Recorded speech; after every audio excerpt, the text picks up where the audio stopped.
Good evening, and welcome to this meeting of the Boston School Committee. I'm Chairperson Jerry Robinson. We will begin with the Pledge of Allegiance.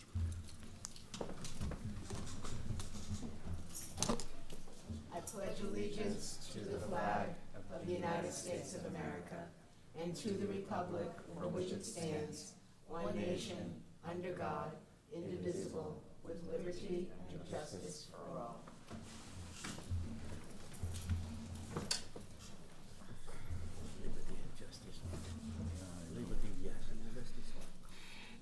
I want to welcome everyone who is joining us tonight in person, on Boston City TV, and on Zoom.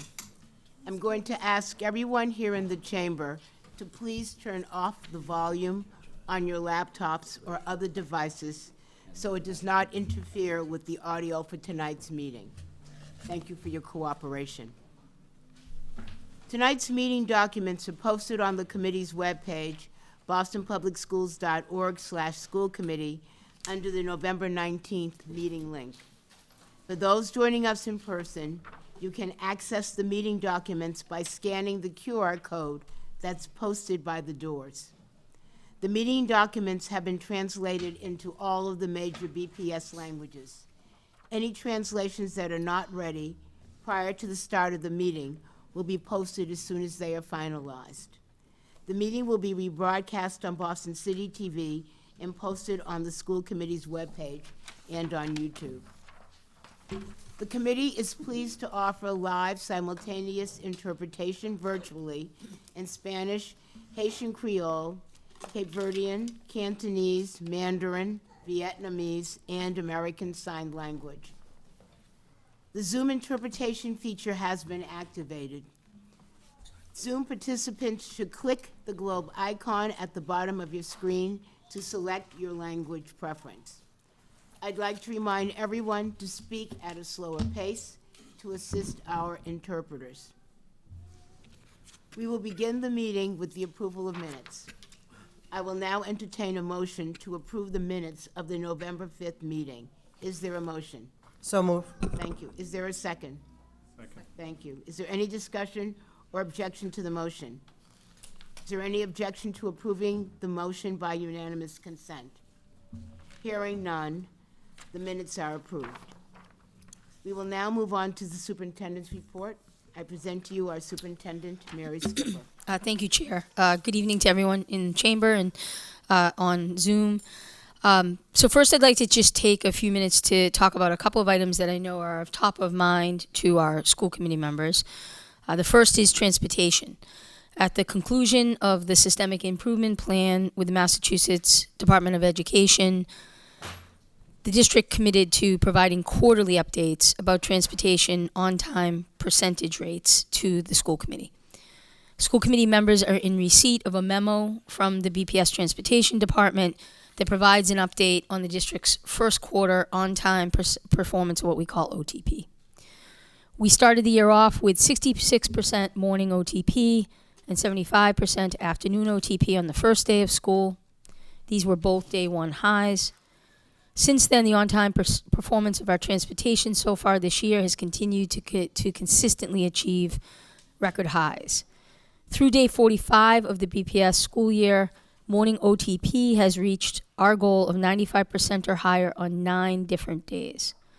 Across all prior years on record, we've only achieved 95% or higher OTP twice in the first 45 days of the school year.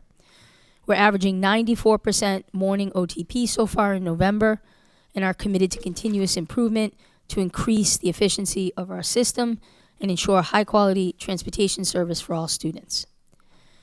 The second item is around enrollment. As we head into budget season and as we share our latest long-term facilities planning recommendations later tonight, I just want to ground members and the public in our current reality. As of mid-October, our enrollment is 46,824 students, which reflects a decline of approximately 1,700 students compared to the same snapshot last year. This is mainly driven by a decrease in international immigration to the district. In addition, fewer children are being born in Boston, a trend that we have been experiencing in Boston for many years, and that is also true across the nation. This means smaller cohorts of students are aging up through the district. This dip comes after several years of enrollment leveling off due to the large volume of literally thousands of students, multilingual learners, who came into the BPS from outside of the U.S. We are continuously reviewing the data to understand all the variables impacting the change while maintaining the quality of services to ensure we continue to meet the needs of all of our students. Third, we shared a memo with the school committee members regarding BPS graduation rate data. The memo provides clarification on the difference between the annual graduate count, which is a simple snapshot of all diplomas awarded in 1 year, versus the 4-year cohort graduation rate, which is a more complex metric required by federal and state reporting that assesses if a school or district is graduating a specific group of students on time. These memos are publicly available on the school committee's website with tonight's meeting materials. Those are available to the public at bostonpublicschools.org/school committee. And lastly, the data members have asked about in regards to multilingual learner achievement will be included in the inclusive education presentation scheduled for the Wednesday, December 3rd school committee meeting. Many bright spots from the last few weeks. First was School on the Move 2025. Attended where East Boston's Bradley Elementary School was awarded the 2025 School on the Move prize by Ed Vesters. I often say it takes a village for every student to thrive. The Bradley Village exemplifies this commitment to collaboration, inclusivity, and emphasis on student voice. Staff have worked hard to create a caring, welcoming school environment, which has led to significant gains in accountability targets in math and ELA. And I think the data actually showed that they were 10 years ago at the 33rd percentile, and today they sit at roughly the 84th. So quite an achievement.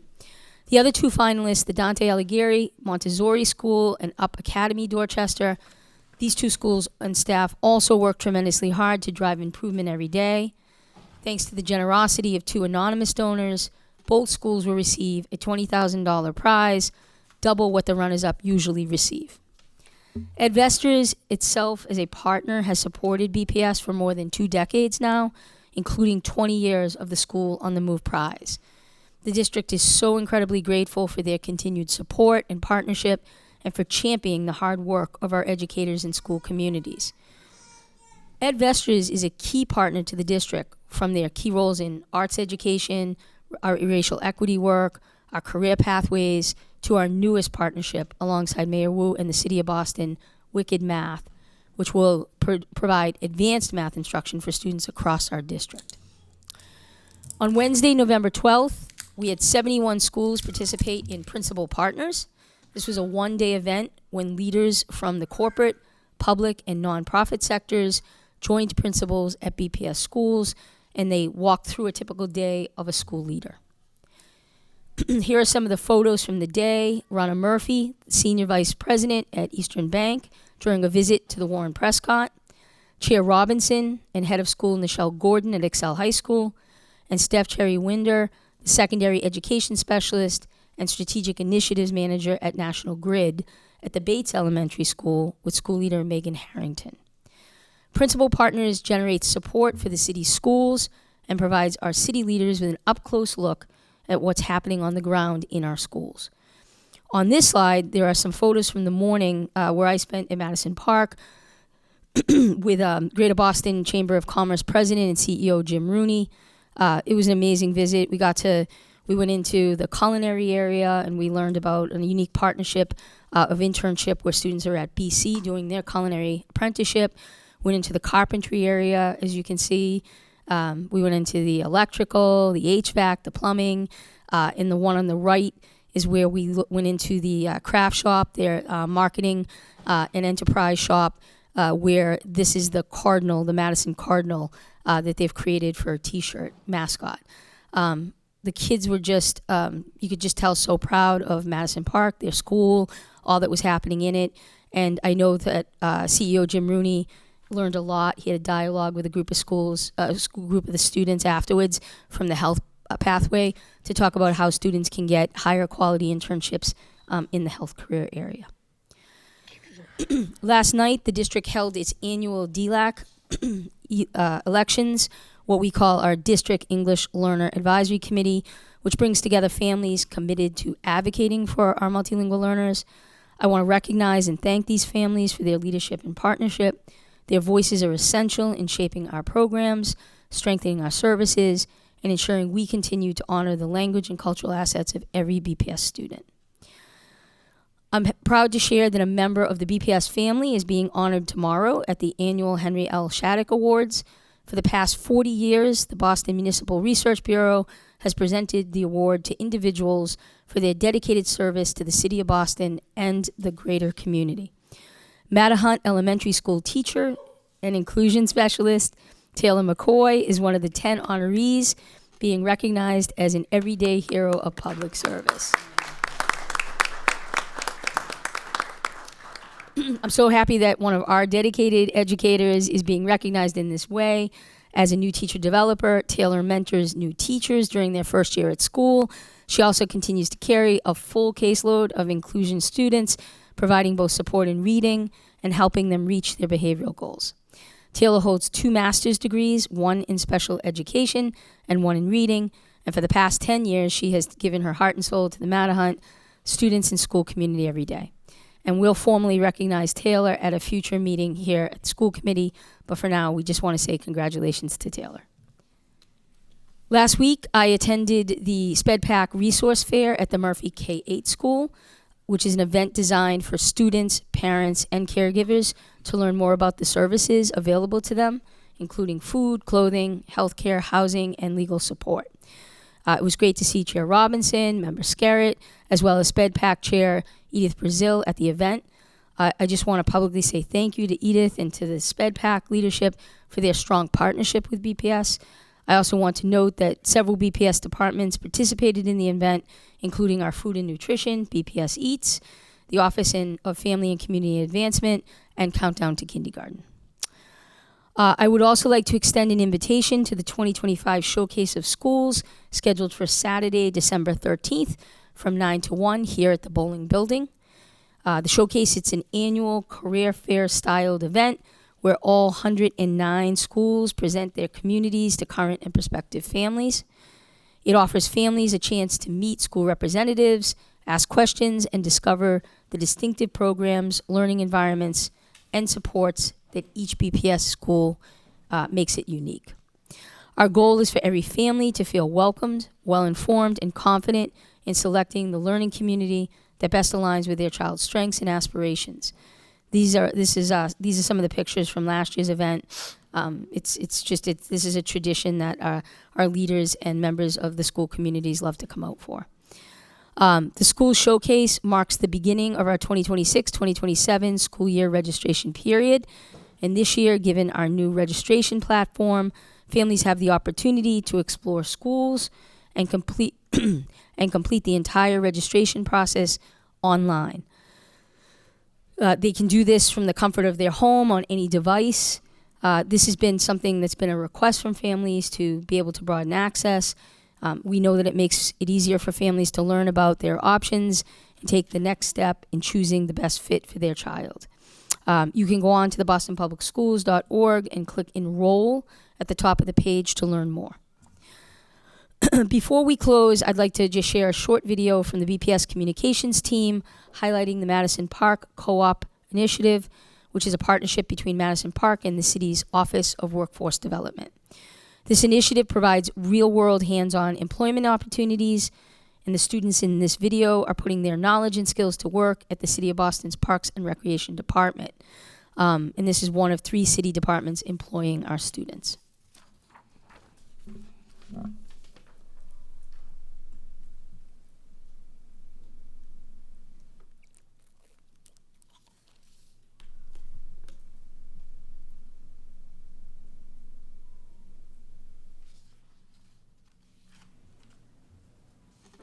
My name is Elijah White. I go to Madison Park Technical Vocational High School, and I live in Roxbury. I'm Lewis. I go to Madison Park I live in South End, Boston, in Via Victoria area. My vocational instructor, he called me one day. I was chilling at home. He was like, "Get your resume ready, and tell Lewis too."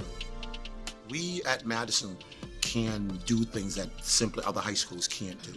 And I really think we can help support the needs of the city while the city is helping to provide opportunity for our students to learn on the job, real skills, and then eventually even becomes the folks that are taking those jobs.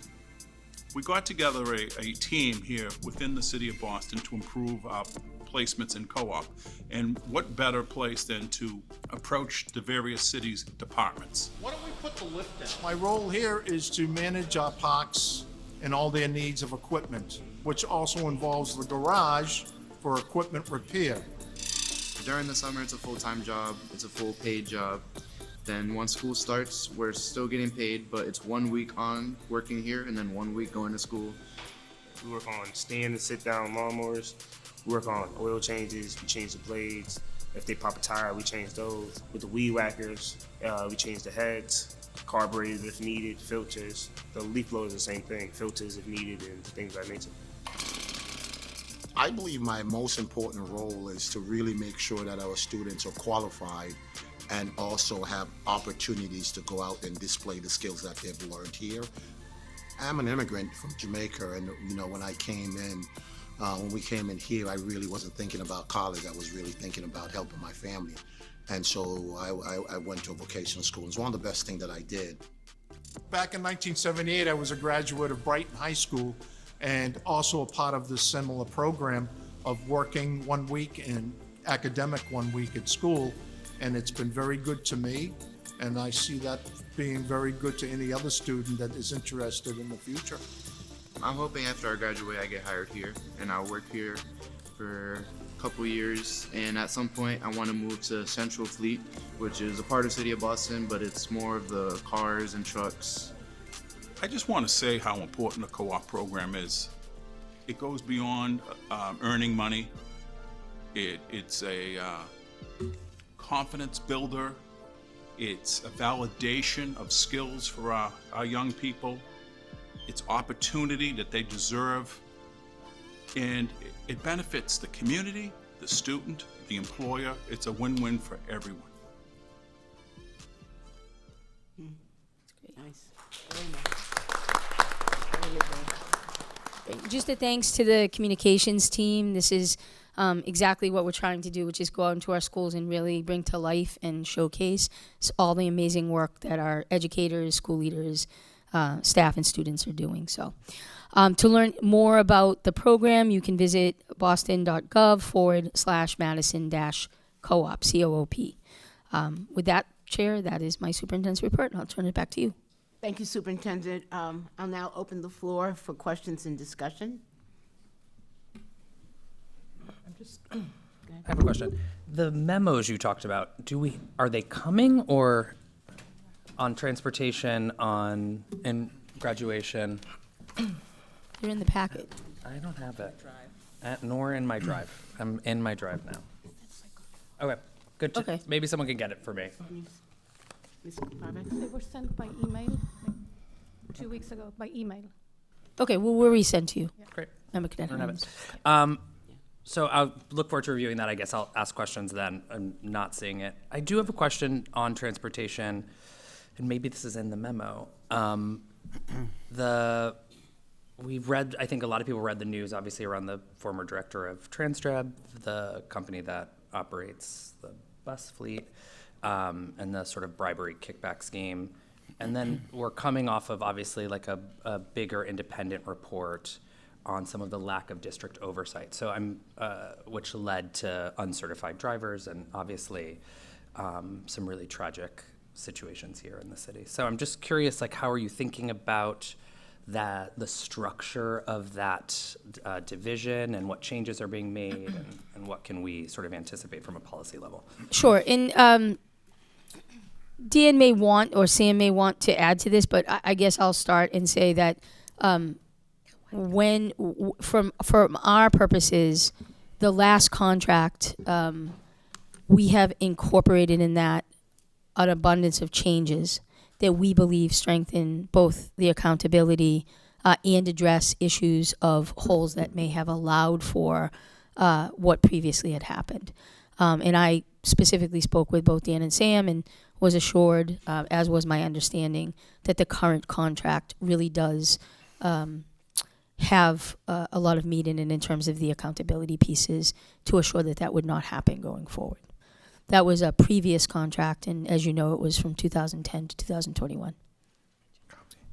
And were there, I guess, just to get, not to get too granular, but are there like specific things functionally that are changing? Just, or do you think the problem was just contract-related issues? I think It that seems like, I think that there there's were a broader oversight. Yeah, I think there were a number of things. I think some of the things were things that the contractor themselves needed to put into place, and then some were things that we have since done so that were something not in place by the contractor. We, in fact, are catching it. Copy. Anything else? Is that it? You okay? Yep. Okay. Thank you, Madam Chair. Thank you for the report. Right now, we are hearing from some family who are difficult experience for immigration issues. It's important. Too many families connect in this meeting. It's important everybody know how is the district support this family and students, because it's important the family specifically with the mental health. What is the follow this district, the school provide at this particular family, because it's difficult situation for the family.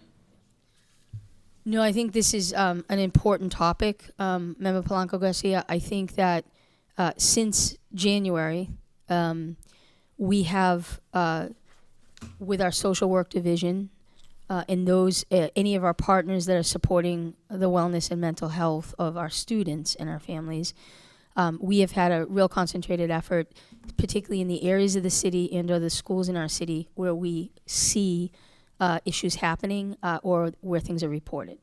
And we have actually a very strong protocol that we've trained all the leaders in, that were there to be a situation with federal enforcement, that we want to make sure that any student that witnesses it or family member that witnesses it, that we are on site at the school to be able to support and offer everything we can, as well as connect them to other supports that may be in the city.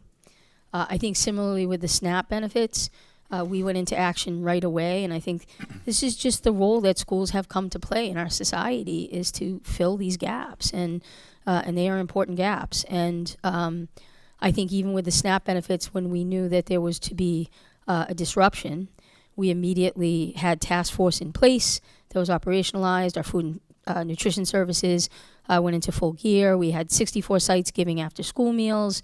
We had 11 sites that immediately set up food drives. We worked hand in hand with our city partners, and we started distributing that Saturday at our Saturday and Sunday programming. And even right now, we have a number of food drives that are happening across the district for our families. And that's just what we have to do. We are a village, and we have to support our families in need. Thank you. Thank you so much.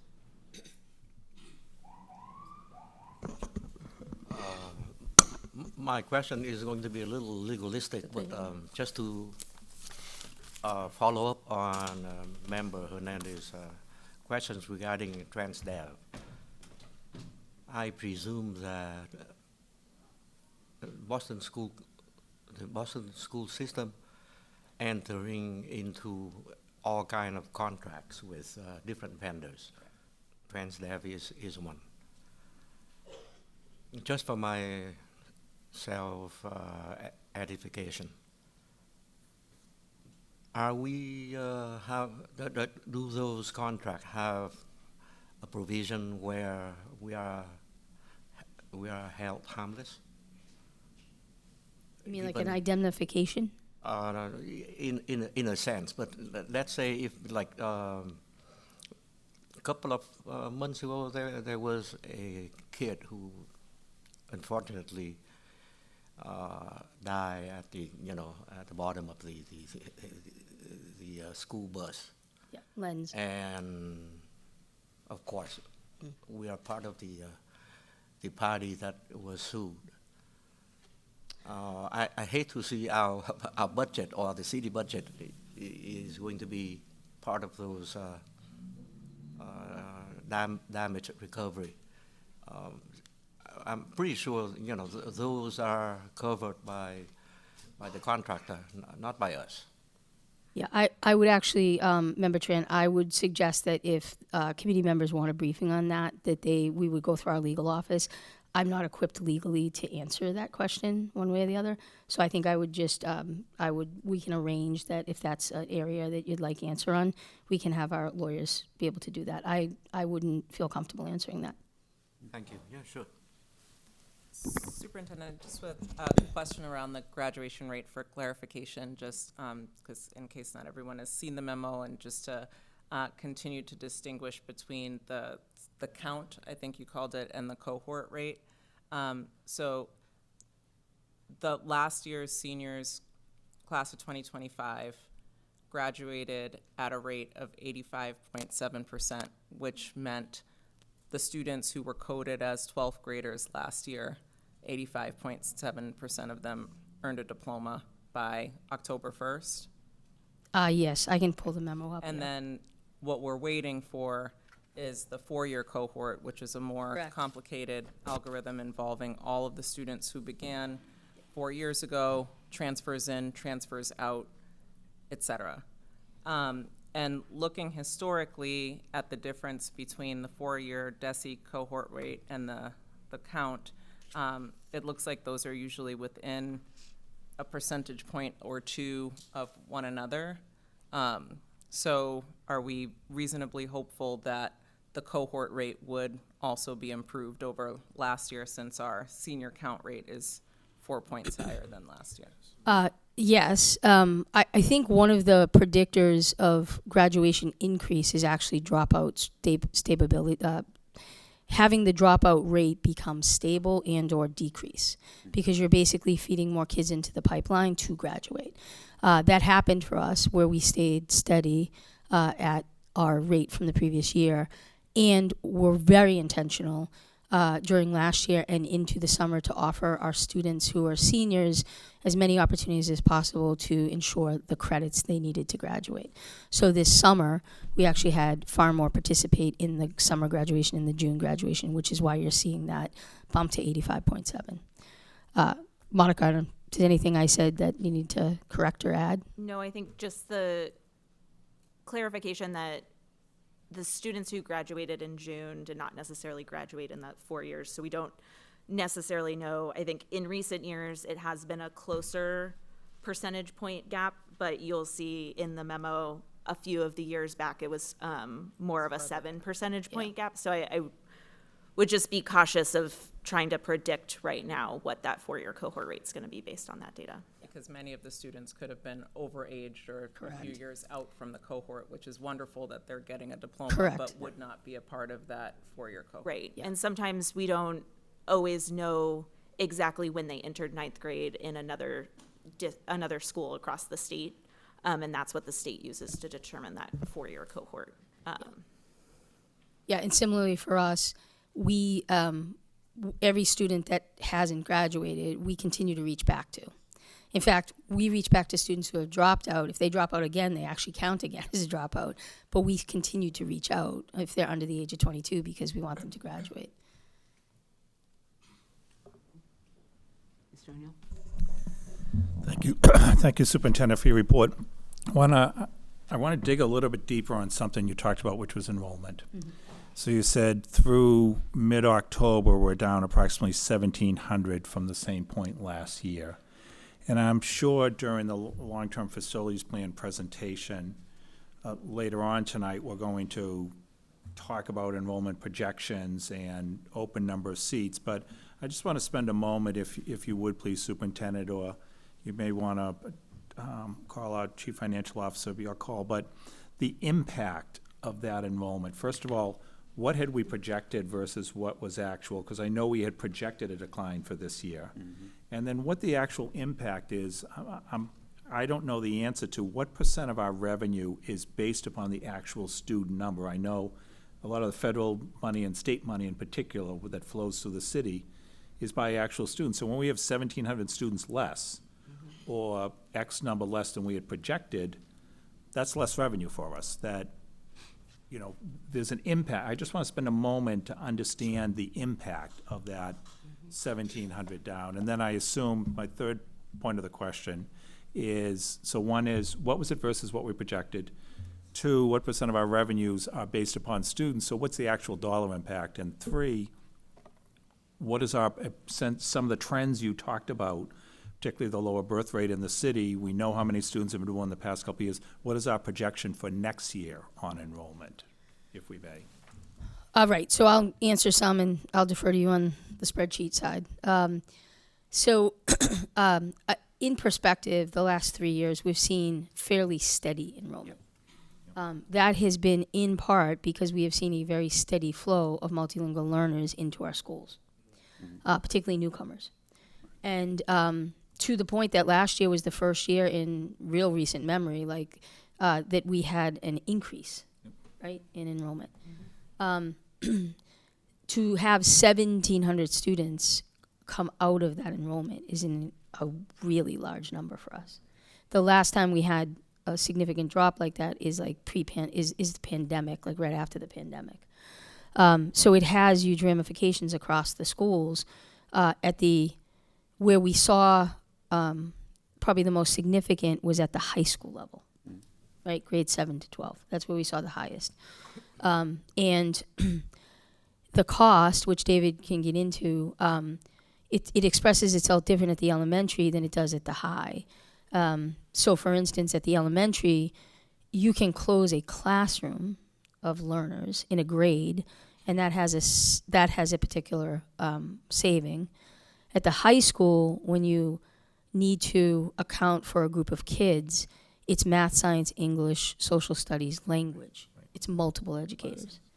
And so it becomes very hard to balance that easily, and it makes it hard on the schools with their scheduling. So, and it depends on if it's multilingual learners, there's the cost impact of both the content and the ESL, right? And if it's special education students, it's obviously services. So every learner has a different amount of resource attached in that way to support. I'm sure David can get ballpark on it. But that is, I can't underscore enough, 1,700 students out of our system. Again, predominantly multilingual learners, which if we follow that trend with the way the federal landscape is right now, we're not hopeful that bounces back right away, right, anytime soon. I think on the lower cohorts, we see that post-pandemic, that just in general, city centers became less filled with school-age children post-pandemic, and you also just see that families are not having more than 1 or 2 children on average. And we see this nationally, we see this statewide. So that what that means is, as cohorts come up and they hit those 7th, 8th, 9th, 10th grades, the number of kids are much smaller per grade, and that has a secondary impact on the enrollment. David? Yeah, so in regards to our revenue, we are in a relatively fortunate position compared to many of our colleagues around the country in that our enrollment actually has very little impact on our revenue in the current year. This is for 2 reasons. The first is because of the way our revenue flows through the city, our appropriation is set by the city council independent of revenue. Okay. So our general fund appropriation is set independent of revenue. And then our main enrollment-based allocations for Excuse me, independent of enrollment? Enrollment, sorry. Okay, thank you. Right, sorry. Yeah. And then our main enrollment-based grant funds are set based on prior year enrollment counts. Okay. So all of that is to say that we don't really see a current year adjustment. The second level of it is the way that Chapter 70 aid from the state to the city works. Because we're a minimum aid district, we basically get the sort of minimum increase year to year. And because essentially the state formula suggests that we should be getting below the minimum already. And so interestingly, there's also a limited impact on our city's revenue when our enrollment goes down. I mean, it will eventually catch up and have a bigger In the following year? Well, it's unclear. The Chapter 70 formula is a little bit complicated that way, but in some years, even with enrollment decline, we don't actually see a decrease in state aid. We'll see a decrease in federal funding, Yes. most likely, though, because of the nature of the way that works, some years it's actually less connected than you might think. And by that, you mean Title I, II, III, Title IDEA, I, et II, cetera, right? III, Yeah. especially Title I is the main impacted. The other And thing this is just- separate and apart from the ESSA funds going away. Right. So That was obviously a that was much another more whammy as significant. well, right? The other thing that I believe that the superintendent asked me to give you was just a sense of the sort of per pupil impact in terms of like school budgets and where we were with enrollment projections. So last year, we projected right around 50,000 students. If you recall, our projections are always higher than our actuals because we're projecting for high watermark for things like special education. We're building some capacity that we know we're not going to hit at any one time. So we're not, at 4,600 kids, 46,000 kids, we're not 4,000 kids below projection, right? But that projection was a relatively flat projection. So effectively, by decreasing by 1,700 kids, that effectively all needs to be corrected in the projections, and then any ongoing decrease from that. So there's really going to be a almost 2x factor of the enrollment decline as we look forward into FY27 To planning. next year, the budget you'll be presenting in January. Exactly. And so when I come back before you in the middle of December, I'll have some sort of initial calculations and estimates of the impact of schools of that enrollment decline. But in the budget you approved last year, we approved just over $800 million in direct school budgets for about 50,000 projected kids. So ballpark is a little bit more than $16,000 per student, right? And if I hadn't quite finished the math, but here we go, times 1,700, that's about $27 million of sort of school funding, right? That sort of represents, right? That we would have essentially reduced some portion of that, because we usually do some soft landing and other thing for schools experiencing enrollment decline. And we wouldn't take it all away necessarily, but that's a pretty significant amount of funding tied to that enrollment decrease.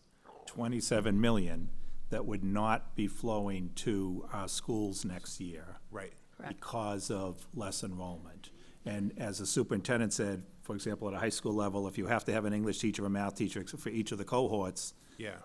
the discretionary funds become very difficult. It's actually 27 million that wouldn't have gone to schools for this year. Yeah, for this year. It's not, it'll be more than that. It'll be closer to, if we did it purely proportionally, which we don't, it would be more for next year. It'd be more. So I think we are still doing the math of the actual funding formula, right, and the way it would all work, right, because we're trying not to do things like cut funding from a school that can't collapse classrooms or do other things like that. So it won't be smooth, right, because we will help our schools work through it, but it is going to be significant. Yeah, and I think just to remember that it's not a one-year enrollment issue. Right. Because the source is rooted in multilingual learner population and smaller cohorts, it is a longer, multi-year issue for us of cumulative enrollment decline. And I'll add one more thing, gentrification as well. Right? So it's smaller family cohorts, but also when you have families forced out economically out of the city as well. Sure, yeah. I think in general what we see in city centers is that it's more and more expensive to live in city centers, and so you're seeing some of that. But this is also just sheer birth rate, right? That is now like across the country, is you're just seeing it at all-time lows. In addition to, for us, which was a point of huge pride in our district, which was to welcome all of our multilingual learners into our district. 100%. Thank you for that. I appreciate it. Go ahead. So, and maybe we'll hear about this later within the presentation. I had this question earlier this week because of that decline in 1,700 students, knowing that this is going to be a multi-year problem, what might be your initial thoughts on the long-term facilities plan, and what does that mean for school mergers, closures? And it might be still too early to really speculate, but I'm just curious. So I think, we have a 2030 goal, which we've never had, which sets at, and we'll review it in the presentation, which aims at about 95 buildings or schools. I think the issue here is that this could be a 3-year more issue. This could be a longer issue. We don't know. Part of why we only did 5 years out and did 25 to 30 was because the further you go, the less clear it becomes. And so I think that was like deliberateness on our part to say we will need to keep looking at and making some adjustments as we go. There are ways that we can compensate enrollment decline with class closures in schools, that is, or even cohort closures, that doesn't result in an entire school needing to come offline. But what it does mean is that the pool of students to go to, say, like the high schools becomes smaller and smaller and smaller, which I think what you will hear and see is that for some schools, there's just not enough students to flow to them. And so we get to the point where we have buildings that are serving such a small group of kids that the experience becomes, it's very hard to achieve things like athletics and arts and like robust AP and rigor and early college because it's just a smaller group of kids. And that's no fault of any schools. It's just the reality that the pool of students continues to go smaller. So they're really, I think mostly what you're seeing in the long-term facility recommendations this year is a focus on the high schools because that is actually where we're seeing and predicting the greatest decline, right, from what we can see the foreseeable future. And we already have that situation of schools that are already experiencing that dwindling enrollment and very hard to offer like the full range of things for high school experience that as a district, when we did 2 years ago, all of our like 10,000 surveys and hundreds of focus groups, we created as part of that process a profile of what high school should be able to offer every student and what elementary school should. And it becomes increasingly harder to do that when you are we're just not getting a flow of students. Sorry, I take another stab at the same issue regarding the 1,700 students that was outside of the projected enrollment. And I heard you mention that the decrease in enrollment is somehow correlated to the number of multilingual students who each year that we lost or we anticipate that we are originally anticipate, but then it's not there, and then they're not there. Okay, I understand that. The breakdown on student enrollments. Do we have the breakdown on each particular group of students? And we do receive that. Yes. Okay. Bilingual students, bilingual programs. I don't know whether I understand the federal the current climate in the federal government affects the multilingual students who should be here to enroll. Okay, I understand that. But at the same time, we have been regularly and consistently hearing from different group of bilingual students who appear before us or who approach us or approach you, or approach me regarding the expansion of bilingual programs. And I understand that right now there are only certain schools that are offering bilingual students of different groups at certain school, and maybe those are already overcrowded or already filled to the required number of student population according to the FAD. I understand that as well, but if in fact the number of students, but especially multilingual students and bilingual students, are decreasing, I was wondering why and how those schools that offered bilingual programs or multilingual programs are still filled or overfilled. And if in fact they are overfilled, given the budget, I understand the budget as well, given the budget, is there any other options that we can think of that we can somehow alleviate those kind of concerns? So, so lots of different kind of questions in there. I think we've made a very intentional effort to expand bilingual dual language programming from advocacy here as well, right, as the community. So much so that it's been more than we have actually done in decades. And those programs are rolling out. We had 9 additionals that went out for this year that started. We have another several that have gotten initial approval. So we continue to do that because we believe in bilingual education and access to native language. They're not all full. It depends on the part of the city. It depends on the language. And this is something that as we're trying to put together the memo for you to give you the information you need in the context, what you'll see is those programs as well have also, as a group, as our multilingual learners as a group has gone down, then there are some areas of the city for which those bilingual programs don't fill. So I think what you've heard from is testimony from a couple of the communities where the pathway may be full. And they're either asking for, like, is there an option to increase it? Or is there an option to have it be in more than one location? And that's like what we're looking at and hearing, and certainly we'll give to you in the memo. But there are also instances where some of our bilingual programs that we've just launched even are not full. Now, sometimes that can be, it takes time, right? And it takes word of mouth and recruitment and building up.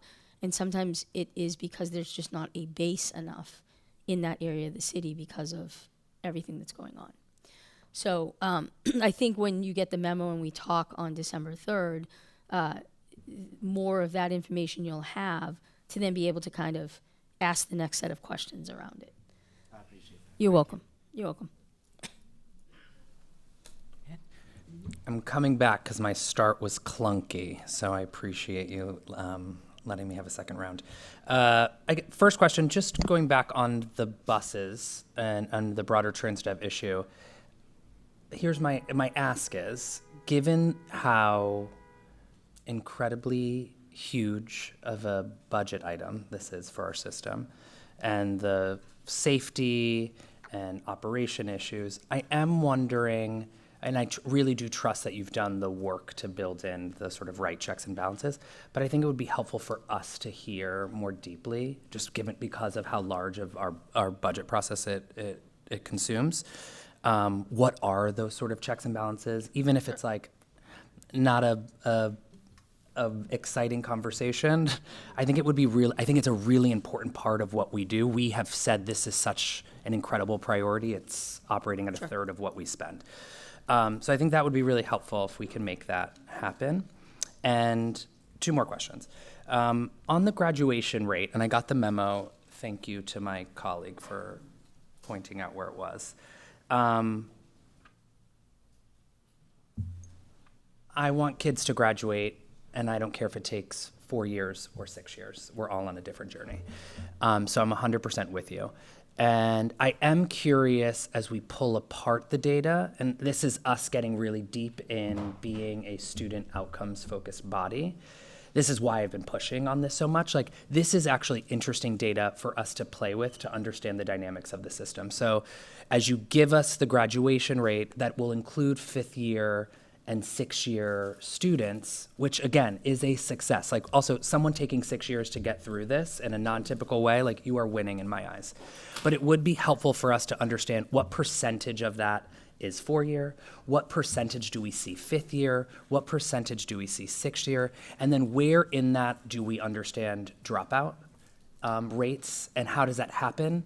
I think from understanding policy decisions from a budgetary direction, that might be really helpful for us to also be thinking about programmatically. Yeah, sure. No, absolutely. And that's something we analyze as well. There are students, and I'll give you for examples, students who are multilingual learners who come in and they need additional year to complete their English proficiency and be able to complete content areas. 100%. Some of our SLAIF students fall into that category. And sometimes gen ed students just need extra time to be able to complete because of life. So when we report out the 4-year cohort, like when the state does, they do it as the extended time as well, and they break it into a 5th, they break it into a 6th. And then each school will look to see which students fall into those categories. So put a lot of effort at the school base to really drill down to the student level to understand what's going on for that student. That's really helpful. And then I think, again, as we like push for more data into ground conversations here in student outcomes, it would be helpful then to see that in relationship to our high schools. So this is our citywide graduation rate, but what are the trends across each school? Yeah. I'm imagining if we were like a different school board somewhere else, like that is central data to us understanding school-based progress and its relationship to the system. Sure. Yeah, we can give you the entire chart for the district of every school. Awesome. That would be really helpful and just really good to understand sort of what's happening where and where we're seeing real growth and where we're seeing some areas of concern. The last question I have here is on the 1,700 students. It's a tragedy, obviously, I think from a broader political standpoint. You know, last year during the budget process, we talked about this. You know, I had real concerns over the projections in relationship to what I thought was a somewhat anomaly politically of a year with the broader migrant crisis, and then what we knew was looming from the president and his policy direction. And we still went forward. I am wondering from a projection standpoint, and I have brought up projections my entire time on this body, predating you, as something that I still feel like we're not getting wrong, or that we're not getting right rather, and that we will create more harm to schools if we don't find further precision because of what happens when we start pulling back. From a projection standpoint, is there anything changing internally around how we do that modeling so that we can get closer to good, particularly across demographic data, as we're thinking about Title III funding or we're thinking about special education funding, as we start doing projections based on student populations? So I think we are definitely, we have, and I'll use it at the high school level, we tend to try to carry at the high water mark or a bit of extra seatage in the event that we have years where we get additional students in we weren't expecting or accounting. I think in the first couple of years, as our newcomer numbers and as the shelters opened and we started to see more and more students come in, the drawback of not projecting as if they will come is that we don't hire, and then we're having a hard time to hire people who have ESL training and certification and who have worked with a newcomer population. So like it can be harmful to the schools when you have substitutes in front of kids who 100%. Are not prepared to teach. So I think we were trying to strike a balance in that, and truthfully had 3 very steady years of that, which felt very trendish. I think in addition to the newcomer numbers, the other thing we saw that was not predictable as much as what happened was that students that were part of the system and no longer newcomers also left. And so I think that's really when you start to get into that 1,700 and you break it down. It's complex because it's comprised. And remember, those students are, they're part of our system. They're getting, we have to make sure we have appropriate content, SLIFE, ESL teachers for them. And so to predict that they wouldn't come back, I don't think we had any data to say that wouldn't happen, that would happen. And once you staff, you staff. So we complete our staffing, and we're proud of it. Usually around June, we try to get our teachers, and this was like a record year of being able to get our staffing in place early, and we've worked toward that to get qualified educators in front of our kids earlier and earlier. So I appreciate it. It is definitely a science. Yeah. Projection is. It's not just a one-size thing. I do think we're trying to take some steps in the current, for this coming budget and projection. And part of that is also working with our schools to know what they, and understand better what they know about the families. But again, we don't have any reason right now to think that projections will bounce back unless something drastically changes outside of our control. And I'll just say this, it's refreshing to hear you say that, mostly because we've sat here before you were here with, I think, with no disrespect to anyone before you, but we would sit here and sort of be told that there was this sort of like great hope for a quick rebuild. And I think sometimes the body bought into it. We approved the budget, we went that direction. And I do think, while sobering, it is really important for us to recognize that. That's true in every major city. And we can then make better policy and budget decisions that are grounded in the kids we have and the kids we're going to get versus holding for folks who are not. I really appreciate that. Sure. Thank you. Thanks.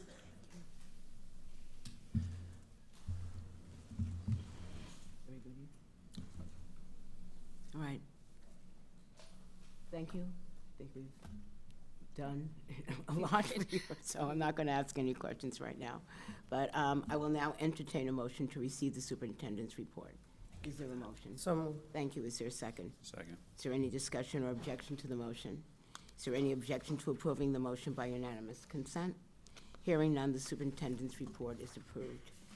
Before we move on to public comment, I'd like to invite Superintendent Skipper to share some remarks about the long-term facilities plan. Great. So thank you, Chair Robinson. So later in this meeting, we will give a detailed presentation of the latest long-term facilities plan recommendations. And just as a reminder, these are recommendations. There's no one voting on any recommendations tonight. Before we get to that, there's a number of speakers who have signed up to give public testimony on this topic. We want to also just be clear that the vote not happening tonight, it's not happening until December 17th. So it's good to see a lot of people here to talk about and give their thinking, and we hope that that's the case. I also just want to emphasize on behalf of the team that our recommendations are not about seats. I know we've been talking a lot about seats up here, but they are about our students and our families and our staff. And our goal is to give every student we serve a high-quality experience. We collectively are just faced and inherit decades of deferred maintenance and divestment in our facilities, and it's led us to have to create the long-term facilities plan, which is a roadmap that we created several years ago to reduce the number of BPS buildings to 95 by the year 2030. The reality is, as you've heard this discussion, that enrollment has declined over years, especially at the high school level. And as we mentioned, 1,700 students is a significant drop in 1 year for our schools. It impacts the high school level also because what's behind it are just smaller cohorts or groups of kids moving up to enter high school, and we just don't see that changing. The long-term facilities plan, it's grounded in data that followed what was a 2-year process. And during that time, we collected feedback from approximately 10,000 students, parents, staff, stakeholders. It was really a citywide process. And before we get to the point of bringing the recommendations before school committee, we complete a comprehensive and extensive 18-month process. We don't make any of the recommendations lightly that you hear and have seen. In fact, they weigh heavily on all of us, myself foremost and included in this, as well as capital planning. Closures, mergers, grade reconfigurations, they are literally the most serious and impactful decisions that a district makes. So again, I just want to ground us as we enter tonight, hearing our public comment, hearing the presentation, that this is about kids, and that our responsibility is to make decisions to provide our students with the best educational opportunities possible.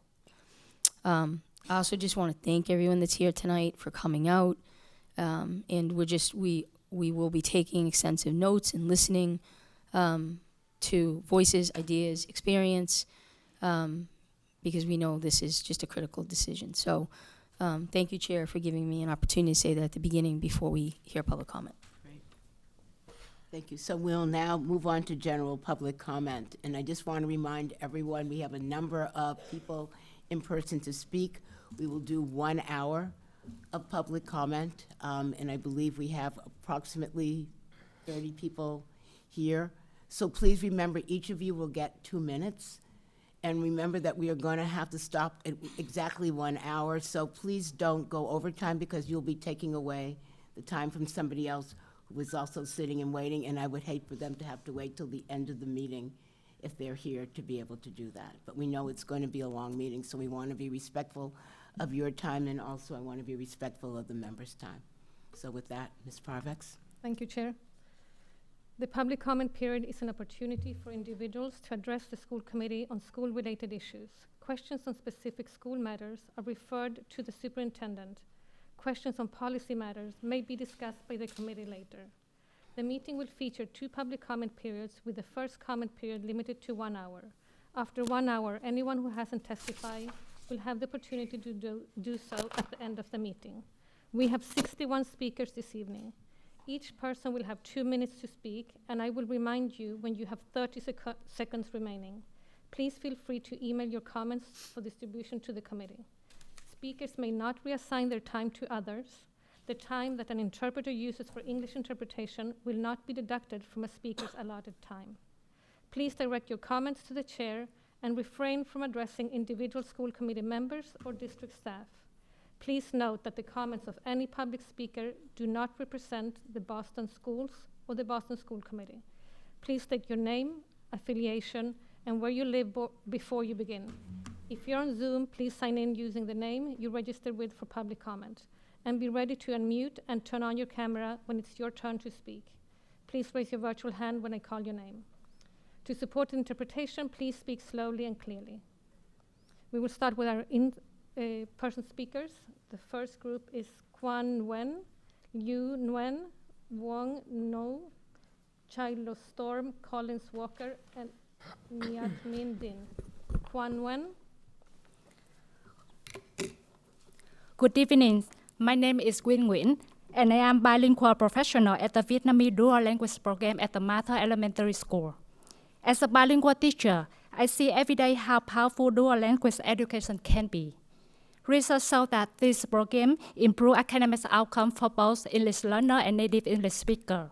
They strengthen cognitive development, prepare students for the success in the global economy, and promote racial linguistic equity in our school. Our program has already proven that when students are given to try learn in 2 languages, they excel academically, take pride in their identity, and develop empathy for others. That is why I'm here today to respectfully request the school committee to adopt citywide enrollment for the Vietnamese dual language program.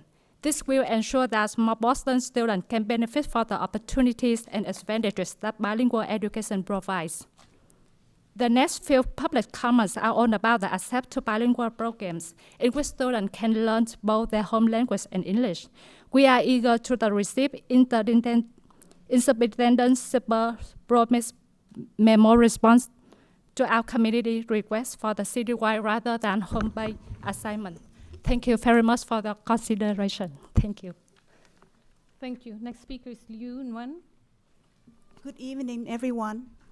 My name is Liu Nguyen. I serve as the Vietnamese Youth Liaison at the Boston Police Department in the Community Service Office at District C11.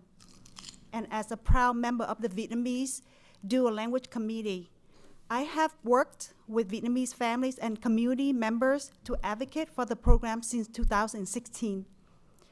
I am here today on behalf of my Vietnamese community in Dorchester to ask you to expand access to the Vietnamese dual language program at the Matter School.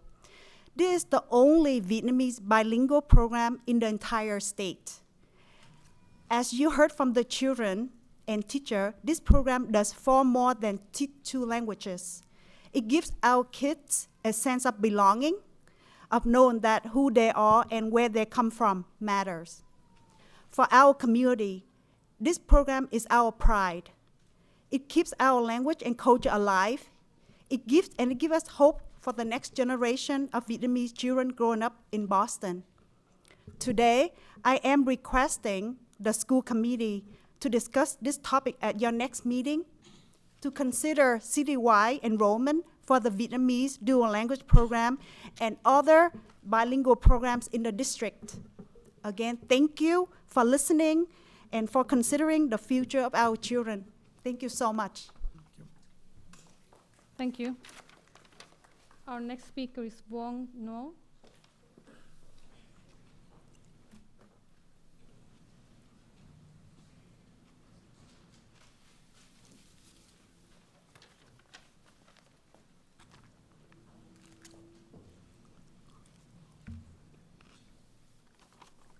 Good evening. My name is Vuong Ngo. Con tên là Vuong Ngo. Con 10 tuổi, đang học lớp 5. I'm in 5th grade at the Mather Elementary School. I live in Dorchester. My first language is Vietnamese. Con nói tiếng Việt và tiếng Anh. I speak both Vietnamese and English. I am in a Vietnamese dual language program. Con đang học chương trình song ngữ tiếng Việt.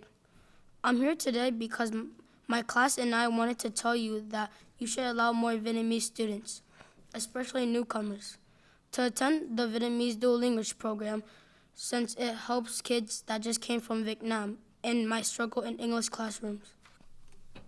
I believe that being bilingual is better for me because it helps me get more job opportunities in the future. I believe that being bilingual can help me with my education because I can be smarter in 2 different languages.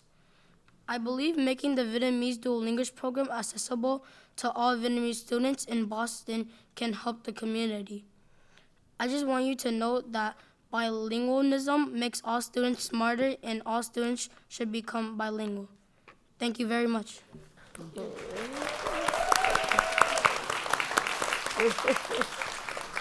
Thank you. Next speaker is Shiloh Storm Collins Walker.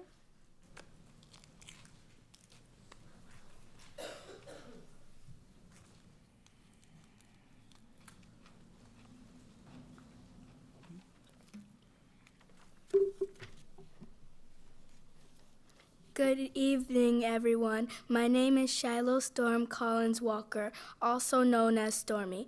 Con tên là Shiloh Storm Collins Walker. I am a 5th grader at Mather Elementary School and I live in Dorchester.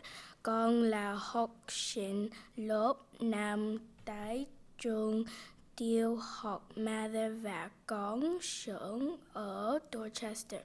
My first language is English. We speak English at home. I am in a Vietnamese dual language program. Con nói tiếng Anh ở nhà.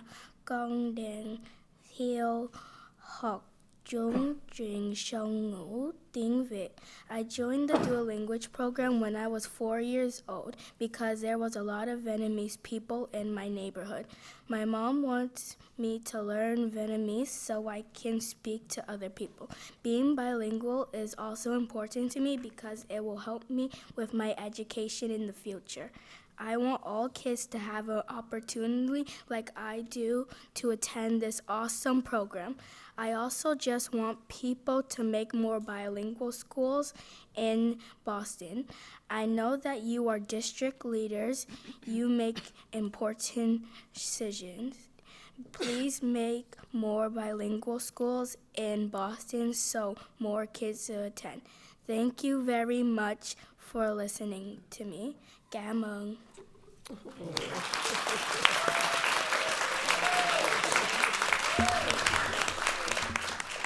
Nat Min Din.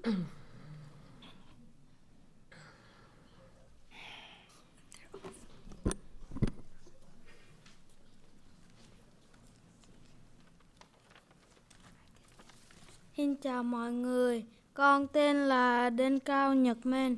My name is Nhật Minh Đinh Cao.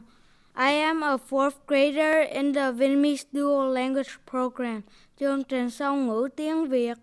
I am very happy that I am in the Dual Language Program. Con mới đến Mỹ nên con không biết nói tiếng Anh nhiều. I just came to America so I don't speak much English. Con thích học chương trình song ngữ để con biết tiếng Anh và con không có quên tiếng Việt. Con cần nói tiếng Việt vì ba mẹ con không biết tiếng Anh. The program helps me keep my Vietnamese and learn English at the same time. Anh của con lúc mới qua Mỹ không được học song ngữ nên anh con học tiếng Anh rất khó khăn. Like me, my brother just came to America, but he did not have a chance to study in a dual language program. He had a lot of difficulty learning English. I am here today because I want to ask you to open more dual language programs so students in Boston can join.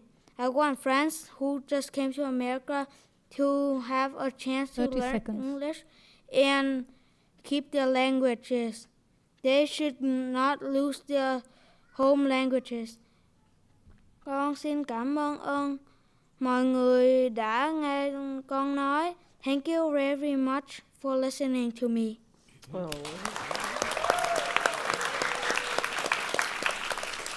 Thank you.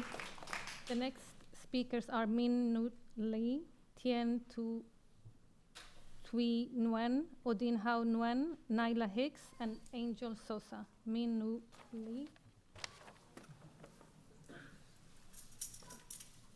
Yeah. Can you move in, please, a little bit for the microphone? Thank you. Dạ, con xin chào School Community. Con tên là Lê Minh Nhật. My name is Minh Nhật Lê.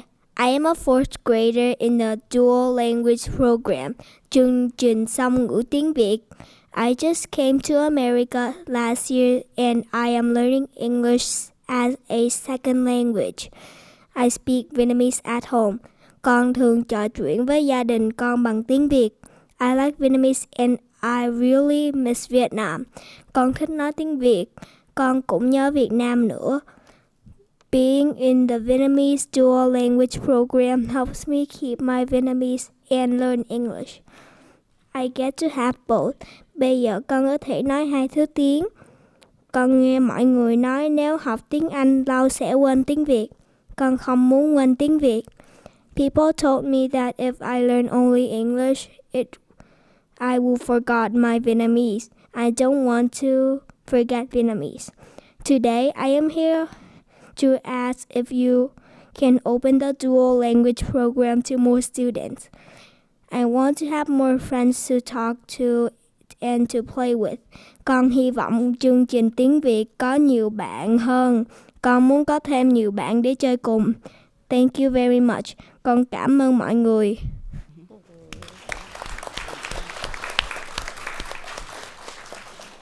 Next speaker is Tien Kim Thuy Nguyen.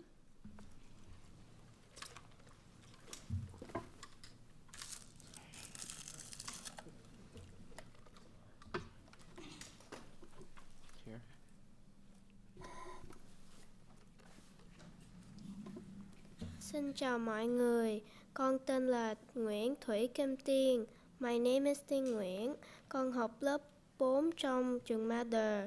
I am a 4th grader in the Vietnamese Dual Language Program. Chương trình song ngữ tiếng Việt. The Dual Language Program helps me understand, write, and read in Vietnamese. It helps me communicate with my mom and dad better from what I already know. Chương trình giúp con nói chuyện với ba mẹ con bằng tiếng Việt tốt hơn. I'm here today because I want you to open the program for more children in Boston to enroll. I think everyone should become bilingual because it would be easier to get a job. I think it also helps you travel around the world easier. Please consider our request. Con cảm ơn. Thank you very much. Odin Hao Nguyen.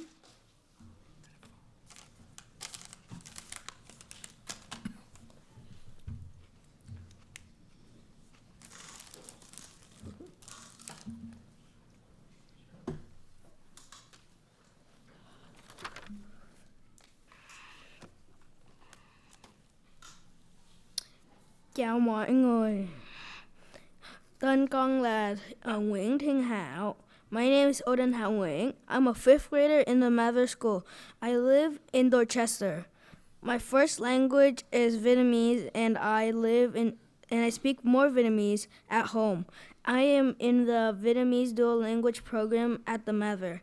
I'm here today because I want you to know I love Vietnamese and I'm proud to be Vietnamese. I believe it is better for me, my family, and my friends can get me a better job when I can speak multiple languages. I'm currently in the Vietnamese bilingual program. I love learning both languages. I want other kids to learn Vietnamese and be proud to learn another language. I want to be able to travel easily when I visit my home country and culture.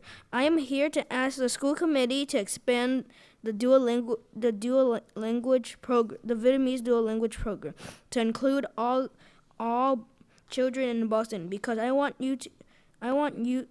all of them to have a chance to become bilingual like we do in the Mather. Thank you everyone for listening to me. Cảm ơn mọi người đã nghe con nói.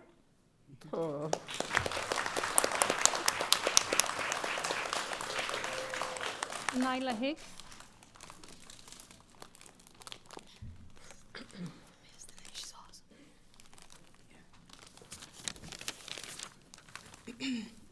Good evening, everyone. My name is Nyla Hicks, and I'm a senior at Cash, and I live in Dorchester. I know I've only been at this school since September, but in these few months, Cash has changed my life in a way I never expected. Even though this is my first and last year here, the thought of this school closing in 2027 breaks my heart. Not just for me, but for every student who will lose what has become a real community. Before coming to Cash, I spent 7 years in Newton Public Schools. I've been in different schools, different environments, but nothing has ever felt like this. Cash is the first school where I walked in and immediately felt seen, supported, and believed in. I felt like I didn't have to fight to be understood. This school became a family to me faster than anything in my life. I've never been so motivated to be a better version of myself. Our teachers pour into us every single day. They push us and encourage us every single day. They check on us and celebrate us every single day. And then for our principal, Mr. Simpson, he's the first black principal I've ever had. And that means a lot to me, especially in Boston Public Schools. He welcomed me like no other principal has ever. He took the time to learn about me, support me, and make sure I had opportunity at his school. He is the type of principal who would give the last to make sure every student succeeds. You don't replace leaders like that, you invest in them. Because of Cash, I've had opportunities I've never imagined, joining the Boston Student Advisory Council, becoming part of the TCM program with Mass Bar Association. In just a few months, the school has opened doors for me that changed my confidence and my future path. But here is what I really want you to understand. This school may be small, but the love, the connection, and the community inside of it is what makes us huge. Students here know each other. Teachers know us. We feel safe. We feel wanted. We feel capable.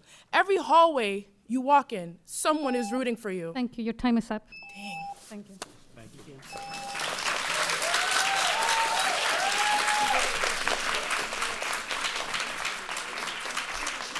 Our next speaker is Angel Sosa. Angel Sosa. No, Angel Sosa is not here, so we will continue our speakers. Ned Shakai August, Marika Allwood, Marcus Brown, and Deidre Manning. Ned Shakai August.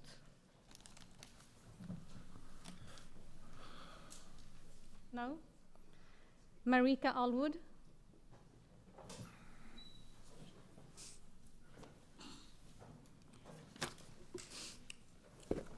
Hi everyone, good afternoon.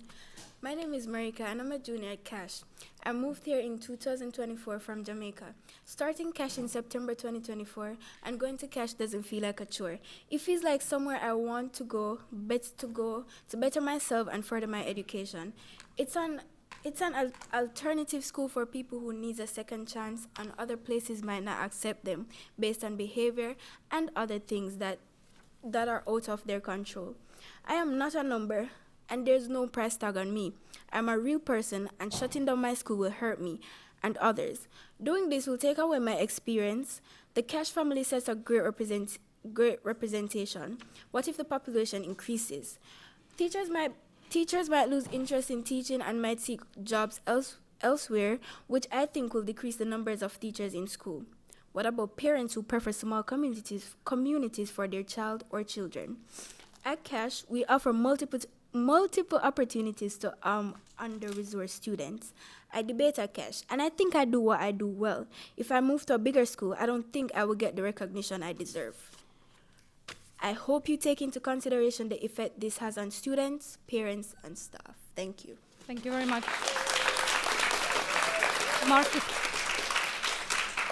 Marcus Brown. Marcus Brown. Oh.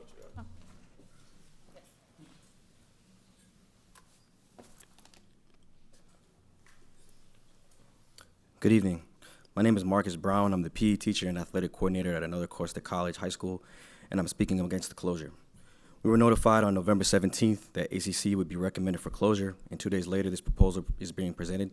That is not meaningful engagement, and it tells our community that the decision was made before we even were informed. ACC serves a majority Black and brown student population, 91% high needs, and over 40% students with disabilities. Many of our students choose ACC because larger schools in this district did not support them academically, emotionally, or socially. ACC is one of the few places where they feel safe, supported, and connected. The closing letter claims this is about student learning and experience, but decades of research say the opposite. Forced school transfers harm learning. Students who change schools are twice as likely to drop out, and mobility disrupts academics, relationships, stability, and mental health, which also affects the schools they move into, contributing to the cycle. Closing ACC creates the exact instability the research warns us about. We also need to name the racial impact. When a district repeatedly closes schools serving Black and brown students, forces them into unfamiliar environments, and gives families 2 days' notice of a life-changing decision, the impact is indirectly racist. Intent matters less than impact, and the harm continues to fall on the same students of color again and again. The long-term message this sends is damaging, that the safety, belonging, and community our students have built at ACC is expendable. 30 seconds. ACC is not a failing school. It is a community worth protecting. I urge the committee to reject or pause this recommendation, conduct a real racial equity analysis, and pursue support or relocation instead of closure. If we truly care about our student learning and student experience, we cannot dismantle one of the few environments where our students are finally thriving. And if the committee truly cares about the long-term outcomes of Black and brown students, then you must also care about the consequences of the decisions, because the research makes them impossible to ignore. Thank you.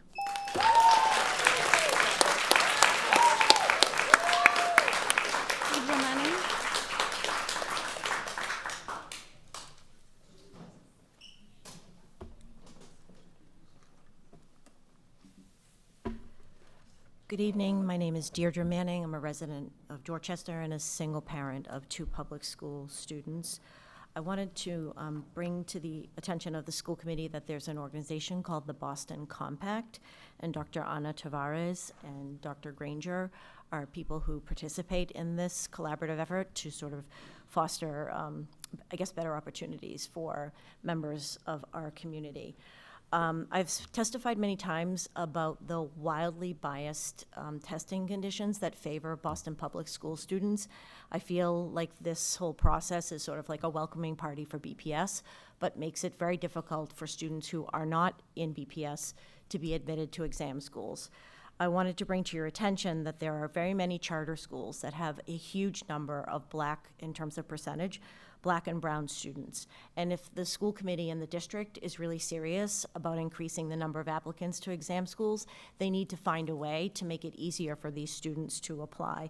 70% of Burke charter school students met or exceeded expectations in math on the 2025 MCAS, 65% in ELA. But it is really difficult for those students to be welcomed to BPS because they have adverse testing conditions. If you have a situation where you have, say, 5 or 10 minimum applicants who want to come to an exam school, why aren't you working through the Boston Compact to encourage those 30 schools seconds. to provide MAP testing in that student's school? Why make it difficult for them to actually get to one of the testing sites, give up a weekend, have to take marathon testing, math and ELA, MAP, back to back? If you're serious about creating opportunities for other members of our community, you need to address these adverse testing conditions. Thank you.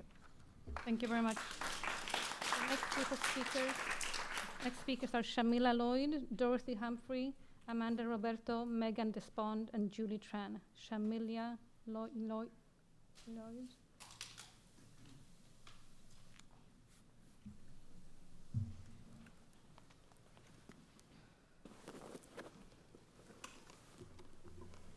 Good evening, community. My name is Dorothy Humphrey. I'm here on behalf of against the closure of Lee Academy Pilot School. I work there as the crossing guard, so I get to see how the teachers interact with the students. And it's very rewarding to see teachers embrace these students every morning. These students look forward to these teachers. They even look forward to speaking to me every morning.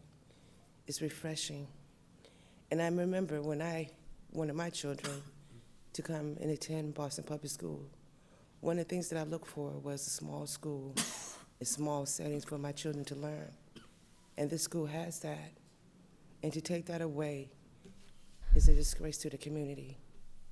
And I'm against it. Thank you. Thank you. Just want to confirm, Shamila Lloyd is not in the meeting? Okay, so then we'll continue with Amanda Roberto.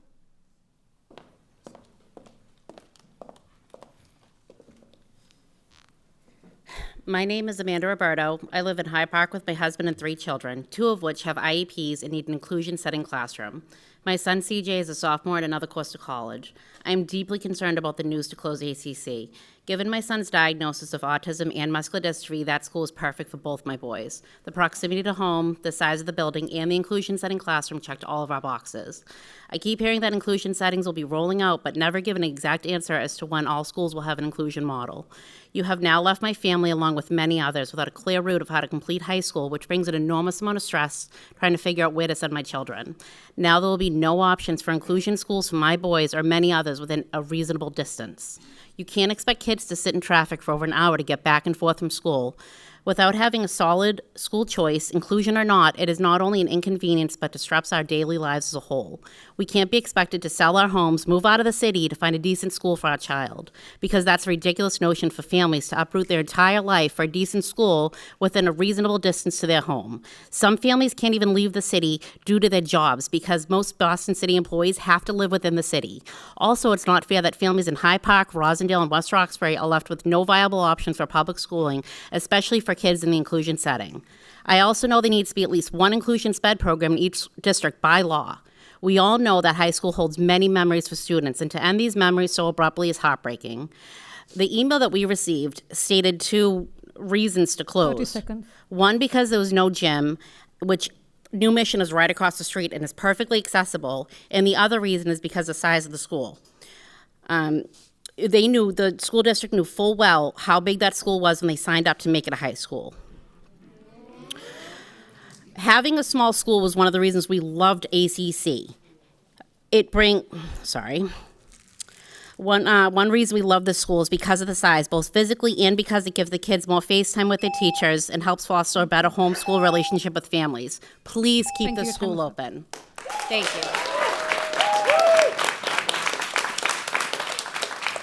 you. Megan Despond. Megan Despond. Julie Tran. Oh.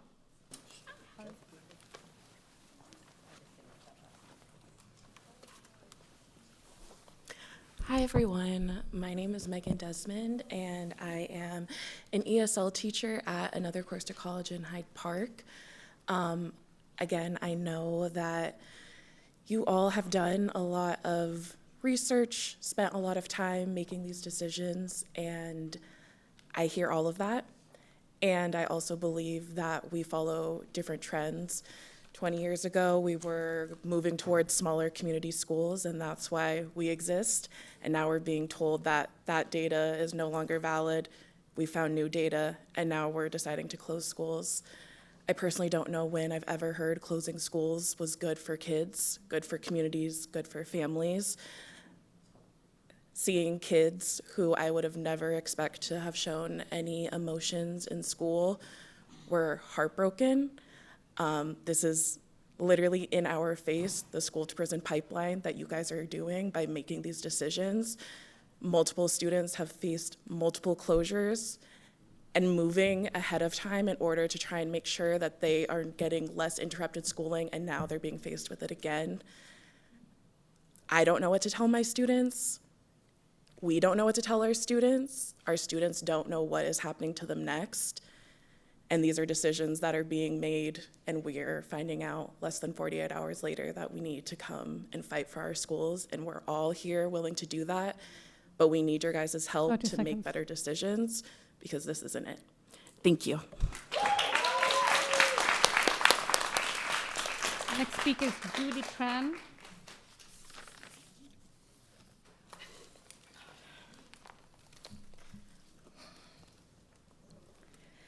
Hello, everyone. My name is Julie Tran, and I am a teacher at Another Course to College. I am a teacher since 4 years, for 4 years at the school. So, one of the things I love about this community is the small size, because at the end of the day, not only do I get to know about my students, but because I get to see like a lot of students that don't teach in the hallways, you get to build a better relationship, and you get to kind of help mitigate some of the issues that students may have, and build a relationship in the hallway to make sure that our class is running very smoothly. So also because our class is so small, our school is so small, I think it's really important to highlight the capability of our school to have more school-wide events, to just not single-size everyone, but to have small events where we could get to know everyone and that we could celebrate the community as a whole, and to boost morale and to set more community bonding. As a result, we were able to have a lot of school-wide field trips and making sure that our students feel like they have a place to go and have a lot of experiences that they would never face if they weren't at ACC. The thing is that with the recommendation of school closure, I wish that the school committee could think about these recommendations to make sure that we as a community have better solutions on making sure that our community is safe and our community is preserved in a way that like the students could get the support that they need. Thank you. Thank you. The next group of speakers is Naomi Pillai, Chris Mee, Johanna Wallman, and Kamanampata Dibinga. Naomi Pillai.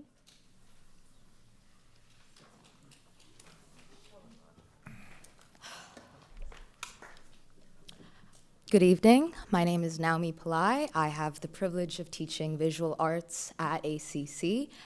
Another Course to College. We call it ACC. It's just an acronym for the family that we are, but it's not just a title. It's a name that we take to heart. Every day that the kids walk through the door, they're offered an opportunity for a hopeful future. I hope you understand that most of the students that come to us, there was a new one just this Monday, they have been turned away by so many people and failed by so many systems, not just Boston, from around the world. And they come here to our school and they find out that there is a bright light at the end of the tunnel. And it doesn't look like what other schools might tell them. It looks like cosmetology. It looks like gardening opportunities. It looks like saying, yay, watercolor this week, you know? Because there's so much going on in their lives. There's ice raids going on constantly. I have yet to get a driver's license because these are the kids I get to see on the bus. I get to go to Forest Hills where so many news about fights and so much incidents, but we get to stand there as ACC looking out for each other. The small size of our community, it fosters leadership opportunities that you've never seen before. Kids that come to me saying, Miss, you won't believe it, I got this kid to class. I'm a senior, this is a random 9th grader that is, he doesn't know this, but has been going through it his whole life, just attending class. And this senior takes it upon himself and takes the pride in just being a part of this community. I understand that you're looking at these future projections, but the reality of ACC is a success. When you talk about MLL learners, what I experience is the joy when Haitian Creole students hear me go, bonjour, aujourd'hui nous déjeunons, or déjeunons, I got that wrong, guys, but they correct me, and guess what? Thank you. Your time Thank is up. you.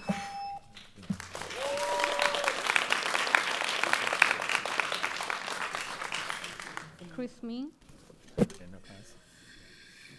Good evening. My name is Christopher Mee. This is my 25th year, another course to college. I'd like to talk about partnerships. We saw a very inspirational video about the partnership of Madison Park and the DPW. At ACC, we've had a 15-year partnership with Build Greater Boston. It is an entrepreneurship program in which 9th and 10th graders are given seed funding to start and run their own businesses. But it gives much more than that. It teaches students to become the CEO of their own lives. We're pretty competitive at ACC. In 3 of the last 4 business plan competitions, ACC has won, beating schools that are 5 times bigger. The pride that the students have with these accomplishments is great, but they shouldn't be surprising. ACC has always been built on 2 pillars, rigor and support. We continue to have the requirement that all students must gain acceptance to college, even while taking on more and more students with high needs. Let me tell you what I'm most proud of at ACC. We have never had a barrier to acceptance. You show up on day 1, well, there's no interview. There's no interview, there's no application, there certainly is no test. You come, you achieve, you're with us. And that respect for humans more than students goes both ways. 2 days ago, we were in a meeting, and the meeting was delayed because a group of students would not let us start the meeting until they knew that we were okay. Thank you.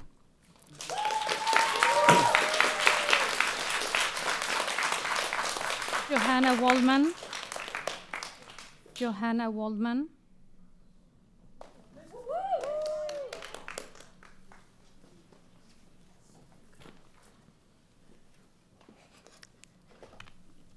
Good evening. My name is Johanna Waldman. I am a biology and special education teacher at another course to college. I have worked there for 20 years, and it has changed a lot in the time that I have been there. But some things have not changed at all.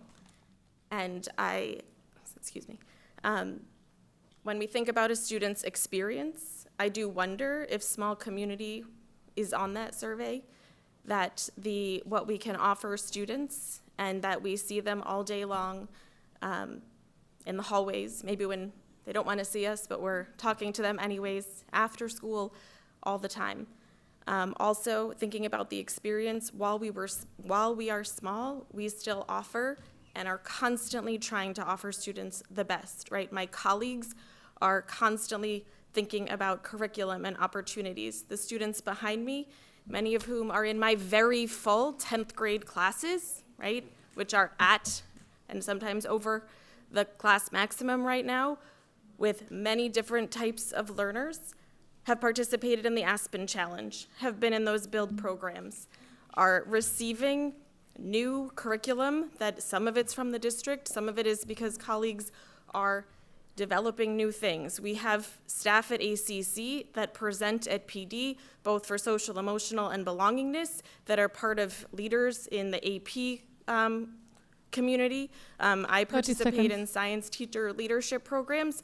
So while we may not have all the bells and whistles, we are working every day to provide our students with a high quality, exceptional program, and we meet every student where they are when they walk in the door.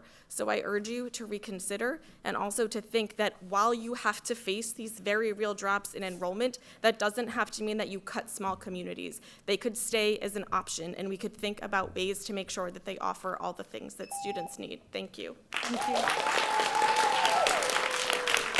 Amanamtata Dibinga. Oops. Hi there. My name is Mr. Dibinga. I'm an English teacher at Another Course to College. I'm going to start with some of the words of a student who is an honor roll student. She came up to me and she says, "Wait, hold up. I'm going to have to go back to a big class?" And her words were laced with anger, fear, and anxiety. And she said, I can't go back there. That's why I came here. She said, I can't focus in those classes. I don't feel seen in those classes. She was concerned about how the teacher is going to reach her if she can't even see her. A girl came from Mecca last year. She said, I came back to Boston because I wanted to be around people that treat me like a friend and a family member as opposed to an intruder. She also said that she wanted to make sure she could walk to school. And she also said something I was shocked by, that the staff at ACC trusts her more than the staff at the school that she came from. But being able to walk to school is important because we are the only open enrollment high school in Hyde Park. That's very important. In a school like ACC, you are going to build relationships with students that you don't even teach.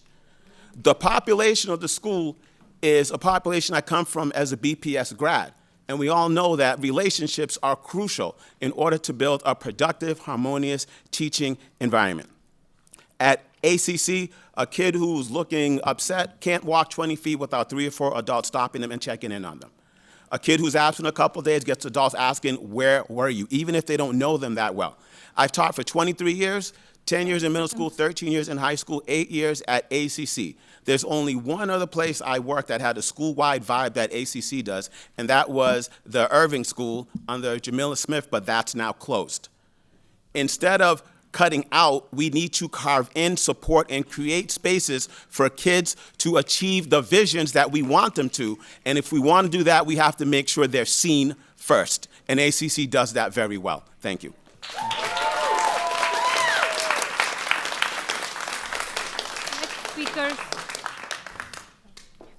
Next speakers are Genesis Moreta, Jacob Wathen, Sadie Jasmine, and Giovanni Spurgos. Genesis Moreta? No? Jacob Wathen?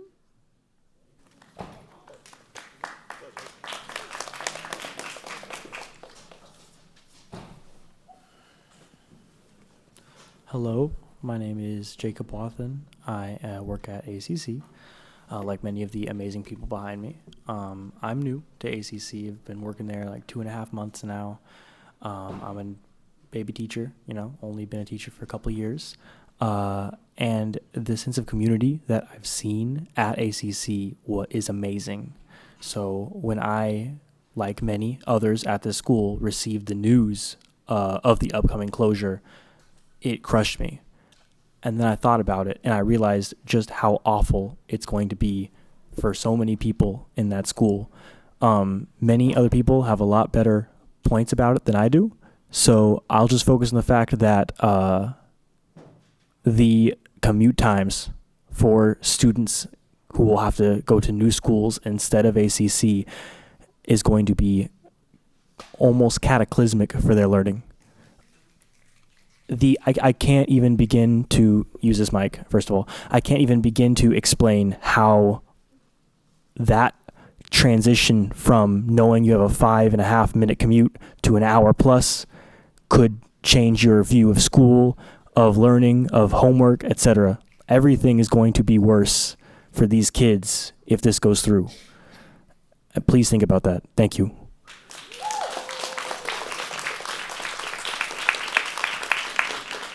Sadie Jasmine.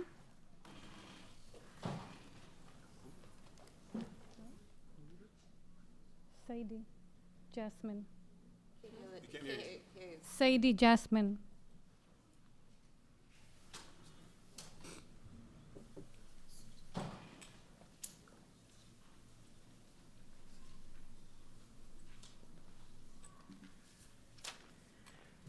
And Giovanni Burgos.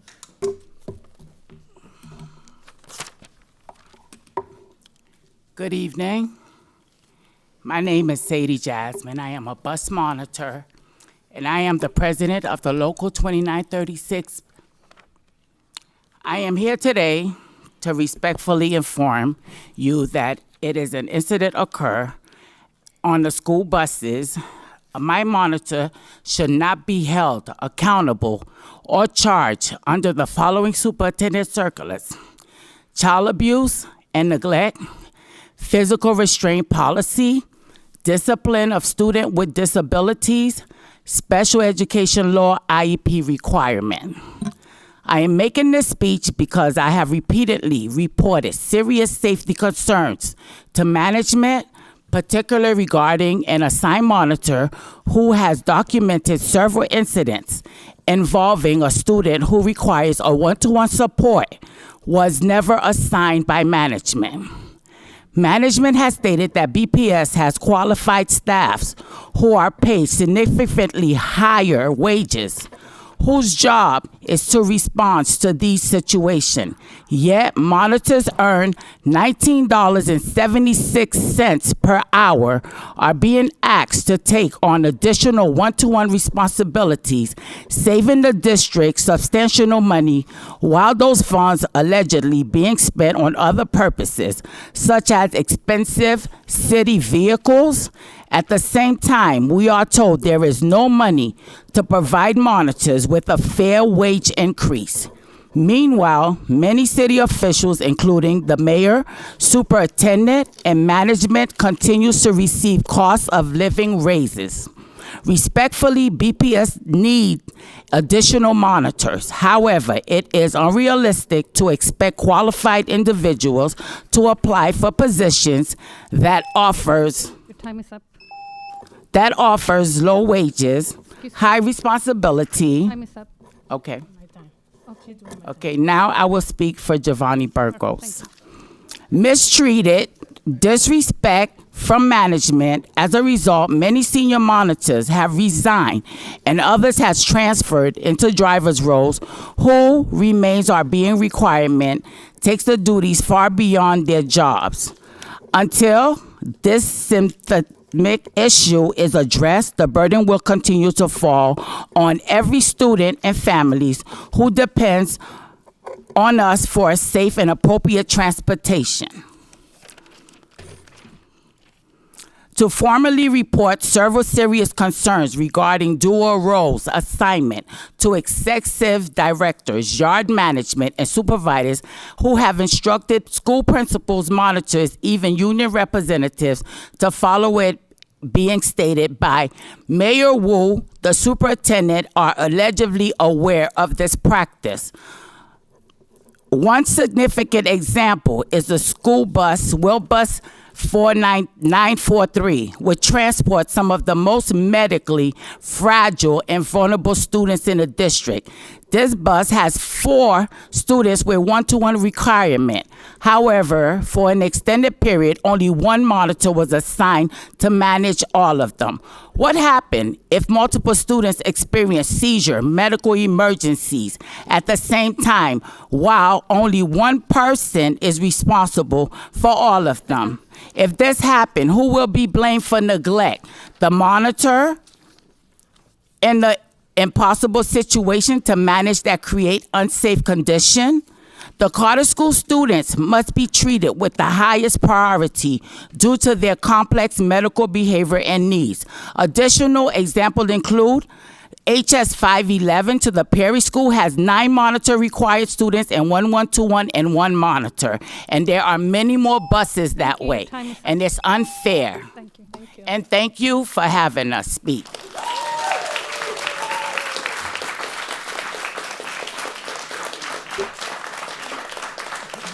Next speakers are Phyllis Leslie, Esther Jean, Anna Morgado, and Andrew McDonald. Phyllis Leslie.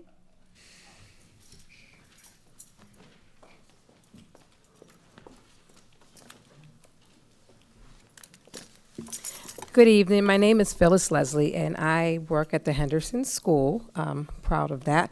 And I live in Mattapian. I'm coming to you not only as an employee of the Henderson School, but also as a proud grandparent. I was a former student there, and also my children were there. And so there's deep personal and family history tied to its success.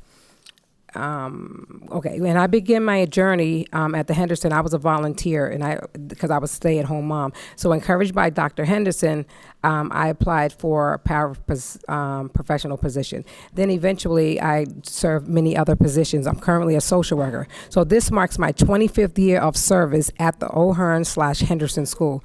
Currently, my granddaughter is in the 3rd grade at the Henderson. In 2009, the school was rightly dedicated to Dr. Henderson in recognition of his tremendous work fostering inclusion. Under Dr. Henderson's leadership and later that of Patricia Lampron, our school experienced significant growth and flourish. We were internationally recognized for our inclusion model in which severely disabled students learn alongside their peers in a fully inclusive classroom. Parents embrace this approach wholeheartedly. Our school was often visited by educators from around the world. Eager to learn from our model, we had a waiting list for students wanted to attend. And school events, when we had school events, regularly saw 100% parent participation. My purpose in sharing this history is to ask, how do we arrive at the point where we face the elimination of grades 9 and above? Where is the data that support our years of thriving success? And then what led to this decline? What changes have impacted our trajectory so deeply? Our school mission and inclusion model have remained unchanged, yet leadership has evolved. As we transition to the K-8 model, what measures and supports will the district implement to ensure that we do not experience the same challenges and declines that led us to this point? We remain committed to our inclusive mission and want to be confident. Your time is up. Thank you for your time and thoughtful consideration. Esther Jean. Esther Jean.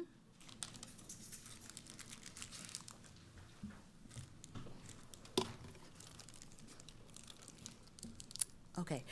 My name is Esther Jean, and I speak today as a parent of 4 children in BPS, a staff member, and a proud member of the Lee Academy community. When my children transitioned from daycare to elementary school, I searched for a place where I would know that they would feel safe and truly seen. The search led me to the Lee Academy Pilot School, a hidden treasure in Dorchester, a small hands-on school where children are known by name. Learning is personalized, and families feel belonged. My children thrived here because of the environment that was built on trust, support, and high expectations. Years ago, the parents of the community fought to add the 3rd grade to the school, and they won. Today, we fight again. Less than 48 hours ago, the families received an abrupt email about proposed closures. As someone who works at the Lee, I heard the frustration and endless questions from staff and family members who deserve clarity, respect, and a real voice in the process. If the district claims we're facing enrollment decline, you don't solve shrinking enrollment by giving students less support in larger classrooms as classroom sizes increase this year. Lee Academy has a current wait list and parent walkthroughs as of Monday with interest in the school. Yes, our school deserves a better building for our students, but closing Lee Academy is not the only solution. We asked the district to discuss more options? Can we rebuild or renovate? Can the Lee return into an EEC center? Can we merge with other schools in a way that preserves our community? These are serious inquiries that require documents, details, and genuine collaborations with the family and staff. 1 month is not enough time, not for the families to process, not for the Your time plan is up. of the district. Thank you. Your time is up. Okay, thank Our you. next speaker is Ana Morgado.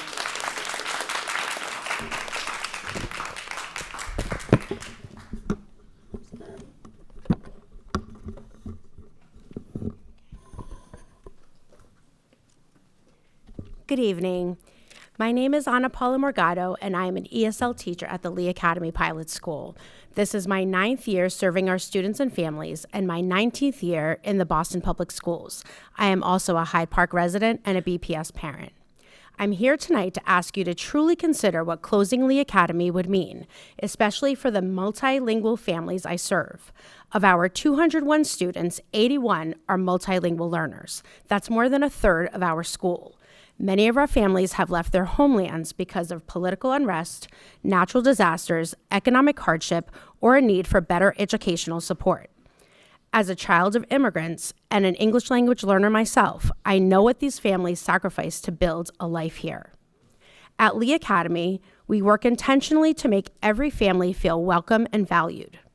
Time and again, families tell us how much they love our school, how safe their children feel, how supported they are, and how proud they are of their children's progress. Each year, third grade parents tell me they wish we continued on to fourth grade. Just last month, a mother expressed her worry when she learned her son would have to leave our school after this year. She said this was a safe school and she needed him to be safe. So I ask you to view this decision through the lens of BPS's mission to provide an equitable, high-quality education and eliminate opportunity gaps for all students. Closing Lee Academy is not an equitable choice, 30 and it seconds. stands in stark contrast to recent investments made across the district, the new buildings and mergers supporting other schools. Why are our families the ones losing their community? We deserve the same respect, the same stability, and the same investment as every other school community. Our students deserve a building that is safe and accessible, yes, and they deserve to keep their teachers, peers, and community that make them feel safe to learn and thrive. I invite you to visit us, and please push back the vote to January. Thank you. Our next speaker is Andrew McDonald. Andrew McDonald. Hello, my name is Andrew McDonald.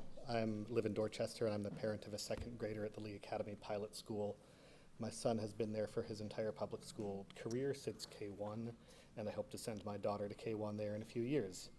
He has thrived there because it is a close-knit community with a strong focus on young learners and their social and emotional growth. He feels comfortable and confident going there despite the challenges he faces due to the hard work teachers and staff make to connect with learners and make them feel welcome. Lee Academy is a unique, irreplaceable community. I do not want to see it shut down. The issues flagged by BPS are things that have been raised by LAPS families and faculty for over many years, and it's disappointing that instead of being addressed, BPS is proposing to close the school. I am concerned that if shut down, students who remain at the school through the next year will not receive equitable educational resources or have a positive school experience, since the student base will be cut in half and looming change will dampen school spirit. I would particularly like to hear more about plans to ensure that students receive support before, during, and after their transition, which will be a traumatic event. How will the relationships with fellow learners and staff that contribute to educational success be maintained? Will staff be kept together? Connections between classroom teachers, paras, specials teachers, and support roles are an important part of LAPS culture and the result of years of effort that should not be thrown away. Even if the facility is unsavable, the community and educational 30 environment seconds. should be preserved. Please also ensure that families have a way to hold BPS accountable and that there is a clear, accessible point of contact for that during this time. Thank you.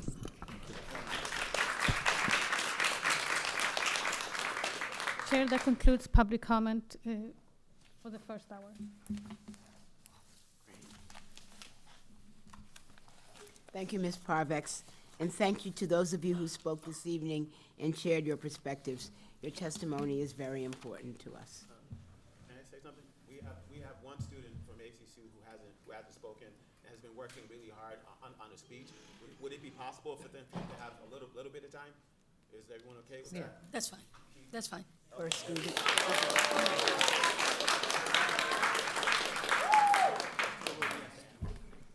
Good evening. My name is Rocco Serro. I'm from Hyde Park. I'm here tonight to talk about the proposal of shutting down ACC and the negative impact it brings on students. In 2016, you guys took us from the Taft Building and put us in our building in Hyde Park. It was the first time we had our own building. And 9 years later, you guys are telling us the building is inequitable. This feels unfair, especially because ACC is working for its students.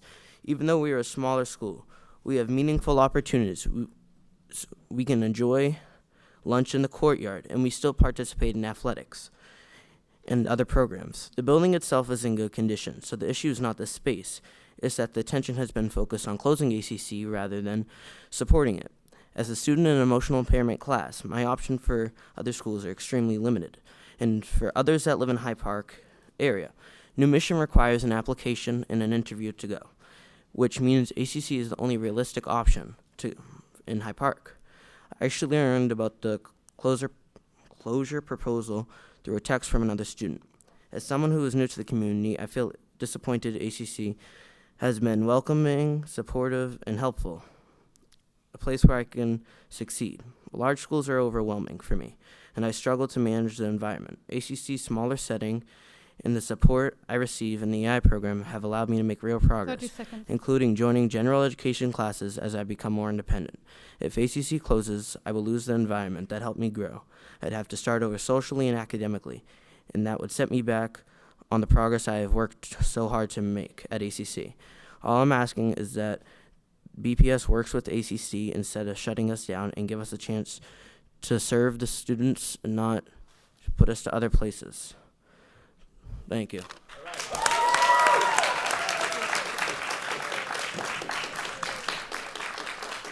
Nice job, Rocco. Okay, we're done. No. Actually, we cannot. I mean, we took an exception for the student, but our public comment period is 1 hour. We've done the 1 hour. We will have a second hour at the end of our meeting. So we have to follow the rules. I'm sorry. Thank you. All right. Grants? Our only action item this evening is the grants for approval totaling $18,775,752. Now I'd like to turn it over to the superintendent for any final comments. Great, Chair. Thank you. And again, thank you to everyone that spoke in that first session. There's 5 grants for your approval tonight, totaling more than $18.7 million. The largest is an IDEA, or Individuals with Disabilities Education Act grant, that's continuing entitlement grant, totaling nearly $18.2 million. For the 2025-2026 school year, this grant serves approximately 12,000 students and 100 staff district-wide. The purpose of the grant is to provide funds to school districts to ensure that eligible students with disabilities receive a free and appropriate public education, including special education and related services designed to meet their individual needs. The next largest is a special education early childhood entitlement grant, totaling just over $513,000, and will serve approximately 1,000 students district-wide.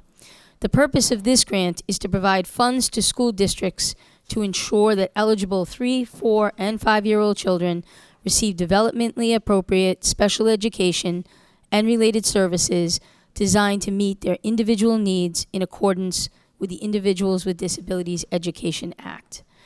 The federal fiscal year 2026 budget proposal for school year 26-27 aimed to maintain the overall IDEA funding level, but would consolidate smaller IDEA grants like Part B preschool grants, Part D national activities for technical assistance and teacher preparation into the larger Part B grants 2-state program. It is too soon for us to know if this change will be approved through the budget process and what the impact would be on the district, but we're continuing to monitor it closely. The remaining $80,160 includes a continuing competitive civics teaching and learning grant totaling $40,160 that will serve 46,000 students and 300 teachers district-wide. This grant will support civics teaching and learning, including student-led, nonpartisan civics projects. It also includes a continuing competitive early college planning grant for $25,000, serving approximately 100 students at Boston International Newcomers Academy, or BINCA, Madison Park Technical Vocational High School, and Margarita Muniz Academy. And there's a new $15,000 Campus Without Walls, or what we call CWWW planning grant for the Dr. Albert D. Holland High School of Technology, serving 28 students and 2 teachers that will support a 2-year pilot with 10 high schools and 3 to 5 districts. This funding will support the development of a course using the Campus Without Walls model, a statewide virtual course sharing platform that enables students to access high-quality, diverse courses without leaving their own schools. So that sums up the grants. CFO Bloom is here. Were there to be any deeper questions on the grants? Thank you. I'll now open it up to questions and comments from the committee. Questions? Dr. Alkins? No. Okay. If there's no further discussion, I'll now entertain a motion to approve the grants as presented. Is there a motion? So moved. Thank you. Is there a second? Second. Is there any discussion or objection to the motion? Is there any objection to approving the grants by unanimous consent? Hearing none, the grants are approved. Now we will transition to our only report tonight, which is on the long-term facilities plan.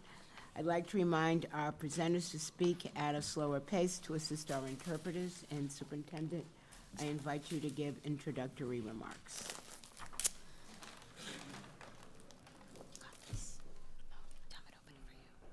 I'm just waiting for capital planning to Chief Stanislaus to approach.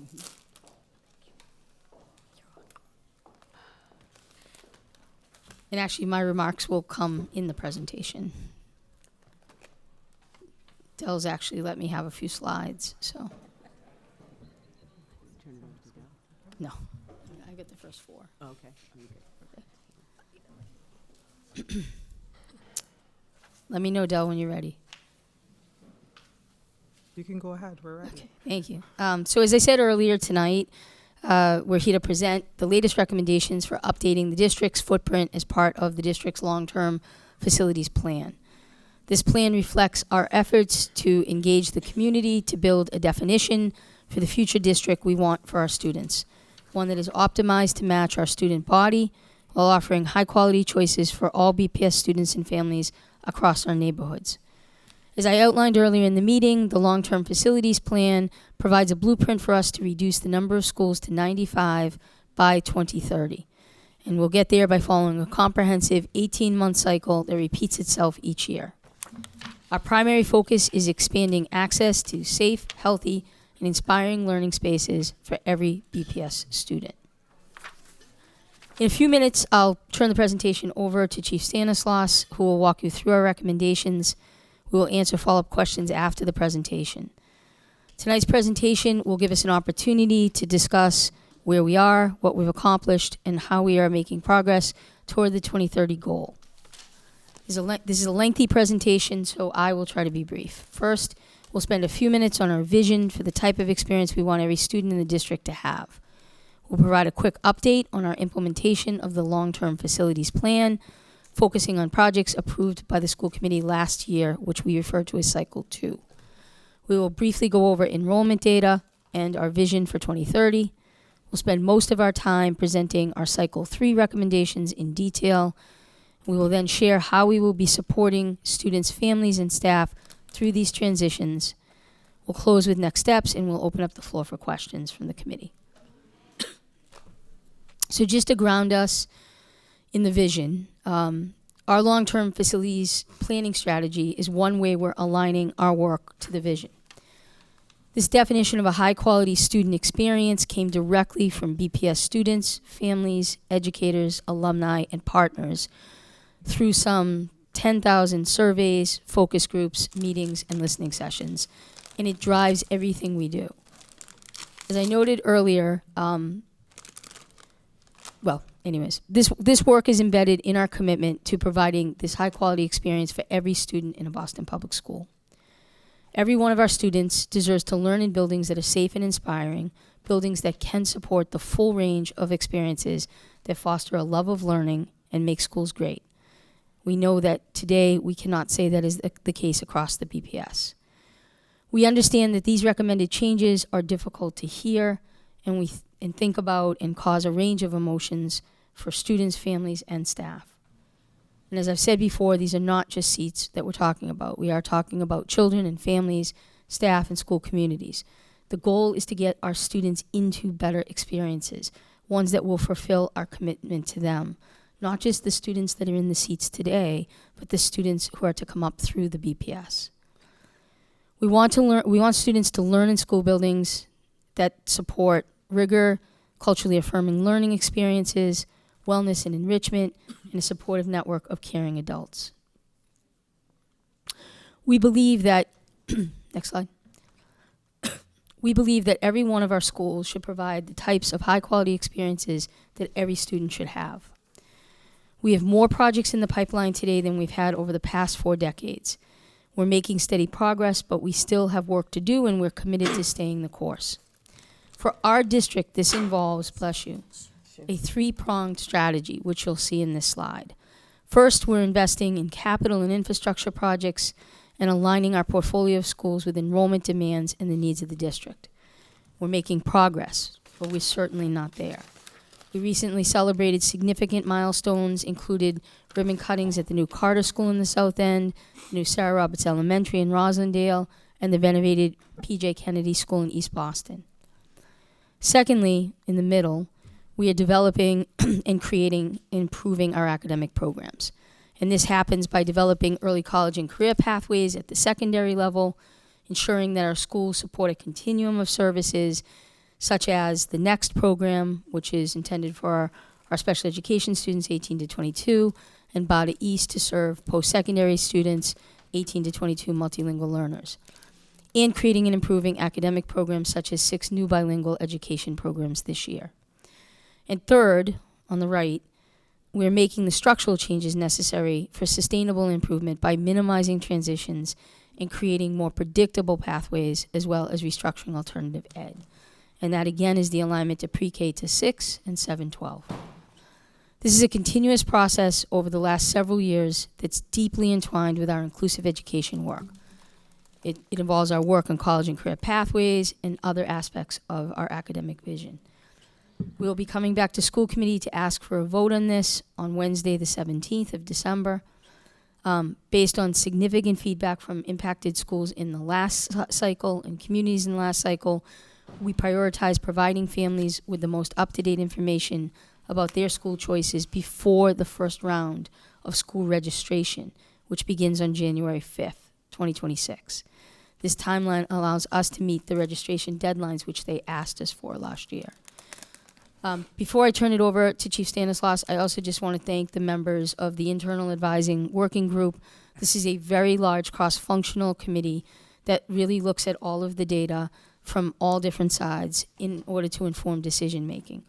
I also want to recognize Dell's hard work, the entire capital planning team's work.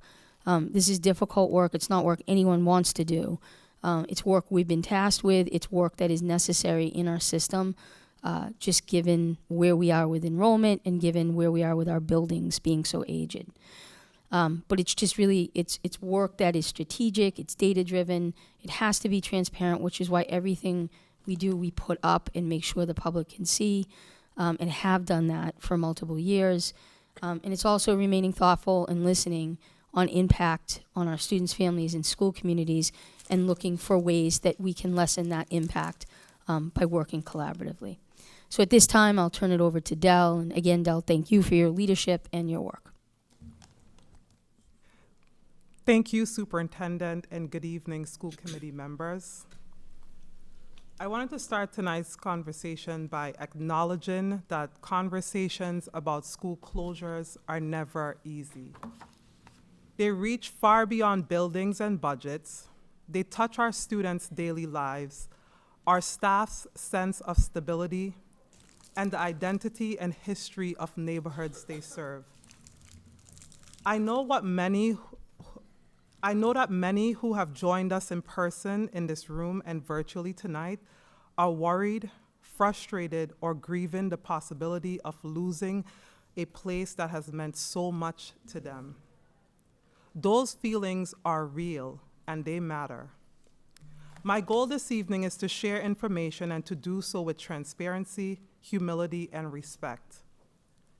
We care deeply about providing every student with the best education, and while difficult, this work is necessary to build a stronger BPS and deliver on the vision of our community's design in the long-term facilities plan. As we work through the data and the recommendation before us, I will do my best to explain clearly how we got to this point, what we have considered, and how we are prioritizing students' needs as we look ahead.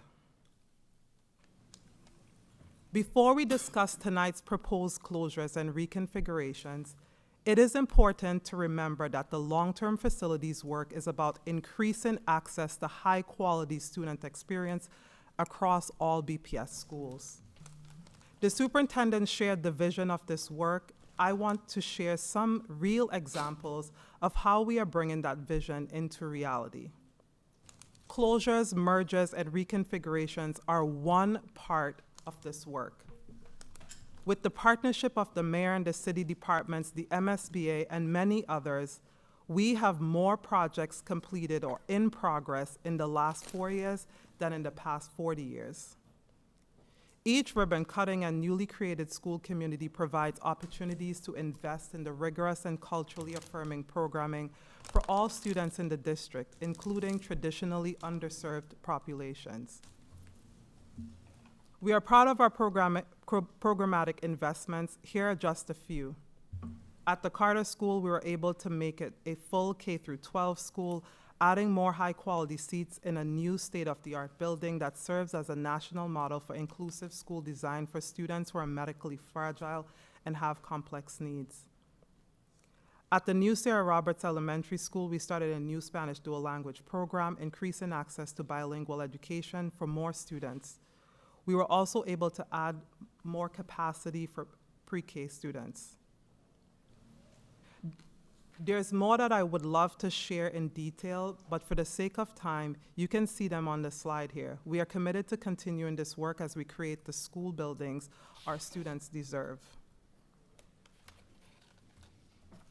We are also making an impact through facilities investment. We opened the next program, as the superintendent shared, in a renovated space in Roxbury, offering up to 120 students with disabilities a comprehensive postgraduate transition program.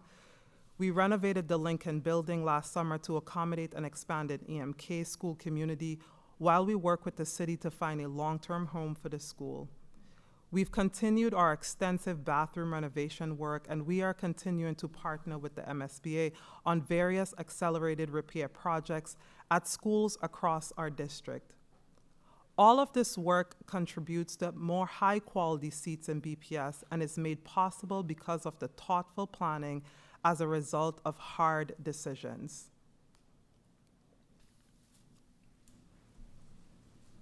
A quick update on our continued partnership with the MSBA. We could not do a lot of this work without them and are deeply grateful to them for their continued partnership. The Shaw Taylor Elementary School is in the project team phase of the MSBA process. We are working on the educational program at the moment that will be used to inform the design of the building, which will begin in 2026. Ruth Batson Academy is in the eligibility period of the MSBA process, with hopes to begin construction in 2029.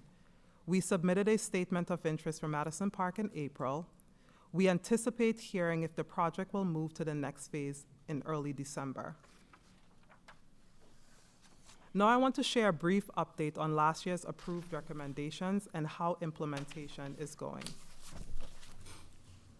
Last spring, this body approved the closure of Excel, Mary Lyon, Dever Community Academy, effective the end of the 2025-2026 school year. Additionally, the merger of the Clapp and Winthrop schools into the Frederick for the start of next school year. Since the recommendations were announced, we have been working closely with each impacted school community. Here we have a snapshot of our work to facilitate successful transition for students, families, and staff in the schools that are closing. One thing that we did not anticipate was that 91% of the rising 9th and 10th graders at Excel and Lyon wanted to transition this school year rather than waiting for the school to close.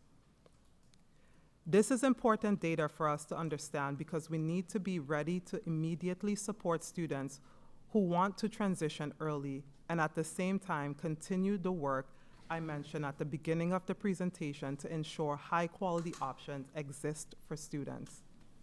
Of the students who wanted to transfer before the school closed, nearly 100% of them were placed at one of their top choices. And as a reminder, students who haven't transitioned early will have priority in the 2026-2027 assignment process. Clapp-Winthrop merger in preparation for the Clapp-Winthrop merger into the Frederick building, the planning and design work is underway on a new age-appropriate accessible playground, as well as on building upgrades and repairs to support a pre-K through 6 school. We will continue to work closely with all of these communities to ensure a smooth transition for all impacted by these changes.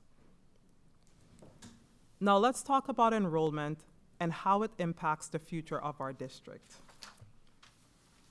The superintendent shared much of this data earlier this evening, so I will provide a high-level overview of where we currently stand and how these trends affect our future planning.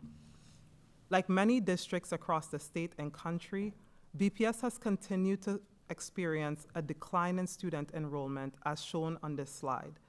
Our October snapshot shows approximately 1,700 fewer students than at this time last year. This decline is largely driven by a decrease in international immigration into the district. It is also impacted by the lower birth rates both in Boston and nationwide, which lead to smaller school-age cohorts. While overall enrollment has declined, the needs of our students have shifted in important ways.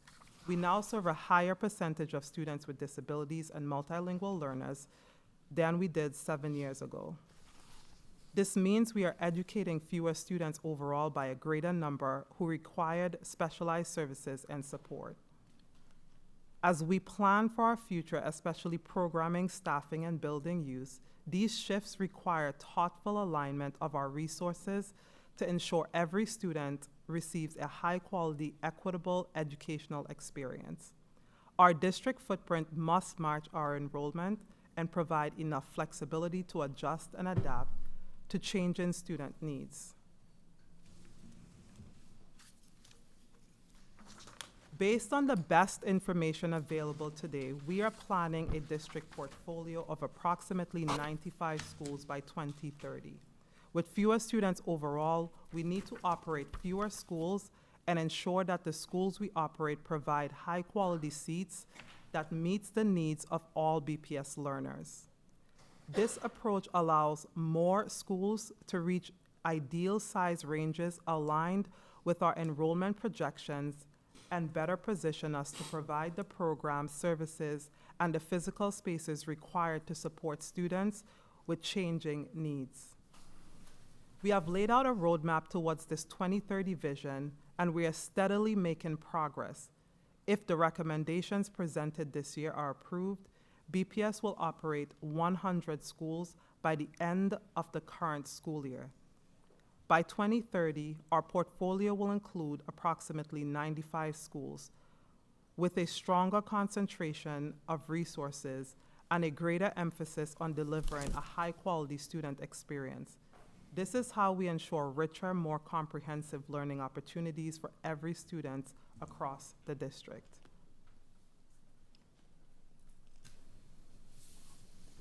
As we present our Cycle 3 recommendation, I want to emphasize how committed we are to our students, families, and staff. We know that closing a school isn't about seats. There's a real impact on children and adults who have invested their time and energy into their school community. We do not make these decisions lightly. We also know that these are necessary steps to provide current and future generation of students with the type of learning experiences they deserve in buildings that can fully support those experiences. I'd like to remind everyone of the metrics we considered in our decision-making process, which is outlined in detail in our long-term facilities plan. The school's building experience scores, which assesses the types and quality of spaces a building offers on a 4-point scale. A score of 2 or below indicates that a building does not offer the spaces needed to best serve students. We look at whether a building can provide a full continuum of services. Does it have the spaces to provide multiple strands of each grade and the spaces needed to adequately and equitably support our students with disabilities and multilingual learners? We also consider the school's utilization rate. A utilization rate of 84 to 115% is considered a healthy range based on industry standards. Anything outside that range suggests inefficient use of space and negatively impact the learning experience. Other metrics considered are shown on this slide. Not all of our buildings are required to meet every single metric here, but these are all important to consider when thinking and planning for the physical spaces that support our students' learning. Tonight's recommendation would take effect at the end of the 2026-2027 school year, unless otherwise noted, and I will go into specifics for each decision in the next few slides. In summary, the proposed package for this cycle is close Lee Academy Pilot School, a pre-K through 3 school, close another course to college, a 9 through 12 high school, close Community Academy of Science and Health, a 9 through 12 high school, shift the Henderson Inclusion School from a pre-K through 12 and transition program into a pre-K through 8 school. This would require 2 elements, a merger of the upper and lower schools and a grade reconfiguration to eliminate grades 9 through 12 as well as the transition program. We are also announcing 2 additional grade reconfigurations in alignment with our 2019 grade configuration policy. Reconfigure the Tobin Elementary as a pre-K through 6, eliminating grades 7 and 8, and reconfigure the Russell Elementary School, currently a pre-K through 5, as a pre-K through 6, adding a 6th grade at the start of next school year. Now I will go into detail about each of these recommendations. We recommend that Lee Academy Pilot School be closed at the end of the 2026-2027 school year. The school currently serves students from pre-K through 3, and the building cannot accommodate expansion beyond that level. The building lacks a dedicated gym, auditorium, teacher collaboration spaces. The building also is not ADA compliant and requires significant HVAC upgrades. The school will not enroll new students, including no K0, K1 for the next school year. Current eligible 2nd and 3rd graders will move up as planned. Remaining students will have priority through the BPS assignment process. We are recommending that another course to college close at the end of the 2026-2027 school year. The facility was originally designed for an elementary school and does not include essential high school spaces such as a gymnasium, auditorium, or adequate outdoor learning and athletic areas. Despite strong efforts by staff, the building cannot support the full range of academic and extracurricular programming our students deserve. With a building capacity of 392 students, the school is only utilizing 63% of the space. The school also has a high churn rate of 35%, which means that the student population is consistently changing. As we've shared in previous cycle, an underutilized school is an under-resourced school, and these limitations ultimately affect students and staff. ACC will not enroll new students, including no ninth grade class, for school year 2026-2027. Current eligible 11th and 12th grade students will graduate as planned. Students will have priority in the BPS school assignment process. Students with IEPs will receive individualized counseling through the IEP process to ensure appropriate placements and support. We are recommending the closure of the Community Academy of Science and Health at the end of the 2026-2027 school year. Cash has seen a 20% decline in general education student enrollment. It also has a high concentration of specialized programming, making it difficult to maintain stable and inclusive programming. Similar to ACC, Cash has a building capacity for 700 students, and the school is only utilizing 53% of that space. The school also has a high churn rate of 38%, which means that the student population is consistently changing. Operating a large high school building with such a low student population makes it difficult to sustain rich academic offerings, elective, extracurricular activities, and specialized programming. Cash will not enroll new students, including no incoming ninth grade class for school year 26-27. Eligible 11th and 12th grade students will remain at Cash and graduate as planned. Students will receive priority through the BPS school assignment process. Students with IEPs will receive individualized counseling through the IEP process to ensure appropriate placement and support. We recommend merging the Henderson inclusion upper and lower and reconfiguring the school to be a K0 through 8. This means we would eliminate grades 9 through 12 and the transition program. Currently, the upper campus building houses grades 2 through 12 and a transition program. After the reconfiguration, the upper campus will serve grades 1 through 8, beginning school year 2027-2028.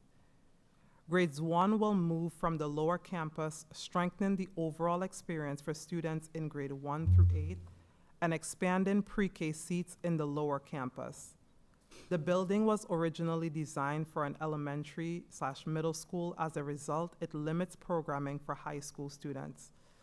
The Henderson nationally recognized inclusion program works well at the elementary and middle school grades, but the model has been more difficult to sustain in high school grades. Over the past 3 years, 45% of 8th graders have chosen not to return for high school, indicating that students and families are seeking other schools that can offer a more comprehensive high school experience. Henderson will not enroll new students, including no incoming ninth grade class for school year 2026-2027. Current and eligible 11th and 12th graders will graduate as planned. Current 8th graders will receive priority in the school assignment process for this year's school choice season.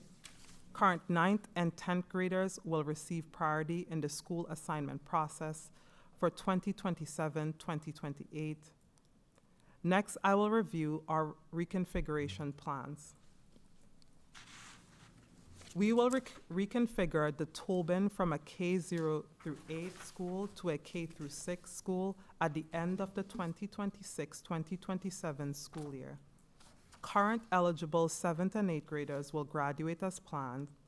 Rising 7th graders will receive enrollment priority and support in transitioning to other schools in the district for 2027-2028. We will add a 6th grade at the Russell for school year 2026-2027, which will bring the schools into alignment with our grade configuration policy. Current eligible 5th graders will have the choice to stay at the school as 6th graders next year. As we continue to implement the long-term facilities plan, we need to consider the future of our buildings. This slide shows potential use of the impacted buildings if these schools' proposals are approved. You can see BPS use will be prioritized. One of the things that I want to lift up from this slide is assessing the current cash building for potential use and expansion of Boston International Newcomers Academy. The current Binka building will be assessed by the MSBA as a potential site for the future Shaw Taylor, so we need a plan for where Binka can move if this happens. The earliest it would happen is school year 2027-2028.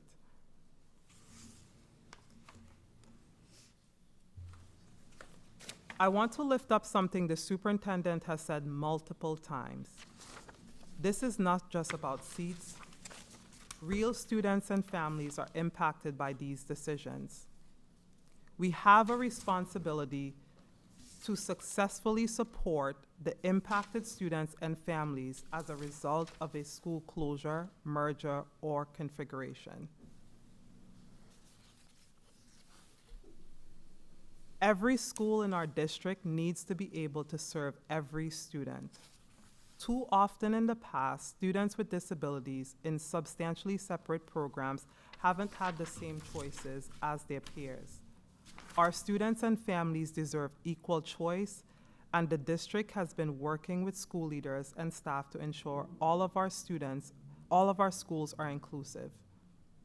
For this set of closures and reconfiguration, there's a high number of students in specialized programs that are impacted. So we have to be especially thoughtful and intentional about our planning. Wherever possible, we will work to move programs as a cohort. Over the coming weeks, we will collaborate with potential welcoming schools to identify appropriate new locations for programs to ensure continuity of services and supports. District departments such as Welcome Services, Office of Multilingual and Multicultural Education, and the Office of Specialized Services will meet with each of these students and families to ensure an appropriate transition for each student. We will provide a full year to plan and collaborate with welcoming schools to ensure strong transition and continuity of services. All impacted students who need to select a new school will receive priority in the BPS assignment process. We will limit new enrollment in the entry grades of schools that are closing or reconfiguring. This helps reduce the number of students affected by change. Our school communities and staff will have dedicated transition teams led by a senior project manager and a school-based transition coordinator. We will work closely with all our union partners to ensure staff are supported. Our HR team will provide resources to help retain our talented staff and assist with career needs and next steps. A lot of the information on this slide have been shared already, but this is a summary of how we will support specific groups. We have created a comprehensive transition guide that will help families understand the support available to them and next steps. Welcome Services will provide accessible community-based enrollment support, priority assignment in the 2027-2028 school year, and clear information to guide families through the school choice and registration process. We are committed to retaining staff in BPS and will provide comprehensive support during this transition. We will work with our union partners, and the HR team will offer resume and interview assistance, licensure guidance, and confidential on-site office hours. In addition, a staff transition guide has been created to outline the supports available to all affected employees. As you consider these proposals, here are the next steps we are planning. We made these decisions based on the framework outlined in the long-term facilities plan. The framework was created with community input and has continued to provide the data to explain why and how these decisions were made. We are committed to bringing these recommendations to a vote We will work with community to get their input to ensure that our transitions plans meet the needs of students, families, and staff. There are multiple avenues to share feedback listed here via a survey, email, school committee public comment, community meetings, and staff feedback forms.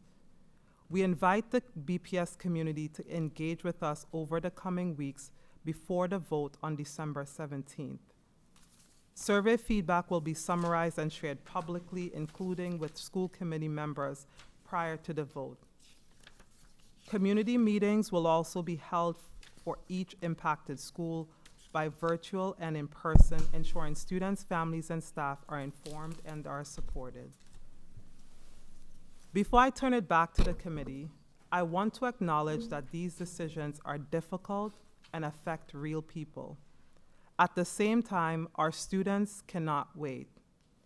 Making hard choices now is how we deliver a more equitable, richer, and more comprehensive education for every student in our district. This is what our students deserve, and it is our responsibility to deliver. Thank you.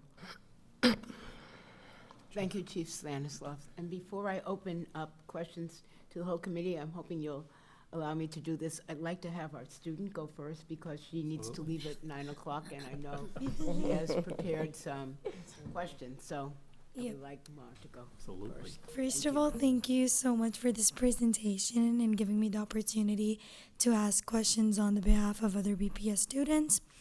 And I believe that most of the questions and concerns have already been addressed in the presentation, but there are some things that my fellow BSAC members and students across BPS, including some of my friends who attend the Henderson Inclusion School and other courses to college, ACC, and Community Academy of Science and Health, CASH, feel about these changes, since they are the ones being directly affected by this. So, as we know, all of these high schools serve many students with individualized education programs, and students with who are a part of these IEP programs often rely on familiar environment, consistent staff, and established support team. So, wouldn't these larger transitions disturb the services and routines that the students depend on for their academic, emotional stability? So the main question is, what is the transition process for the students with IEPs, and how will they be helped throughout this transition? I'm happy to start with that. It's a great question. It's actually one that comes up from parents as well. So I think at the high school level, one of the reasons we let the 11th and 12th grade remain to graduate is so that we have plenty of time to concentrate on the 9th and 10th. And though as far as where the services for the students get met, that happens through the IEP process. So we work with the IEP team, Dell and her team. We have special education liaisons, and they will work with each school and family that's impacted and student to sort of look at where are the options for the student to be able to go to continue their education and then help to make that transition for them. I think different from before in the BPS, before we had inclusion, students were very limited in where they could go because the programming only existed in certain schools. But one of the efforts that we've done to have inclusion happen across our high schools is that now there's much more opportunity for our students, particularly in the younger grades, to be able to choose from the schools that they're most interested in. But it's a very intentional, supportive process that we do. The team is part of that, as is the student because they're high school age, and the family, and we ensure a smooth handoff that will continue with a supportive group of adults once they get to their new school. All right, thank you. And I think, can I just, one more thing to take back to the kids that I think is important. Dell had put it up, but at Excel and Lions, all students, we were about 90% of the students got in their top 3 choices of the schools that they wanted to continue to, and that included IEP students. So I think what part of the conversation with the kids is, we know this school is, you'd want to stay here, but because the school is closing, let's look at all the high schools and let's see where else you may want to go. And then our goal is to work with those school leaders to be able to do that handoff. All right, thank you. So, moving on, another concern or like something that me and my friends and my fellow BSAC members talked about was how these school closures will affect our teachers, because they are the ones who've been there for years, and some of them just started their careers from these schools. They're the one who are like there to build a community and everything, and they're always there for us as students. So what's the process going to be for teachers? Will they lose their jobs, or is there anything that's going to make sure that they are given the positions that align with what they specialize in, and they just get like treated fairly? Right. So I know Dell's going to answer, but Chief Canty is also in the audience, and I'm sure she could come up because she's very supportive in the process for our staff.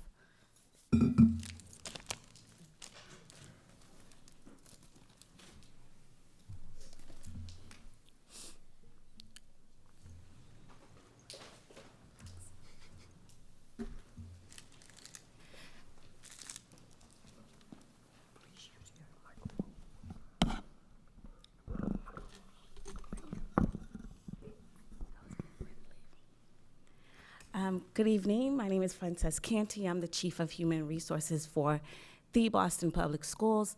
And that's a great question. So as part of these closures, one of the things that my team, that we focus on and making sure that we can create for our employees who are, possibly who are moving schools, and there's a lot of things that go into that. So what we do a curated services for them. So immediately after the announcements were made, we made it so that my staff went out there to talk to meet with the educators. We had drop-in sessions, and each educator, they're vary. Like you can have a permanent educator, you have a provisional educator. They vary in scope of where they need to be and things that they need specifically. So our focus is making sure that we can provide them resources and services that can answer their questions. Like some of the questions we've been hearing about is like, how will this, about their licensure, like the positions we're gonna have available in the district. How are they, the process of like applying for jobs. So we've been able to go out there, talk to them individually, and we have, tomorrow we'll be at Cash, on Friday we'll be at the Henderson, and we'll be at the Henderson, there's one more other school that, the Lee Academy will be there tomorrow we'll be there on Friday. So again, what I'm saying to you is that we do provide them a curated service of meeting with them, not just now, but like we'll be going there throughout the course of the year to talk to these individuals that are impacted. Yeah. Like we want our teachers, we want our paraprofessionals, we want our cafeteria workers, our nurses, like any of the staff that are displaced because the school closes. We have a whole process that we work with them to support them, much like we do the students, to help figure out where they can get to. We want them to be part of the BPS family. Yeah, thank you. And another thing that as a student myself, high school is a place where we go, we learn, we build bonds with teachers, the staff members, we create memories, and then for students to like think about their high school not being there anymore, and they just feel sad because they won't be able to see their old teachers in those classrooms where they once studied with them, where they once shared some good memories and everything. So they feel like every memory that they've created in that school with specific staff members, or like just being a part of that community, it'll just be lost. So BSAC was wondering, how does the district honor the legacy and communities of these schools after the closure? That's a good question. That's a really good question. That's a really good question. So as part of the transition process, our team, our senior project manager and transition coordinator work in collaboration to build out next steps for school community that outline how communities would like to be remembered and celebrated through the process. We also partner with Boston University. We have a student photographers that comes in, and we kind of just like curate just like the year of like closing, how communities would like to remember, document the process. So it's a partnership that we do with like students and staff at schools that are transitioning to like right now we have the Frederick School that closed. The school leader at the Frederick School, I think she did a beautiful job of like documenting, honoring the Frederick legacy. And there is an exhibition right now at UMass Boston. We did a lot of learning from that process, and right now we're recreating that process at like the Devers School that's like currently closing and Excel. So we're recreating that at like other schools, because I think it's important that the legacy of these schools are remembered throughout the BPS. Yeah, and this would be great with BSAC if they also had ideas about this, right? Because what people don't realize is many of our buildings have actually held several schools during the time. Like, for instance, the Cash building used to hold the Cleveland School, and at one point the Henderson, and then those schools got moved. So it's sort of each building, sometimes a building has 3, 4, 5 schools worth of memories in it. And I think this is becoming now for us. It used to just be we would close and then somebody else would move in the building. The kids are picking up on the right thing, which is how do we keep the memory that school existed in that building for a period of time. And that was a special place for the students and the staff. So love to hear from BSAC if they have other concrete ideas about it. And lastly, I'm just gonna state a few things that the students wanted me to like share in today's meeting, what they wanted to advocate for. So they were wondering if you guys could provide any additional scholarships or like additional financial aid support, specifically for juniors and seniors, because this transition is gonna affect their preparation for college and everything. And another thing that they wanted to like request was if they could have like some special field trips for these school communities so they could create happy moments and make it their last moments and just cherish. Yep. Good ideas. That's it. Thank you. Very good. Thank you. Very good. Thank you. Thank you. All right. Ms. Blanca Garcia? Yeah. Thank you, Madam Chair. Thank you for the presentation. When the family, students, and community hating about a school close, in her mind, putting frustration, because is the school provide my education, the students say. My parents have a job close to the school. I living in this neighborhood. The teacher think I lose my job. So it's too many things. I think the school close is hard process. I think how the district have the plan for that transitional moment difficult for the family. In beginning of the meeting, I talked about the mental health. Too many families right now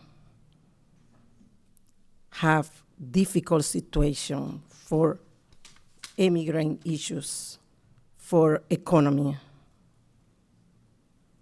And then putting now too, that preoccupation is hard. I know you say have meeting with each school.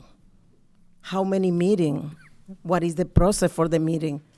The student with disability, the inclusion school. What is the plan for putting this special student? What is the school? That's a great question, and I could say, even for myself sitting here doing this presentation tonight, it's also difficult for me. on a personal level as well, because I had to like look my mom in her face and tell her that the school that she's working at will be recommended for closure at the school committee. The first school that my son ever attended. So this is like presenting this at school committee for myself as well at home. It's like also really, really difficult. When thinking through the decisions that we have to make as a district, right? Looking at the decline in enrollment, thinking through what is best for students and centering our students through transition. As a district team, I have seen our leadership team and just like all of our teams at the district sit at tables, and right now the conversations is like, how are we all showing up to support students through transition? And I think students and families through transition. And I'm just gonna take a step back for 1 second and just talk through like the process for Excel. When we surveyed communities and we got feedback, one of the things that I consistently heard was that the district has closed schools at a very short timeline. Families didn't get a chance to react. They didn't understand their options. And a lot of our students were administratively assigned through the process. We outlined an 18-month runway. And last year when school committee approved the closure of like Excel and the Lion high schools, I went into myself, along with some of my other colleagues, went into classrooms and started talking to students. And they were like, our 9th and 10th graders were like, we want to leave now. We really want a great high school experience. And what we all did with all of the principals across the district and with students, these schools showed up at Excel and held like a preview day with all of the students and had conversations with students. Students were able to share where they would like to attend schools.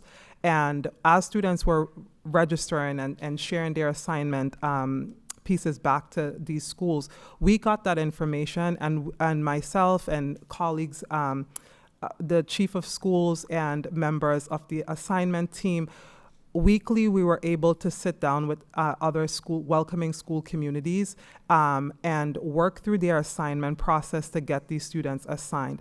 I do think for transition supports for our student and families, it takes an all hands on deck approach. All of our schools need to serve all of our students, right? And we need to individually, what we're recommending tonight, a large part of the student population is students who learned in substantially separate setting.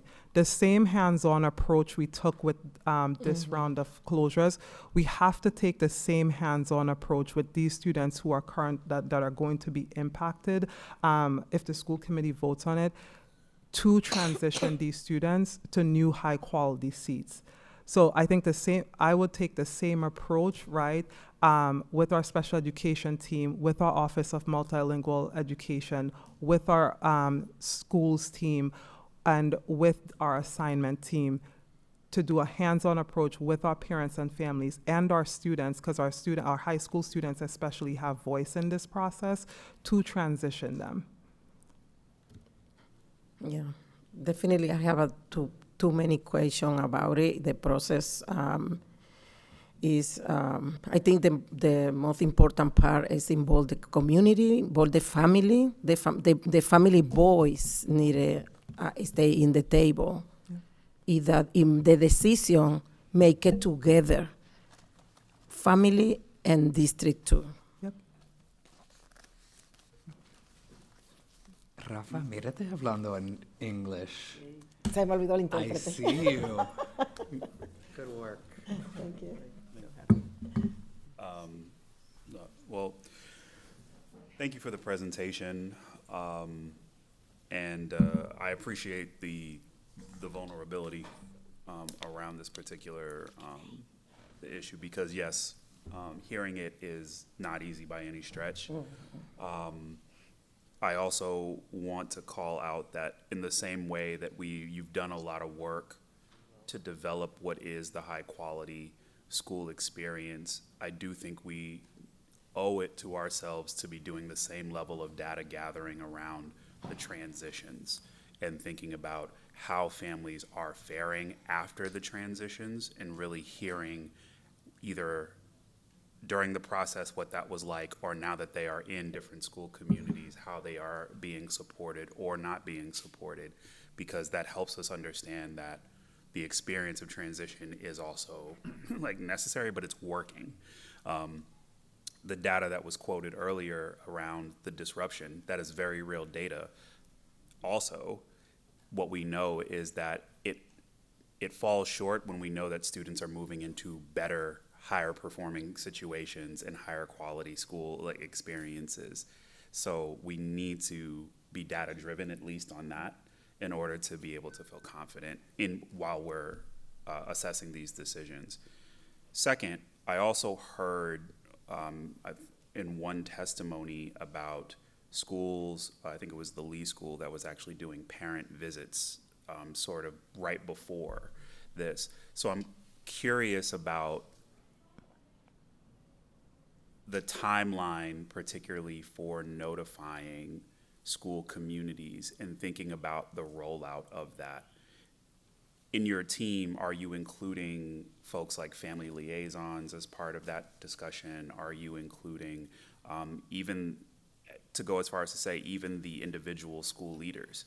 Because they are the people who are best equipped to deliver this news, and it feels very, it feels very caught off guard, like to actually have the students and the faculty hear about it at the same time. And so I'm wondering if you're utilizing them to sort of think about one strategy, but then also, the timing of how it is, because families are also saying, hey, I might want my student to go to this school, and and to hear that 2 days later, oh, it's closing, like that, that's time invested for families. Yeah. Another personal thing I would share for Lee Academy, I was a Lee Academy parent, and those home visits, I will get the home visit from my son's teachers all the time. That was something beautiful about that community, naming that on record. Mm-hmm.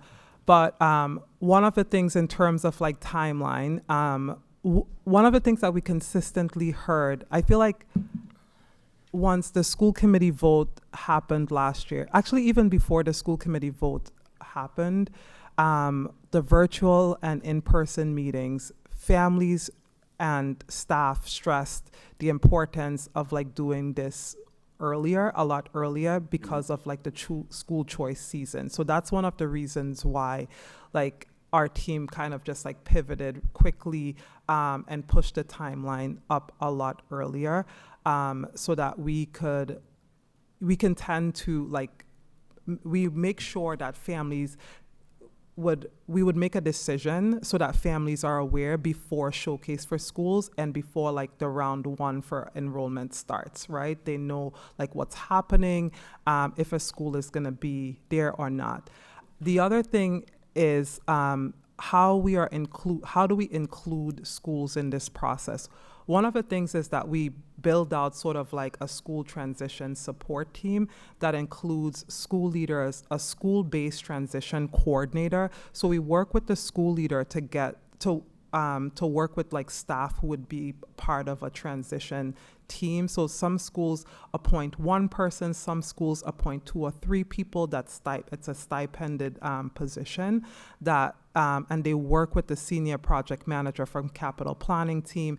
And there are these all-in weekly meetings with all teams that is a part of this process centrally, that the senior project manager leads with the school transition team. And there's an engagement team where families are a part of, where we hold monthly meetings with the school communities, and this is with like families, etc. And then there's the assignment piece, where the assignment team, as they're working through the priority process when families are ranking schools, families don't have to go into the Welcome Center. We work with all of the families, and the family liaisons at the school to schedule dates and times. We go into the community, like the Welcome Services team. If there's like a concentration of families, let's say in Codman Square area, and families are like let's do it at the Codman Square Library. The Welcome Services team will go into the Codman Square Library. So we meet families where they are. We go into schools. We work with the school communities and build out supports around the school communities. We have outlined supports built out in like a principal playbook and transition guides. But the school community, like, they know themselves best. The transition coordinator knows themselves. The principals know the community best. So taking an inquiry stance and going and talking about and building a more robust transition plan that is aligned to what that community needs, I think it's really important. So right after like school committee vote, our team just starts hitting the ground and supporting school communities based on just like the transition plan and guides that we already have built out for a starting point. Yeah, I would also, there's an incredible amount of work. I think particularly at the high school level, it really requires looking at every single like kid's profile. Because what you find is a kid will be in 9th grade, but they really don't have they really don't have the skill of 9th grade. Or they'll be in 10th grade and they really have 9th grade credits. And so like the opportunity that we took advantage of at Excel and Lions, and we will with these schools, is to literally review every kid and to then meet with the student and call the family to be able to get them to the place that they can graduate from. And sometimes that is, another BPS high school, like traditional high school. Sometimes it's, if the student is a special education student, multilingual learner, it may be a different program. And sometimes it's an alt ed because the student's been in that school for 3 years just spinning. And, Dell didn't get into deeper data on these particular schools, but I think when you learn, like she mentioned the term churn, and churn refers to who starts that school and then every year, like who continues. And one of the things we see in the schools that are under-enrolled, and we saw it last year in the schools that were closed, is that they end up, with a lot of open seats. And as a result, kids who are very mobile go to them, and then they stay for a little bit, and then they go someplace else. And so that's one of the hard parts, is like the stickiness of building the relationship and like having the kids stay, so that cumulatively it impacts the student academically and so forth. But we see with schools that are already under-enrolled and it tends to be the small schools, because many times high school kids think about, I want athletics, I want these set of activities, I want this or that. So they're looking for schools that have those things, and these schools don't bubble up. So as a result, they're not chosen in what we call like the top 3 or 5 of the choices. And students end up there by default. And then they decide later on, like, I want to go someplace else, and they put in a transfer. So you just see like a lot of mobility in these schools as well, which is a credit to the staff. Like, that like every kid that walks through the door, no matter when they walk through it, they're really trying with the kids. But it's different groups of kids each year. So. And I think my last question, I'm not sure if it's more of a question or of a statement, because I know it's not in the official criteria, but something that's helpful is actually our last presentation around transformation schools. And then just as I was combing through, sort of thinking about just as a body that we need to be mindful also of. I'm thinking particularly of the trend data for their accountability profiles, or percentiles, I should say, in how some of these school communities have been able to grow, or in a place where they are growing. And that is something that weighs heavily, but I know that it's particularly tough to include that in the criteria here. But I'm wondering, as a body, just to what extent do we consider that as part of our decision? I would offer on that, Dr. Hawkins, that you have, like, the transformation list is a good list to have, because it'll, without us having to go into that dissection, it'll give you a sense of where schools are, and you'll see them on the transformation list, and like, if that's the case, that we usually give a couple of years worth of data. We, again, like, I think the hard part of all of this is giving you the information you need, which for us is, looking at the building usage, like what the building can do compared to the high quality experience we want for all kids in BPS. When you peel back things, that's when you can see other pieces of data. If you ask for those things, we'll provide it, but we probably are not going to lead with those publicly. Okay, thank you.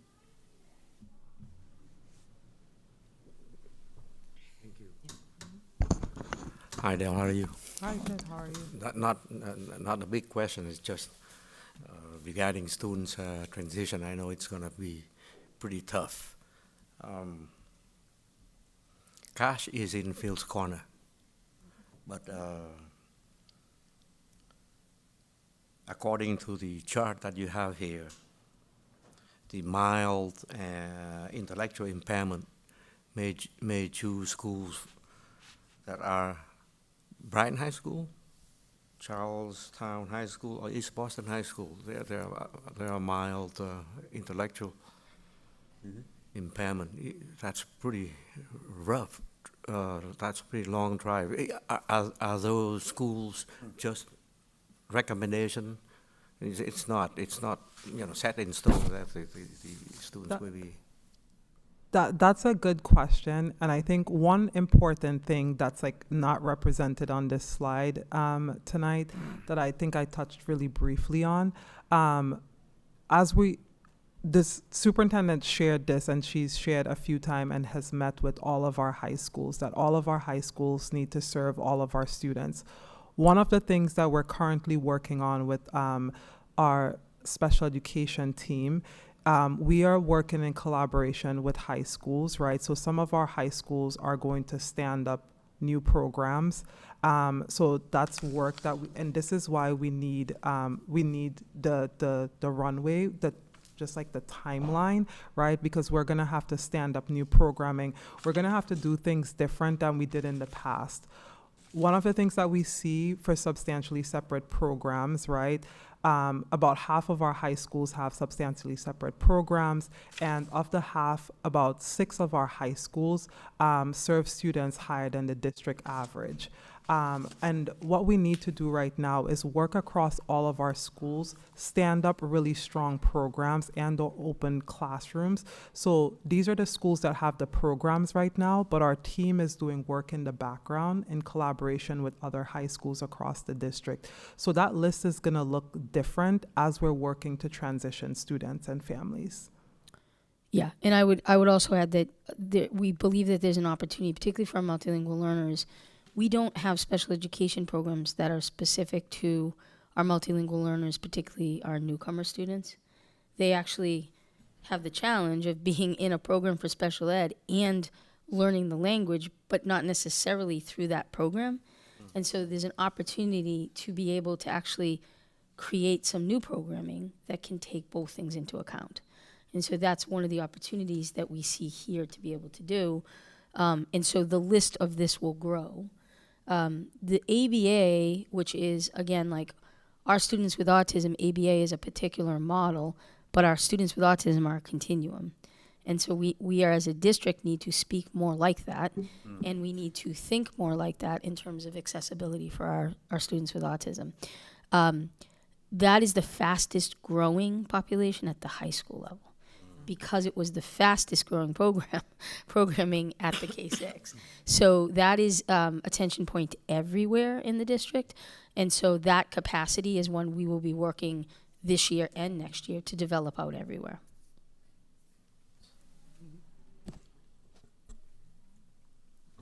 You go. Okay.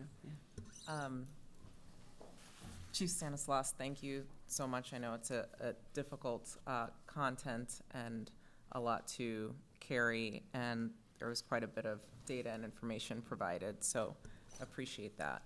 Kind of extending from Dr. Alkin's observation around the high quality student experience and the way that we've defined it, I think it's challenging because this is framed as a long-term facilities plan, and facilities are only one of the 4 elements of the high quality student experience. And I think what we saw in public comment tonight and what we know is that these are all places that really excel in having a supportive network of caring adults, and also under the wellness and enrichment heading, we also saw a lot of student agency and voice, which, really makes this even more challenging. I think also our BSAC representative, Ma, really acknowledged well the pain specifically of closing high schools, as it's supposed to be the terminal stop. And even when done with all the care in the world, it can be difficult to transfer at that stage. So one thing I wanted to encourage as we talk about wanting to move students to a place that has a full range of academic programs that students deserve, I don't think we've as yet really defined that clearly and made clear what that set of academic programs are consistently across a specific grade band. And so I think that it complicates the ability to really message what students are moving to and what they can expect differently. So I think that's just something we have to keep holding on to. But I had a couple of clarifying questions. One, appreciate the timing and the earlier nature of this conversation, as well as the pretty substantial window between this proposal and the potential closure dates. You talked about the experience at Excel and that a lot of the freshmen and sophomores elected to transfer at the time of announcement as opposed to waiting until the year of necessity to transfer, and was wondering what lessons should be learned from that, and if current freshmen or sophomores elected to transfer this year as opposed to waiting till it was necessary for them to transfer the next year, do they also have priority in the school choice round this year as well? That is a good question. I think a learning from Excel is the importance of making sure that the system is ready for change when it's happening, because if the system was not ready, like if the team did not work on like standing up things like the next program, et cetera, to support students, I think it would have been difficult to facilitate that type of transition. So like immediately, also the announcement was done after choice season, after showcase of schools, and choice seasons had already started. So like getting all of the high schools into like Excel and stuff like that to start supporting students, like the system I think really needs to be ready. So a part of like the work and thinking through like programming, standing up programming and stuff like that is important, like pre-work that we have to do as a team to ensure that we have a system that's ready if students would like to transition. I think right now, and last year even with Excel, students was not like prioritized through the rounds, like their priority rounds is like this year, but we were able to work one-on-one. It was like a lot of like one-on-one work with school leaders and students and their families to get into their top ranked schools. So it was like a lot of like one-on-one work, like wraparound care for families. So it was not necessarily like prioritized through the rounds, but students, we were able to collaborate with welcoming schools for students to get into their top choices. And I think, so I think that's my learning, and that's, I don't know, Soup, if you want to Yeah, add I mean, I think there's like different, I think there's different opinions and strategies on this. Like people say, rip the Band-Aid and just like, close a whole bunch of schools and and put out like 3 years from now, these are the schools that are going to close. And we end up with, we would just have mass chaos of kids trying to transfer in and out of places.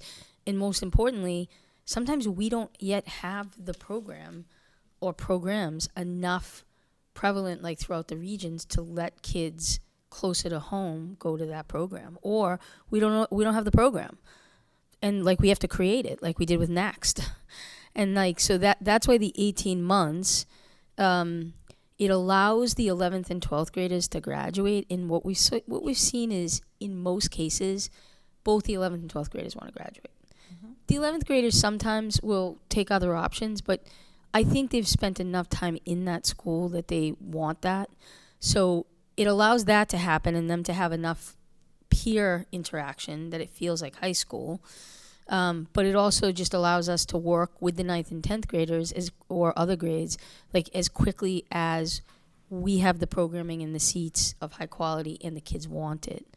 And so it is like a balancing act. Like Lions and Excel very quickly, like the kids and the families were like, let's get to the next stop. I think that will happen a little bit in a couple of these, but I don't think necessarily in all of them in the same way. And a few of the, like Cash is bigger and it's more specialized. And so like 70% of Cash is programmed with special ed or ELL.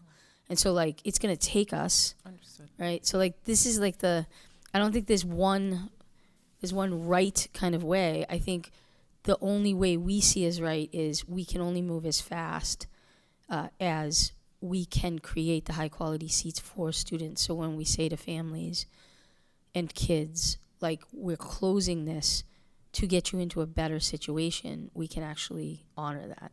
Yeah, I totally understand that. And I think I was more thinking about if it's a student and family's choice to elect to make that move this year, what supports are they going to have? Yeah. Because you think about a student who's a sophomore at one of these schools, if they wait till the time of transfer, they would be in that situation where they're going to need to spend a singular year at another school versus spending a 2-year cycle in another school and getting involved in that process. And that may not always be possible because of specialized needs, but there will be some students who will have more flexibility and just wanting to, make sure that they Correct. And like are able to examine those choices. I think because of the enrollment being depressed, right, like our high schools have room. There's room. So I do think we can facilitate that. Yep. But what we wouldn't want to do is have a situation where we could just move the gen ed kids and leave behind, you know what I mean? So it's like, that's why each situation is so unique. And I think Dell and her team just do an amazing job, and Corey McCarthy and the student support, and Joelle, like, who's sitting in the audience, like with OMME, they just go in and work to be with the kids and families to figure out what is best next step. Just on the list of welcoming schools in the guide, what makes a school a welcoming school? Was that more an assessment of available seats, proximity to the school? Member Tran mentioned specific programs. Is that what gives them this kind of designation in the presentation? Yes. Yeah. Yes. AP programming, et cetera. Yes. This actually connects to an earlier presentation we had a few meetings ago on the secondary school landscape and school choice. But as I looked at the bullet points for the welcoming schools, I'm sure this isn't the exact same presentation that students or families will get, but would really encourage kind of consistency of description between schools. There are like numbers of AP courses offered as a bullet for some school and not others, but some of the schools that don't have that bullet do offer AP courses. I would encourage that AP courses be named because there may be a specific course or an area of study that's more appealing to one student than others. Yep. And again, going back to, parents who are just going to look at a website and think about what our high school choices are. Our current BPS website does not link any of the schools to their actual school sites that they develop. Yeah. Which is where schools invest the time in making it dynamic and featuring presentations. So I think it's really time for us to look back at that. Sorry, I just have one more question around staffing. We, in the materials in the staff guide, it said that there's a part-time school transition support coordinator. I think Chief Stanislaus, you talked about that a little. That was named as a staff resource in the guide for staff supports. And you were sharing that's a school-based position and not a central office staff member who would have that role, and how would they then support staff with their next steps? Yeah, so the coordinator works in collaboration on the staff piece. As the day is going on in school, staff has a lot of questions, concerns, need connections to OHC and different areas like in the human resource department. That transition coordinator works with the senior project manager and like the HR team to set up one-on-one conversations with HR, the recruitment team to get resume. They also work in collaboration with like school leaders. Like there's like they schedule time for like interviews. We also do like we do like kind of just like school preview days with staff where we have like schools that are like hiring for positions. So all of that type of like coordination we do with the transition coordinator, and the senior project manager will collaborate together to get other schools who have positions to come in to sit in classrooms, look at how like teachers and all of that good stuff to support with the transition. Understood. Thank you. Okay. I have a bunch of questions, but I won't make it fast. One, I do want to say what it does feel like a real improvement from the last two cycles and how we're communicating and the timeline adjustments that we made. And so it feels like the conversations here have been heard as well as the conversations with community members, and it's greatly appreciated. I am, at the same time, I'm holding this moment where it is hard to hear we're closing X school because it's actually designed for Y, but 9 years ago we moved them in there. And I do think as a body, there is like real responsibility around that. And I keep finding those moments as we make really hard decisions here where it's like, well, we created this problem. Like these are adult created problems and leadership problems, some of which is like folks still here and in the room and doing the work. And so I do think it's something for us to hold because it is such a, it's a devastation we create, having known, I don't know, we're placing high school students in a school that was built for elementary school students. And we did that, 8 years ago. And so I'm hoping as we're thinking that type of strategy ends, or lack of strategy. I am curious about something. It's a question I always ask, and it's really about how we ensure families don't experience repeated or compounded disruptions. And so while I won't go as far to say it's a master facilities plan, I think it's like a target for where we're going with a year-over-year rollout that will create a plan, more or less. There is data that we saw. 49 students in this cycle were previously affected by closures, mergers, or reconfigurations. 39 will be directly affected again. I'm curious if those students get a different experience in the transfer, and then also how do we ensure that those 39 are not getting a third exposure to closure or grade reconfigurations, since we don't know what the next 5 or 6 or 7 are. Yeah, I mean, I think part of the challenge is we are a choice system, and so we can't prevent, like, when a parent chooses a particular school, because those are the schools that are open and there. And I think we also are a district that the concentration of this plan and the focus on closures and mergers has been over a concentrated period of time. Mm-hmm. Whereas when you go back into the system, the last time it might have been 1 or 2, and it was like back in 2012.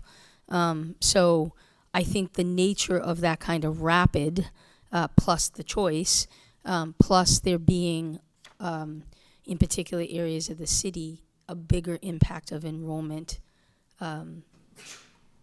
decline. Sorry, it's late. Decline. That those factors set up for where we can't be 100% insulated. I think this round is predominantly high school. Lee is there, and Henderson is in the restructure, but or in the reconfiguration. And I think our sense is that next year it will be more elementary driven, which also then kind of gives some pause on the high school side, right?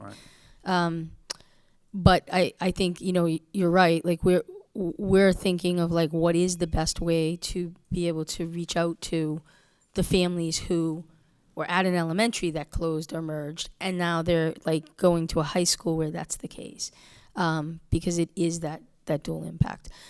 The good thing with like 2030 is we have a goalpost. We know how many buildings we're aiming for. So different than before where it was just how many, when it would happen and how often and how many was everyone's guess. That at least feels more finite for a period of time to get there. So I think it's, right now we sort of see it going like this, and I think that helps us to be a bit more narrow in our recommendations going Makes forward. sense. We talk about, part of this work is rooted in making sure that students have access to a high quality student experience. And I think, not to put words in your mouth, Member Scarrett, but I'm often holding this same tension of like, well, what is the definition of the high quality student experience? Like stuff and things, like how do we define it? You hear me say that all the time. At the same time, we can look at that 60-40 split. We've said, I don't know, am I getting this right? 60% of schools offer the sort of building experience that we want, 40% don't. As we're working with families shoulder to shoulder, like how clear are we with that? Like if I'm reading the tea leaves or doing, like triangulating all the information I have, it's like the schools really on the table are that 40%. How to define the high quality student experience is less clear, but we know we could be pointing families in that sort of 40% direction. And does that help? Mostly I'm asking because we're measuring success by students got their top 3 options. But students getting their top 3 options doesn't actually meet the goal of students having access to the high quality student experience. And so like we're using a different data point to talk about our success in the process than our target for the process. Does that make sense what I'm saying? I mean, I have a way I would go with this. I'll offer it to you first, Al, if you want. You can take it. Okay. So I think one is, it is about both the students that are in the seats, but it's also about all the kids that are going to come up. So when we talk about the high quality student experience, there obviously our commitment is to try to get the kids that are there to that, but it's also that by expanding, taking offline capacity in buildings in schools that couldn't offer that at all, and expanding schools that can, or taking like a PJK where they really couldn't do arts and music and their early ed was limited and they didn't have, auditorium seats, like, and then doing a reno to them, like they would have been a building that had a lower building experience score, but because of the reno, we were able to make them much more of a high quality seat. That's going to be the reality, I think, for a bunch of those buildings that are like in that 40 percentile is like sort of like, how can we build some of them up? But each one of them requires a lot of money and capital to do that. And we only have so much money in capital every 5-year cycle.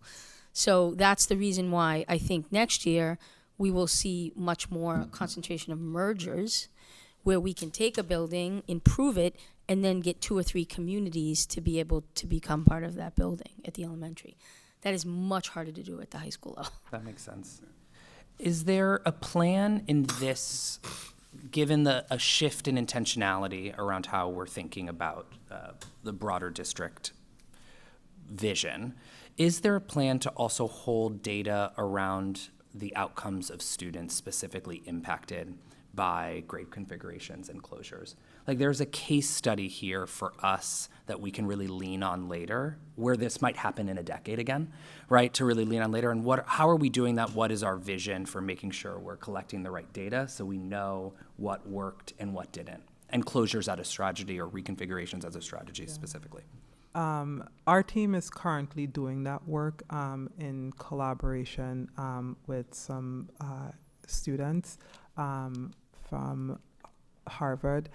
So Emmanuel, who's here, our data and strategy person for capital planning, is working in collaboration with some students and doing some deep dive into student impact work from past closures and mergers, and looking at information like students who have transitioned within the district, where they are, how they how they're going, looking at data like student attendance.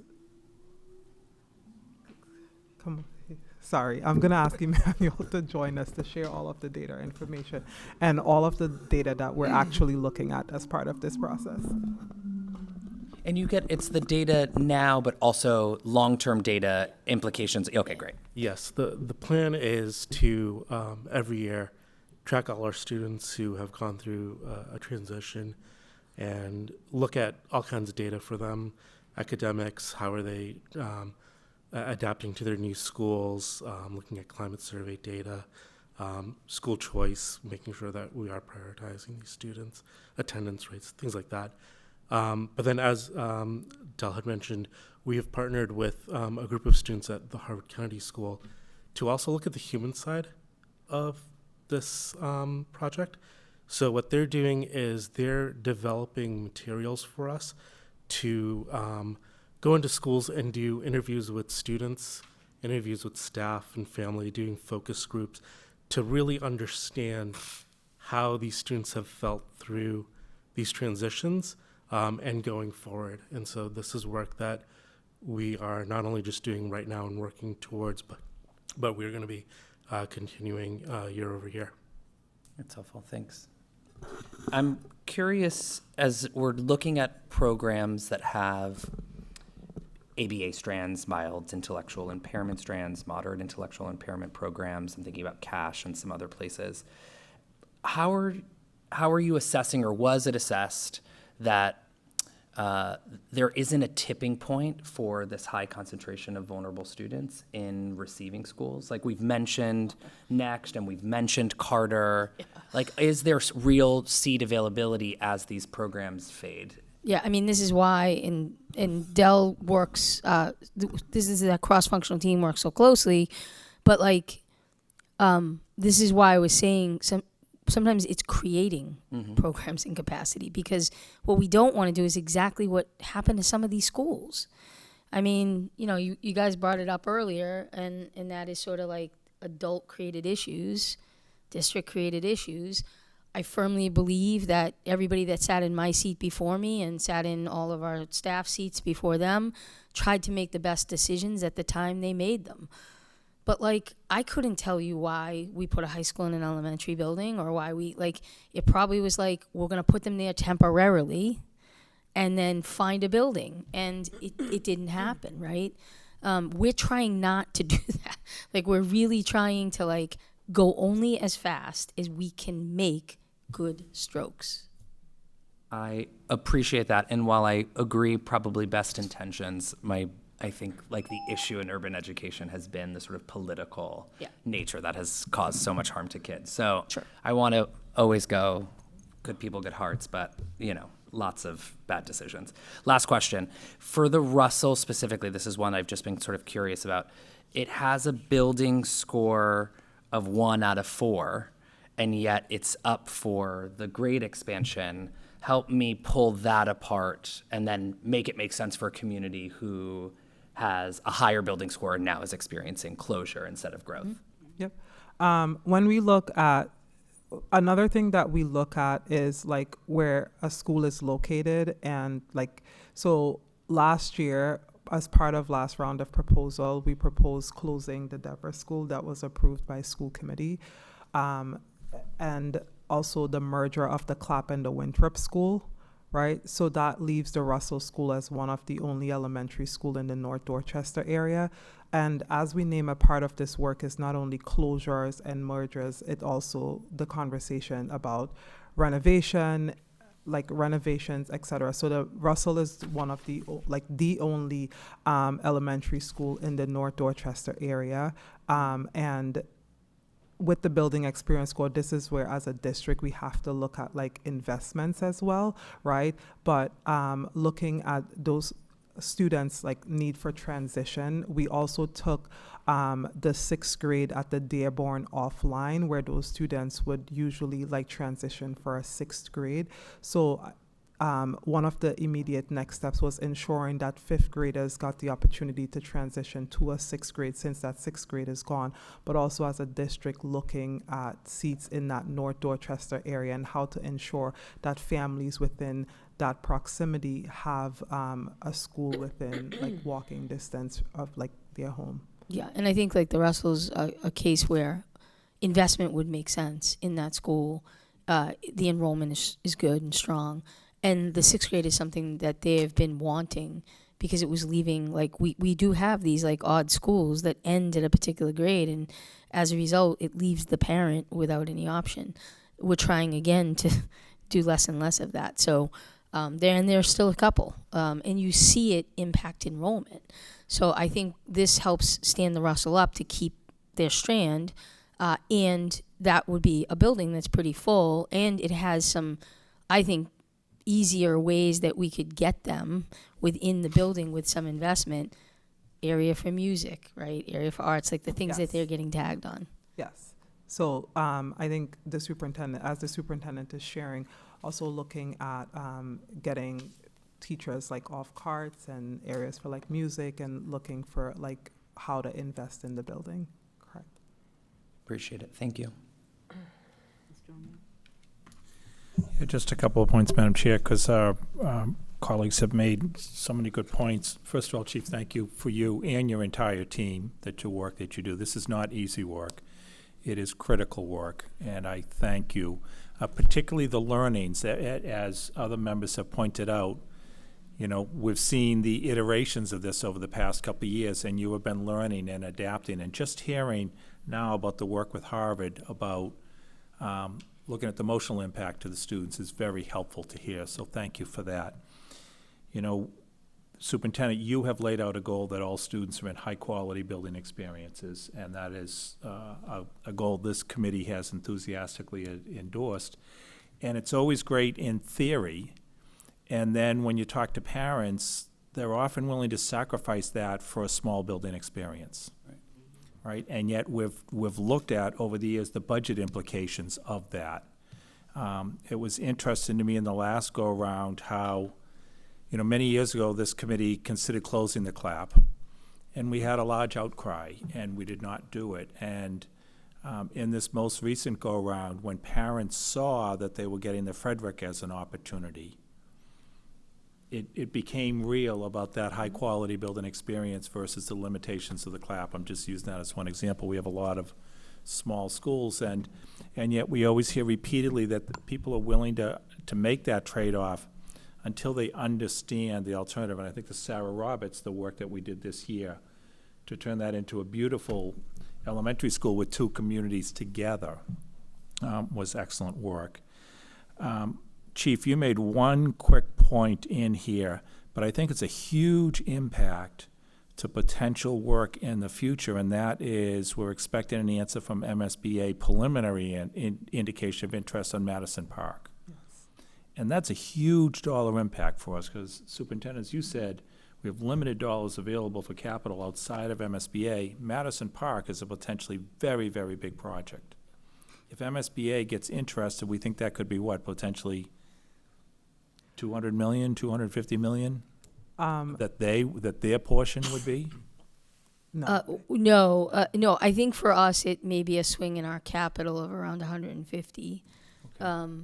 But like it really all depends on what ends up becoming reimbursable. Yep. But the point is, we don't, like, there is, like, capital's done right now, so like anything coming back in would like be helpful, right? So right, that would be able to to put to other projects. So I mean, that is a big question mark that's hanging out. And for sure, I mean, hopefully the state has been very supportive of vocational technical education and growing it, and this is, you know, an obvious project for MSBA to be involved in. But I just wanted to point that out, that that's a big question mark about future projects. One question I had, and Superintendent, you know, I was going to dig in more on enrollment, and why not, particularly with the challenges we talked about earlier, why aren't we going deeper? And yet, thank you for your point about we need the programs and we need the seats, that we can't just arbitrarily close. yeah, I mean, we have a plan. It was built solid on projection. Clearly, enrollment is running lower than what we had initially projected, and so we're going to have to watch that. But we can really only move as fast as we're able to support the students who are displaced, right, to get them into that high-quality experience. And if it's a special education student, we need to make sure we have the special education programming. And if we don't have enough of it, we have to build it.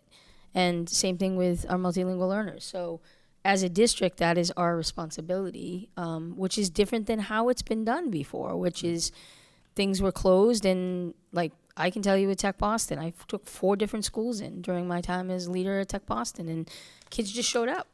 It's like, hey, I'm here. I'm a senior and I don't have credits. And so like, you have to like you figured it out. But like, that's not what we want. We want to have a planned transition. And before the student arrives, we want that experience when the student starts that school to have the school poised to receive them, welcome them, and most importantly, have what they need to support them. And I think that's the difference with what we're trying to do. It will be interesting as you think through more, because I saw on some of these still to be determined, so to speak, that you're working with the district. And the one that really caught my eye is what will be the choices for ACC students.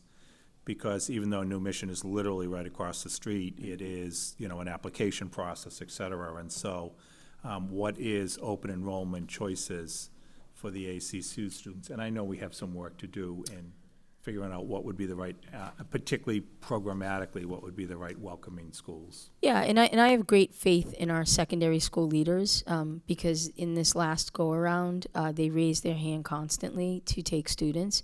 And I have great faith that they will do that again, including New Mission. So I think it really comes down to first talking with our young people about where it is in their heart they want to go and their families. And I think from there, we build the bridge back to the schools. And again, I think our school leaders, like we've had a number of conversations about this, and they're ready to open doors and support. And the last question I have, thank you, is particularly in light of some of the other reconfigurations you're doing of K-8s to K-6s, I'm curious why the Henderson is K-8, not K-6.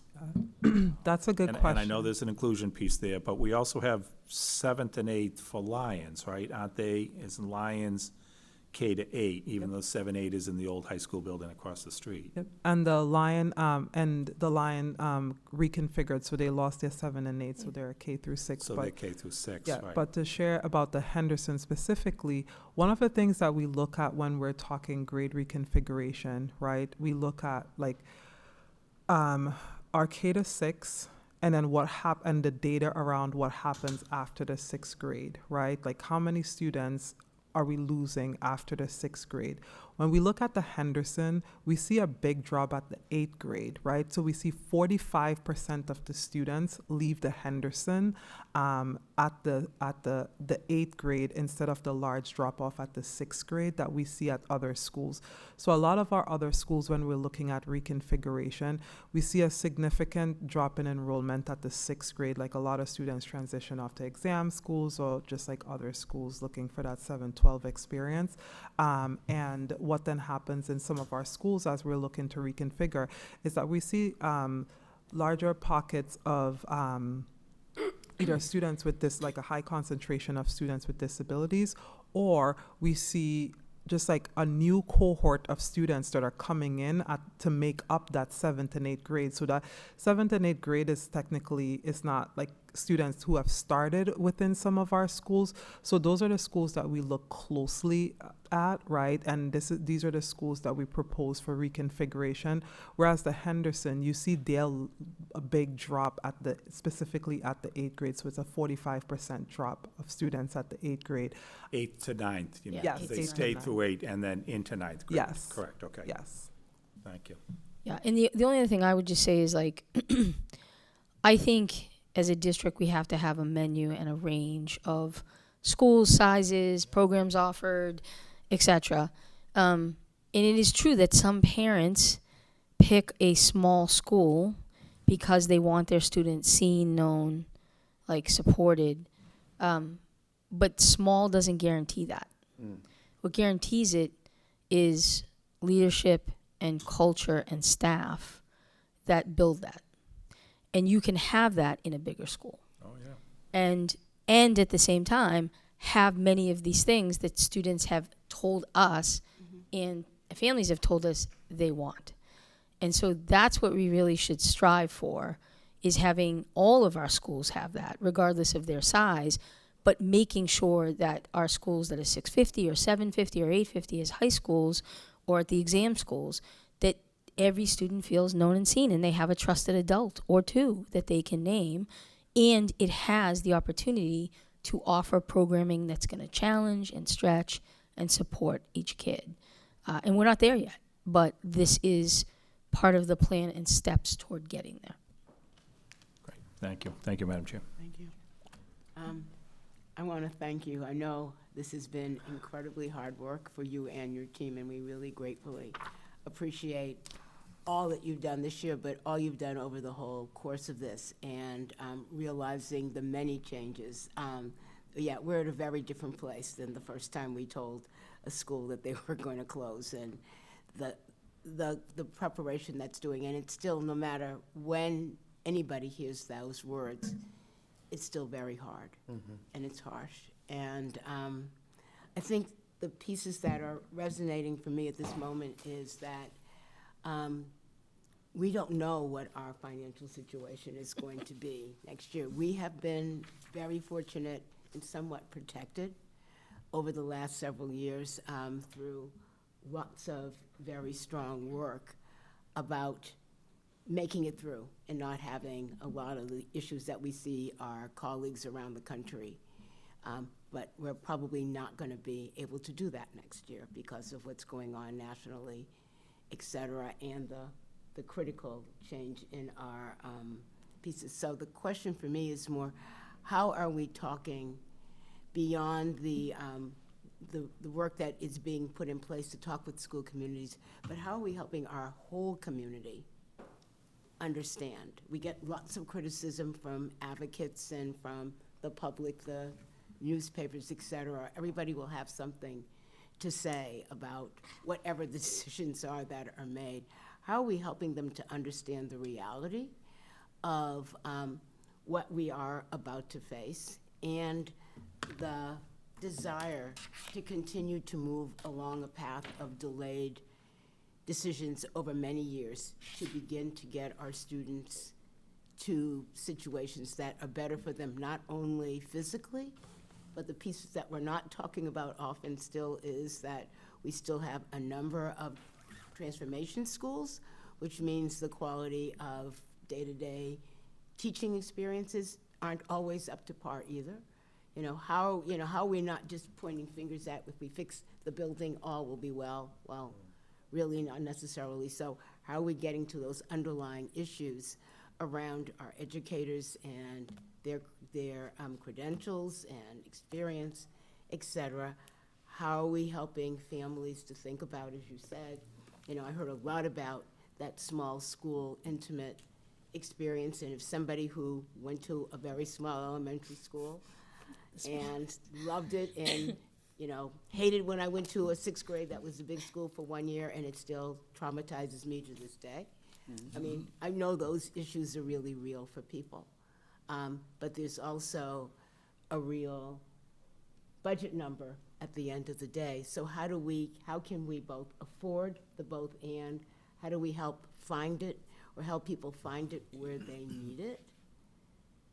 And all of that's what is needing to go on right now at this time, because it feels like there's so many different pockets of decision-making, some that we can actually hold on to and others that we don't know what the government may tell us next year. How do we balance these things in our continued public engagement? Yeah, I mean, I think I think this is what makes all of this as complex as it is that it's our budget and it's what's happening and going on with the budget, which is intimately tied year in advance to enrollment. We are part of a larger entity of the city as well and of a state at a time when things at the federal level are not advantaging us in any way, like federal grants, things like that. So there's lots of tensions on the budget. Additionally, capital planning can't happen without capital dollars. So there's another whole bucket of capital dollars that actually also drives how we move and how quickly we can move and in what directions. And then there's the strategy and the plan of how we put that to the human beings in the buildings and hold up the vision of what what everybody has told us. It's not my vision, it's the vision the community has created about what that high quality experience looks like, and honor that by putting forward a plan every year that considers all those things. And that's what makes it so complex, and that's why the blueprint is important, of knowing by 2030 we need to get to a certain place. Without that, you're just literally year to year kind of guesstimating and making like a plan on the whim. And the district did that for way too long, which is why you end up with high schools and elementary buildings. So I think different than that, we really are trying to hold to the blueprint, trying to hold to the number of schools, not go faster than that, not go faster than we have the capacity to serve the kids and families, and at the same time, from a fiscal standpoint, be as responsible as we can within the district itself, everything from central office to our schools and partners to the buildings. So. In the case where there are a number of schools, these schools that have smaller focused programs, what is the ability of moving programs as a cohort or relocating them as a cohort? I still think back, Mr. O'Neill and I have the pain of the closing of West Roxbury and a promise that special needs strands would be kept together, and it did not happen.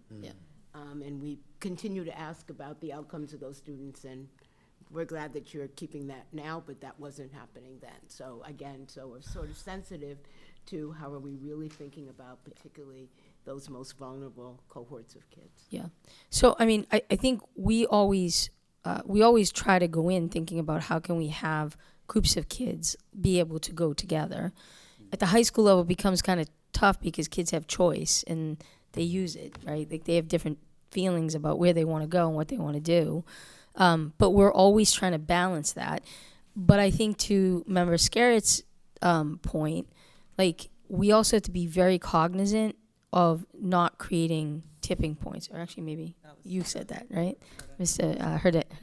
Cadet Hernandez. So I think like while it might be nice to think about moving a whole program, now all of a sudden we're taking the issue we see at Cash with 70% of the students being programmed, and we've now transferred it to X school. So there's just a bunch of things we have to do, which is why on the secondary level, getting all the secondary schools involved in this when it comes to special education, when it comes to multilingual learners, is really important because it gives us more options for the kids. And at the elementary, there's just more opportunity there in the sense of like when we merge, like we have a pretty good strategy of taking a bigger building, doing some stuff to it, and then being able to get communities to come together. And then in that way, the kids get to cohort. They get to move.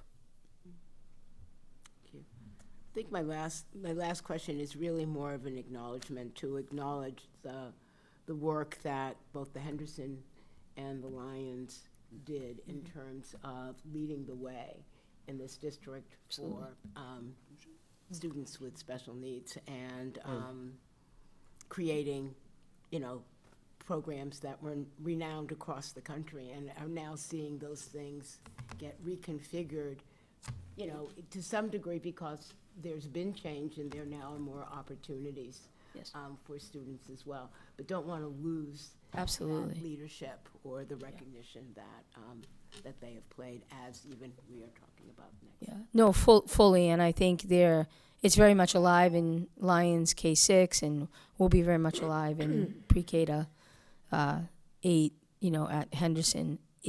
Are those models that they've provided, to the district, to other schools? So certainly, we want to be able to continue to hold those up. Just want to remind you all we have another hour of public comment. So I want to thank you for the presentation. We certainly will be continuing this discussion, and we will return to public comment. Thank you, Chair. We will now continue with public comment on Zoom.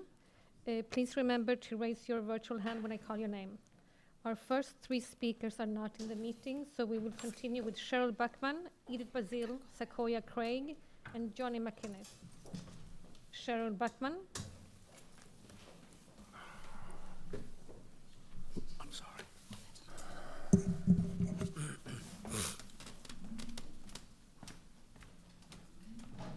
Cheryl Buckman, please accept the prompt.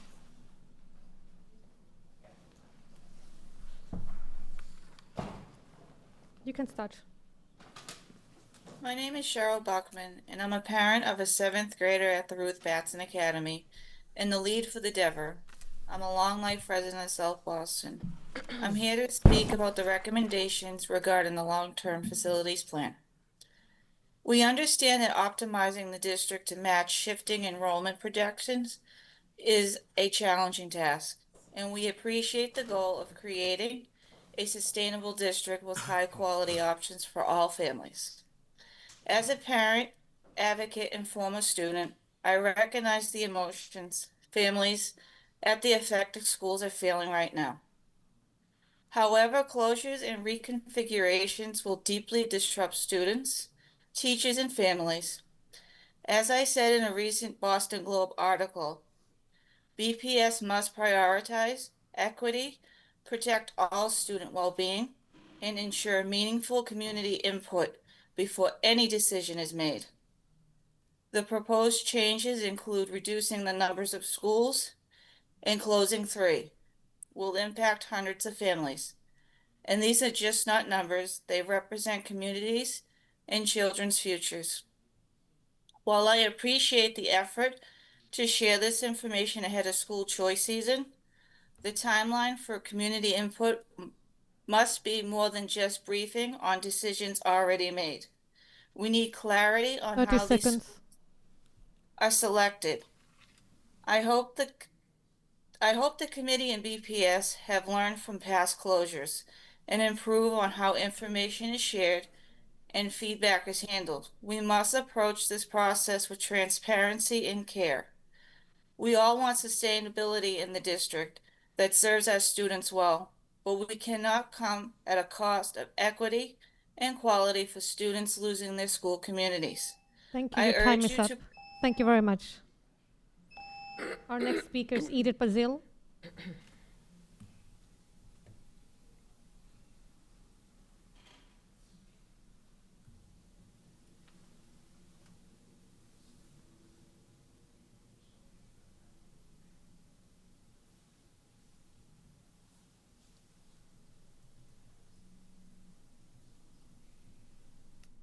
You can start.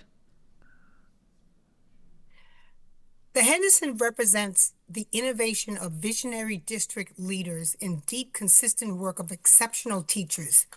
It is a nationally recognized, proven model for inclusion where students with disabilities thrive. Instead of expanding it, BPS is eliminating the only successful high school inclusion pathway in the district, erasing decades of success and leaving students with disabilities with no viable option. ACC, Cash, and Lee Academy staff deliver extraordinary life-changing support to students with disabilities. Dropping closure announcements right before the holidays is destabilizing. Suggesting families asked for this because they completed an unrelated survey is not engagement, it's manipulation.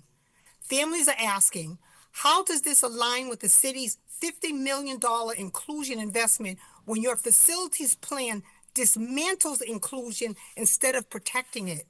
You can't scale inclusion by closing inclusion programs that work. Today, the only thing that's being scaled is school closures with students with high needs being displaced. You cannot claim equity closing schools serving students with highest needs. You cannot claim family engagement when the media learns about closings before families do. You cannot fast track this change without facing the data. School committee members, you 30 seconds. have the duty to protect students, not rubber stamp a plan that reacts to problems instead of leading with vision, a plan rooted in maintenance rather than accelerating achievement. Our students deserve a plan that delivers real progress, not disruption and empty rhetoric. Thank you. Our next speaker, Sequoia Craig, is not in the meeting. Johnny McInnes.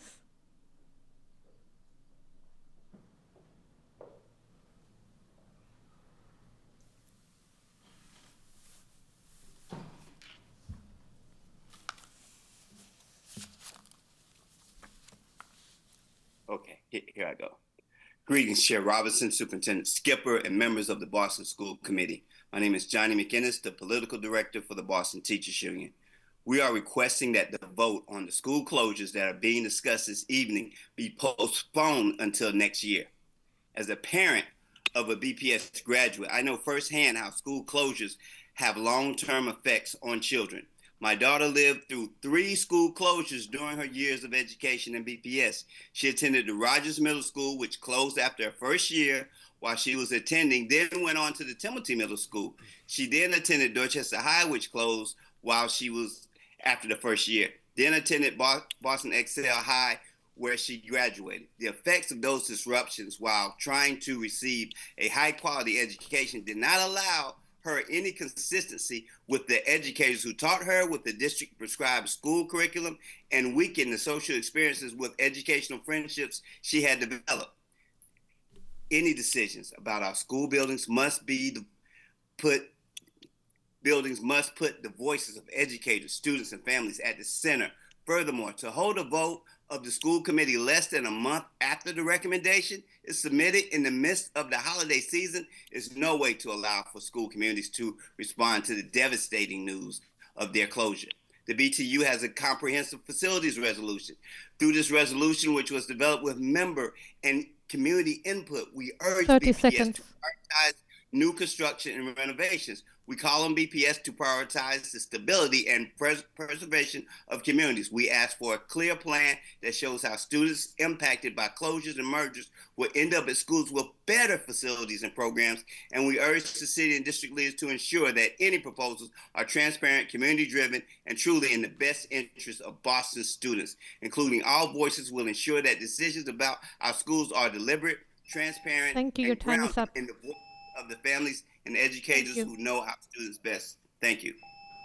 Our next speakers are William Kramer, Lisa Graff, Winifred Rankin, Mike Heichman, and Chelsea Falco. William Kramer.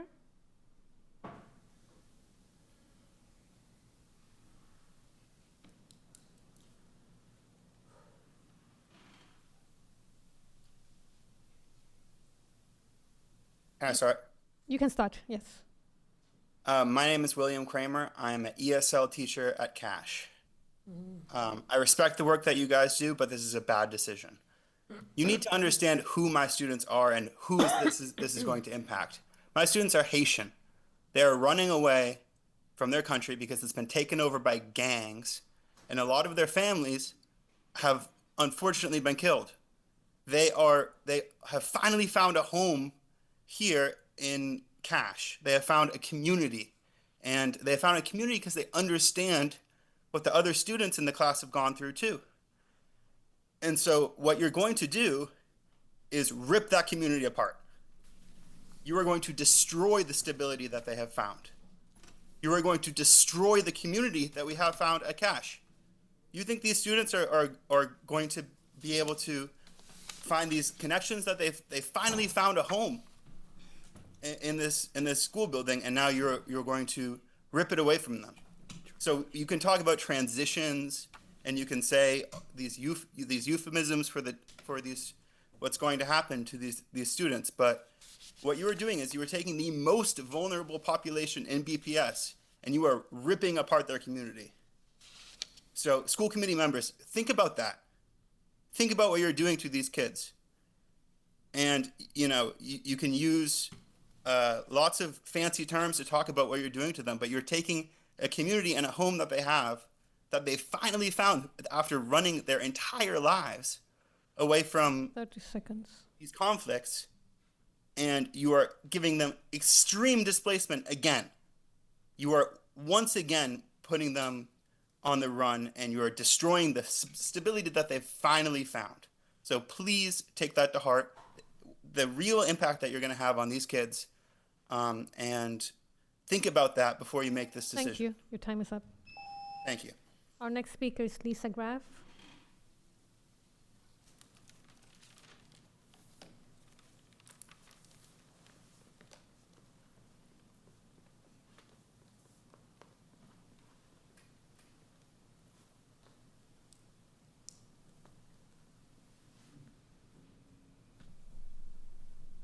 Please unmute yourself.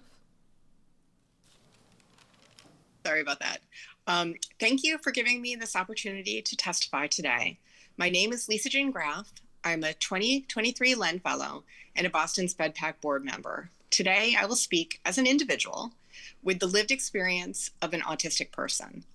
There is a BPS proposal for school closures that, if approved, would impact both students with disabilities and students of color.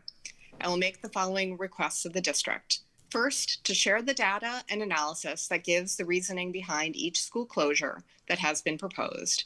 Second, to share the racial and disability equity impact assessments for each proposed closure. Third, to develop a plan for high school inclusion that is built around meeting students' diverse and specific needs. Fourth, to develop a long-term comprehensive strategic facilities plan, including a plan for the Mel King schools. In addition, I have related requests that a facilities plan for schools include sensory comfortable spaces and trauma-informed spaces. Also for the district to audit what is currently available and share that information for use in IEP and 504 meetings. For BPS to support the Henderson inclusion model in all inclusion seats district-wide throughout all grades.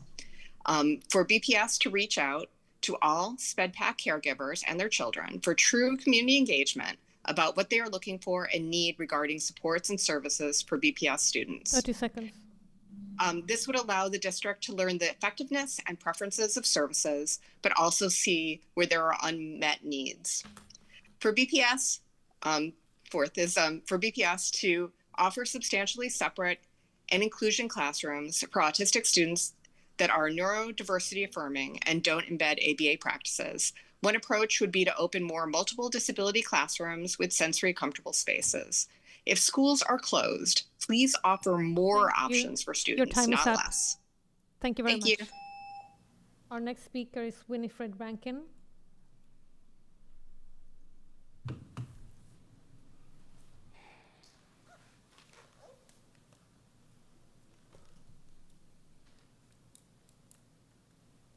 Okay.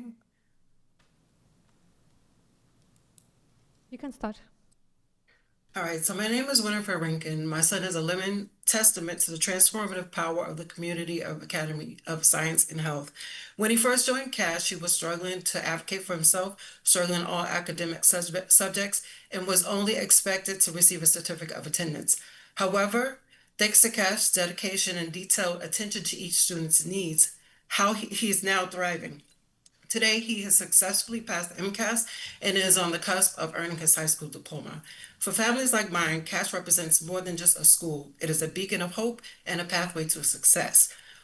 Your plan is devastating, not just for my family, but for countless others who rely on CASH's unique student-centered approach with small classes and incredible supportive staff. According to a report by the Boston Globe, such specialized schools have seen increased graduation rates of up to 15% compared to traditional institutions. The personalized attention and customized curriculum at CASH enables students from challenging backgrounds to overcome obstacles, build resilience, and reach their potential. A vital opportunity that should not be discarded in favor of generic solutions that tend to leave underserved communities of children with or without developmental issues behind, that thrive in a smaller, more focused learning environment. Diverse communities are at risk. Closing CASH would disproportionately impact minority 30 seconds. students and families who have already faced numerous hurdles. According to Boston Education Equity Partnership, minority students in Boston are already at 1.5 times more likely to be underserved in large traditional schools. Instead of closing CASH, let's focus on possible consolidation and support. By combining CASH's successful model with similar learning facilities, BPS can enhance the educational landscape for more students across the city. Thank you. Our next speaker is Mike Heichman.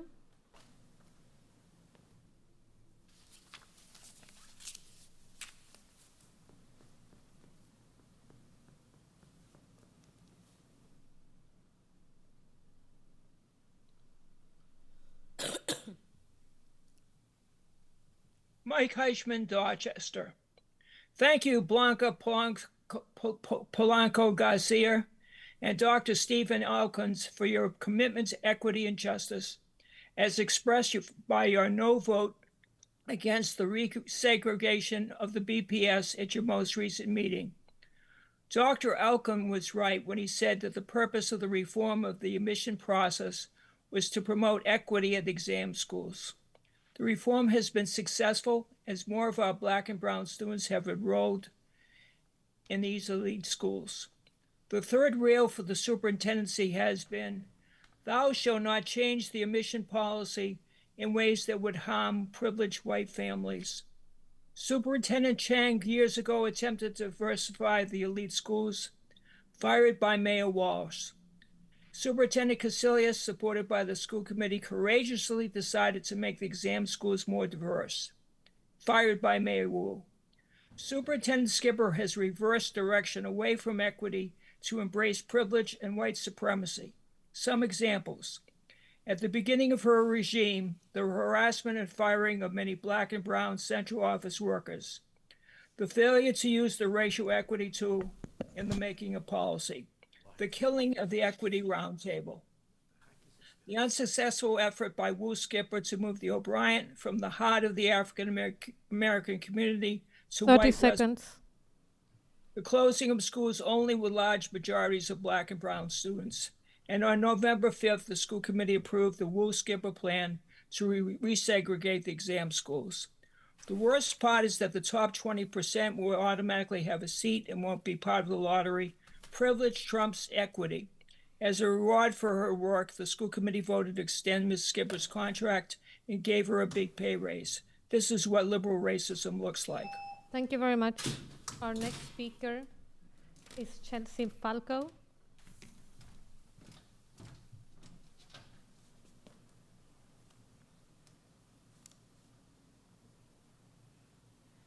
Hi, I'm Chelsea Falco, an Alston resident and high school ELA teacher at the Henderson.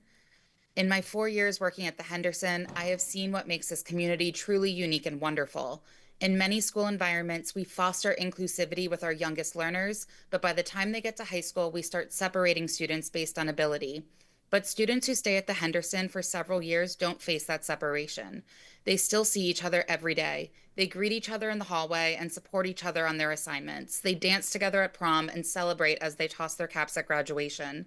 They have the opportunity to build a genuine community together. We provide students with the experiences they deserve, the experiences that other schools might deny them. Our enrollment is declining, and that is limiting the high school experience we are able to provide for our students. But why did we wait until now to do anything about those concerns? High school teachers and students at the Henderson have spent years advocating for more support and resources in order to provide the best experience possible for our learners. When we don't get the support and resources we need, we rally and do our best with what we have. We are consistently showing up for our students and making magic happen for them. The Henderson community has been struggling for years, but no one wanted to help us. Now the district is suddenly worried about providing a high-quality experience for our students. With the proper support, we could have solved these problems years ago. As the district moves to an inclusion model across the board, they should be turning to staff at the Henderson for guidance, but instead they're choosing to pull the plug on our nation's only inclusive K-12 public school. The loss of grades 9 through transition at the Henderson will have a huge impact on this community, and I hope that the city does not let this pattern continue. Whether our high school programming lives on or not, I hope Boston Public Schools recognizes the opportunity they have now to do something truly innovative by investing in the Henderson community and building the high-quality programming that students of all abilities deserve. Thank you. Thank you very much. Our next speakers are Stephanie Ward, Jessica Giuliao, Ariana Angus, Michael Colanti, and Barbara Fields. Stephanie Ward.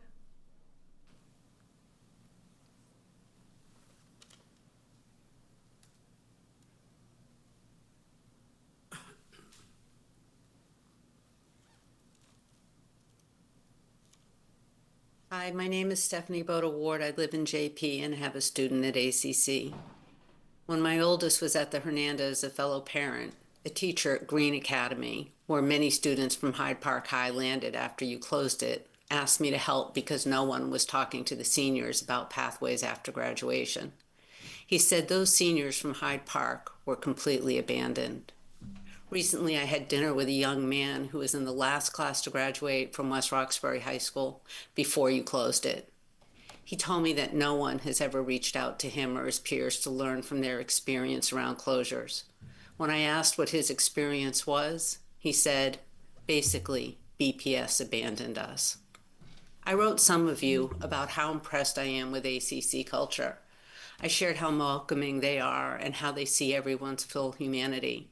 It's a place where they have institutionalized welcoming and belonging. We know from a wide body of research that this is more common in small schools. I was shocked to hear that you're planning to destroy this learning community. You're ignoring the research and inflicting chaos on a community that is 90% high needs. eViewing has written about the collective mourning and community grief that accompanies a school closing. I've never heard you acknowledge the grief, much less share a plan to mitigate it. I have not heard BPS proposing anything creative to find ways to keep cohorts and educators together. 30 seconds. What? 30 seconds. Oh, thanks for that. I've not heard BPS proposing anything creative to find ways to keep cohorts and educators together. You're closing small learning communities that serve some of the most vulnerable. So what am I don't even know why I'm here testifying. I have so little faith. I guess I'm asking you to do no harm. Who am I kidding? I'm asking you to at least minimize the harm you intend to. Your time is up. Our next 3 speakers are not in the meeting, so Barbara Fields is the next one.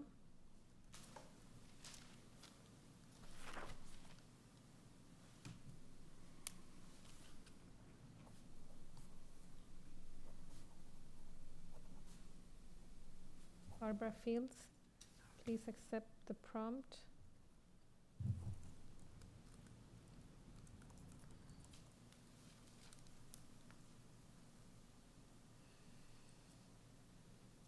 Please accept the prompt.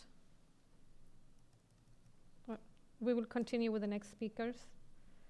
Karen Mond, Sherland Mercy, Christine Lambright, Giovanni Fox. Karen Mond.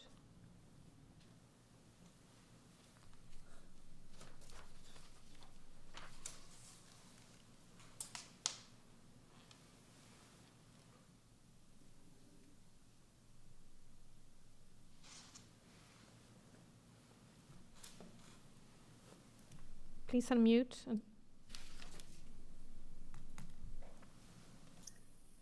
Good evening. My name is Karen Mond. I'm a resident of Dorchester, Massachusetts. I'm also the president of the Black Educators Alliance of Massachusetts.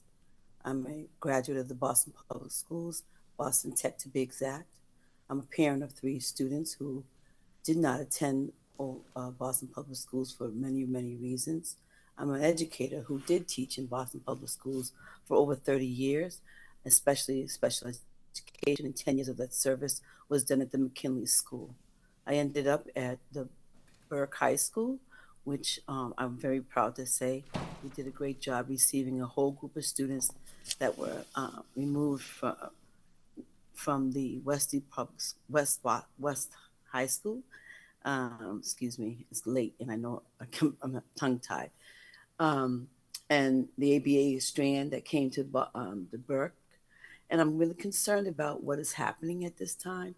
I've heard a lot of conversation tonight, a lot of thinking that has gone into what you're trying to do. I ask that you stop what you're doing right now and give more time to thinking.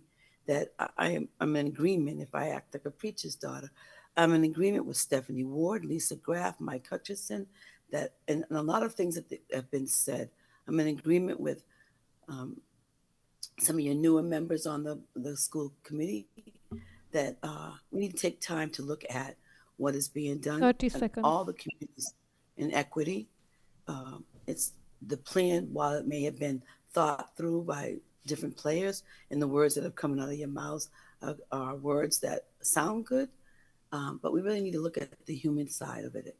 And I go back to when you first dismantled the Jerry and moved those girls over to the Rosendale High, and that was back in the 70s.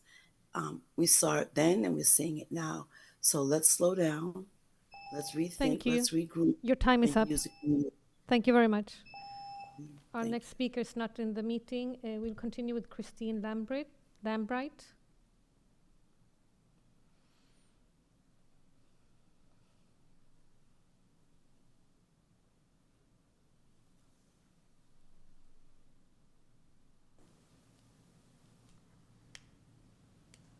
Please unmute yourself. Thank you. Thank you. May I start? You can, yes. Hello, I am Christine Lambright, a parent of 3 BPS students who have attended the Lee Academy Pilot School across the past 9 years. Lee Academy is more than a school. We are a community. They educate some of Dorchester's most marginalized students with care, compassion, and attention to each student's unique academic and social-emotional needs. Every educator in the Lee Academy is tri-certified and equipped for BPS's inclusion model through teacher and paraprofessional teaming. For many years, they have completed each academic year fully enrolled. When my son was 4 years old, they recognized his speech delay, and they immediately connected him with an SLP. When he later experienced reading delays and was diagnosed with ADHD, they stepped in with a commitment to assess and fulfill his needs with a comprehensive IEP and individualized services that have fostered tremendous growth. By following a pilot school model, Lee Academy empowers families to take an active involvement in their child's education with a sense of respect and belonging. Students are greeted by name every morning. The team knows each caregiver and their family needs closely, which increases student attendance and retention. Most of these students and their families have historically been pushed to the margins by society. 92% are people of color. 80% of their families are living below the poverty level. 30 seconds. These students' needs easily go unnoticed and supported if they are uprooted, separated from their supports, and forced into an unfamiliar school. Closing Lee Academy will displace these students without clear future academic pathways and leaves them to navigate a difficult school selection process that is uncertain. Please consider creative alternate options such as mergers or turning Lee Academy School into an EEC. Thank you. Your time is up.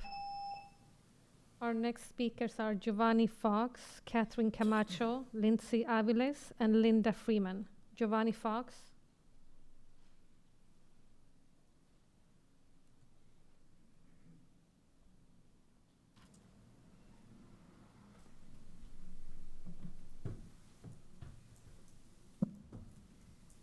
You can start. Thank you. Good evening. Good evening, committee and superintendent. Just want to start off saying that I was very happy and loved to see all the love that Lee Academy received earlier during the collage portion at one of the school showcases. But I'm very disheartened to hear that you guys are putting them on the chopping block. Tonight, the committee has shared lots of buzzwords: family first, student first, staff first. Yet at the very core of who we are as a LAPS community, this abrupt decision of closure shows us how you view us. This decision largely punishes small communities regardless of success models, enrollment numbers, etc. To us, you are showing us our lack of value.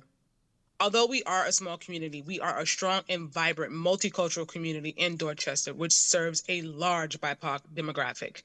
At LAPS, we continuously excel at and champion the work that we do at nurturing young minds in the classroom setting. It was that feature alone that led me to the school. My daughter, who is a LAPS alumni and now in the 8th grade, is an honor roll student and an SGA vice president because of what she was fostered and was fed into her at LAPS.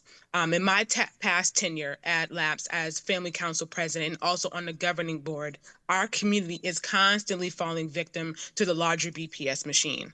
LAPS deserves investment, not closure. I implore this community to rethink its decision and consider actually working with LAPS community, the LAPS community more closely to find out how to support its best needs. Thank you so much for your time. Thank you. Our next speaker is Catherine Camacho.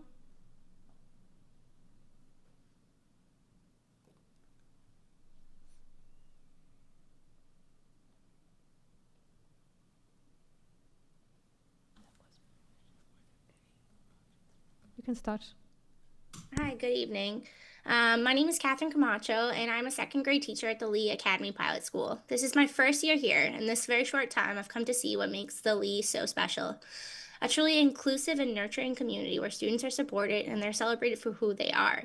We learned just 2 days ago that our school is going to be considered for closure because the building is out of compliance and not due to low enrollment. The news came suddenly, giving our families and staff almost no time to process or respond. No one has been surveyed in our community, parent or staff.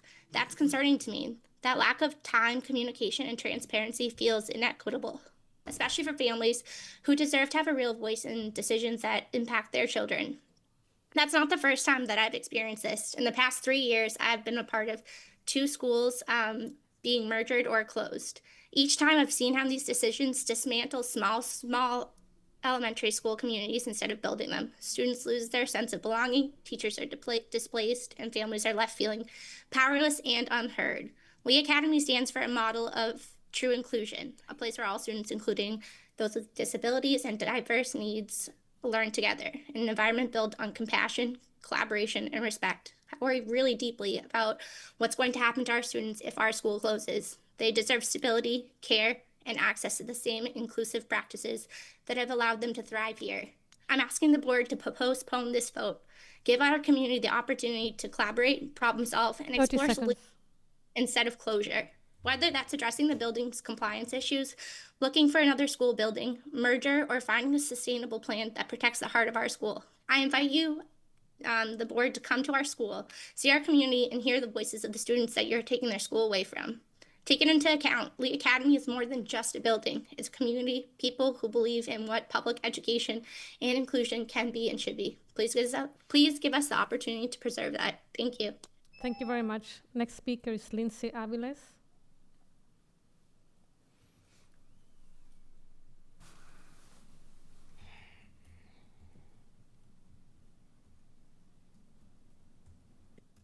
Good evening. My name is Lindsay Eldridge Aviles, and I'm proud to have spent the last decade teaching at the Lee Academy. I implore the committee to reject the proposal to close the Lee Academy.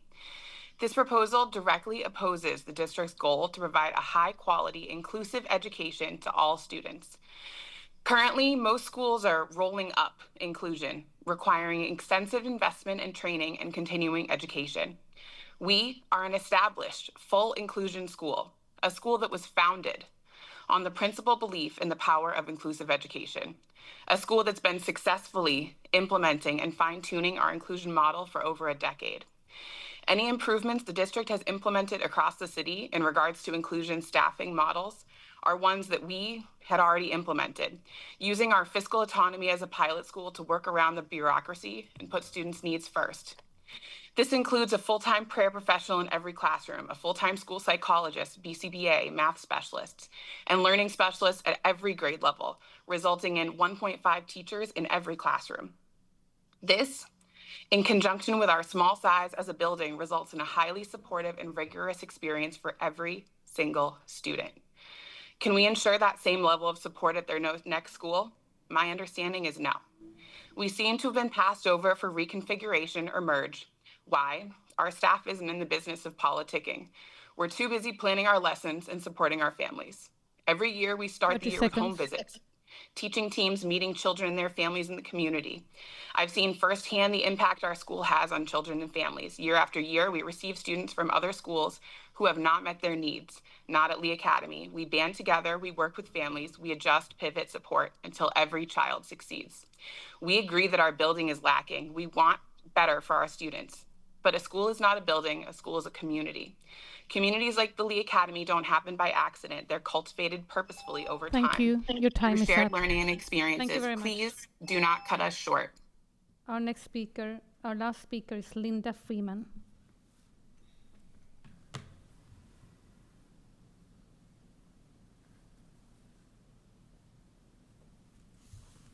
Linda Freeman, please accept the prompt.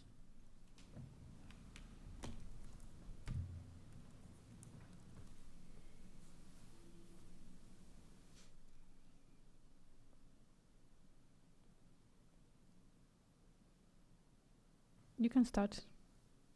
Good evening. Thank you for giving me this opportunity to speak. This is in regards to CASH, Community Academy of Science and Health. I'm grateful to them, please, to the staff and all the teachers that encouraged my son when he was there. He did graduate from CASH. It is a blessing. Without their dedication, he would not be where he is now.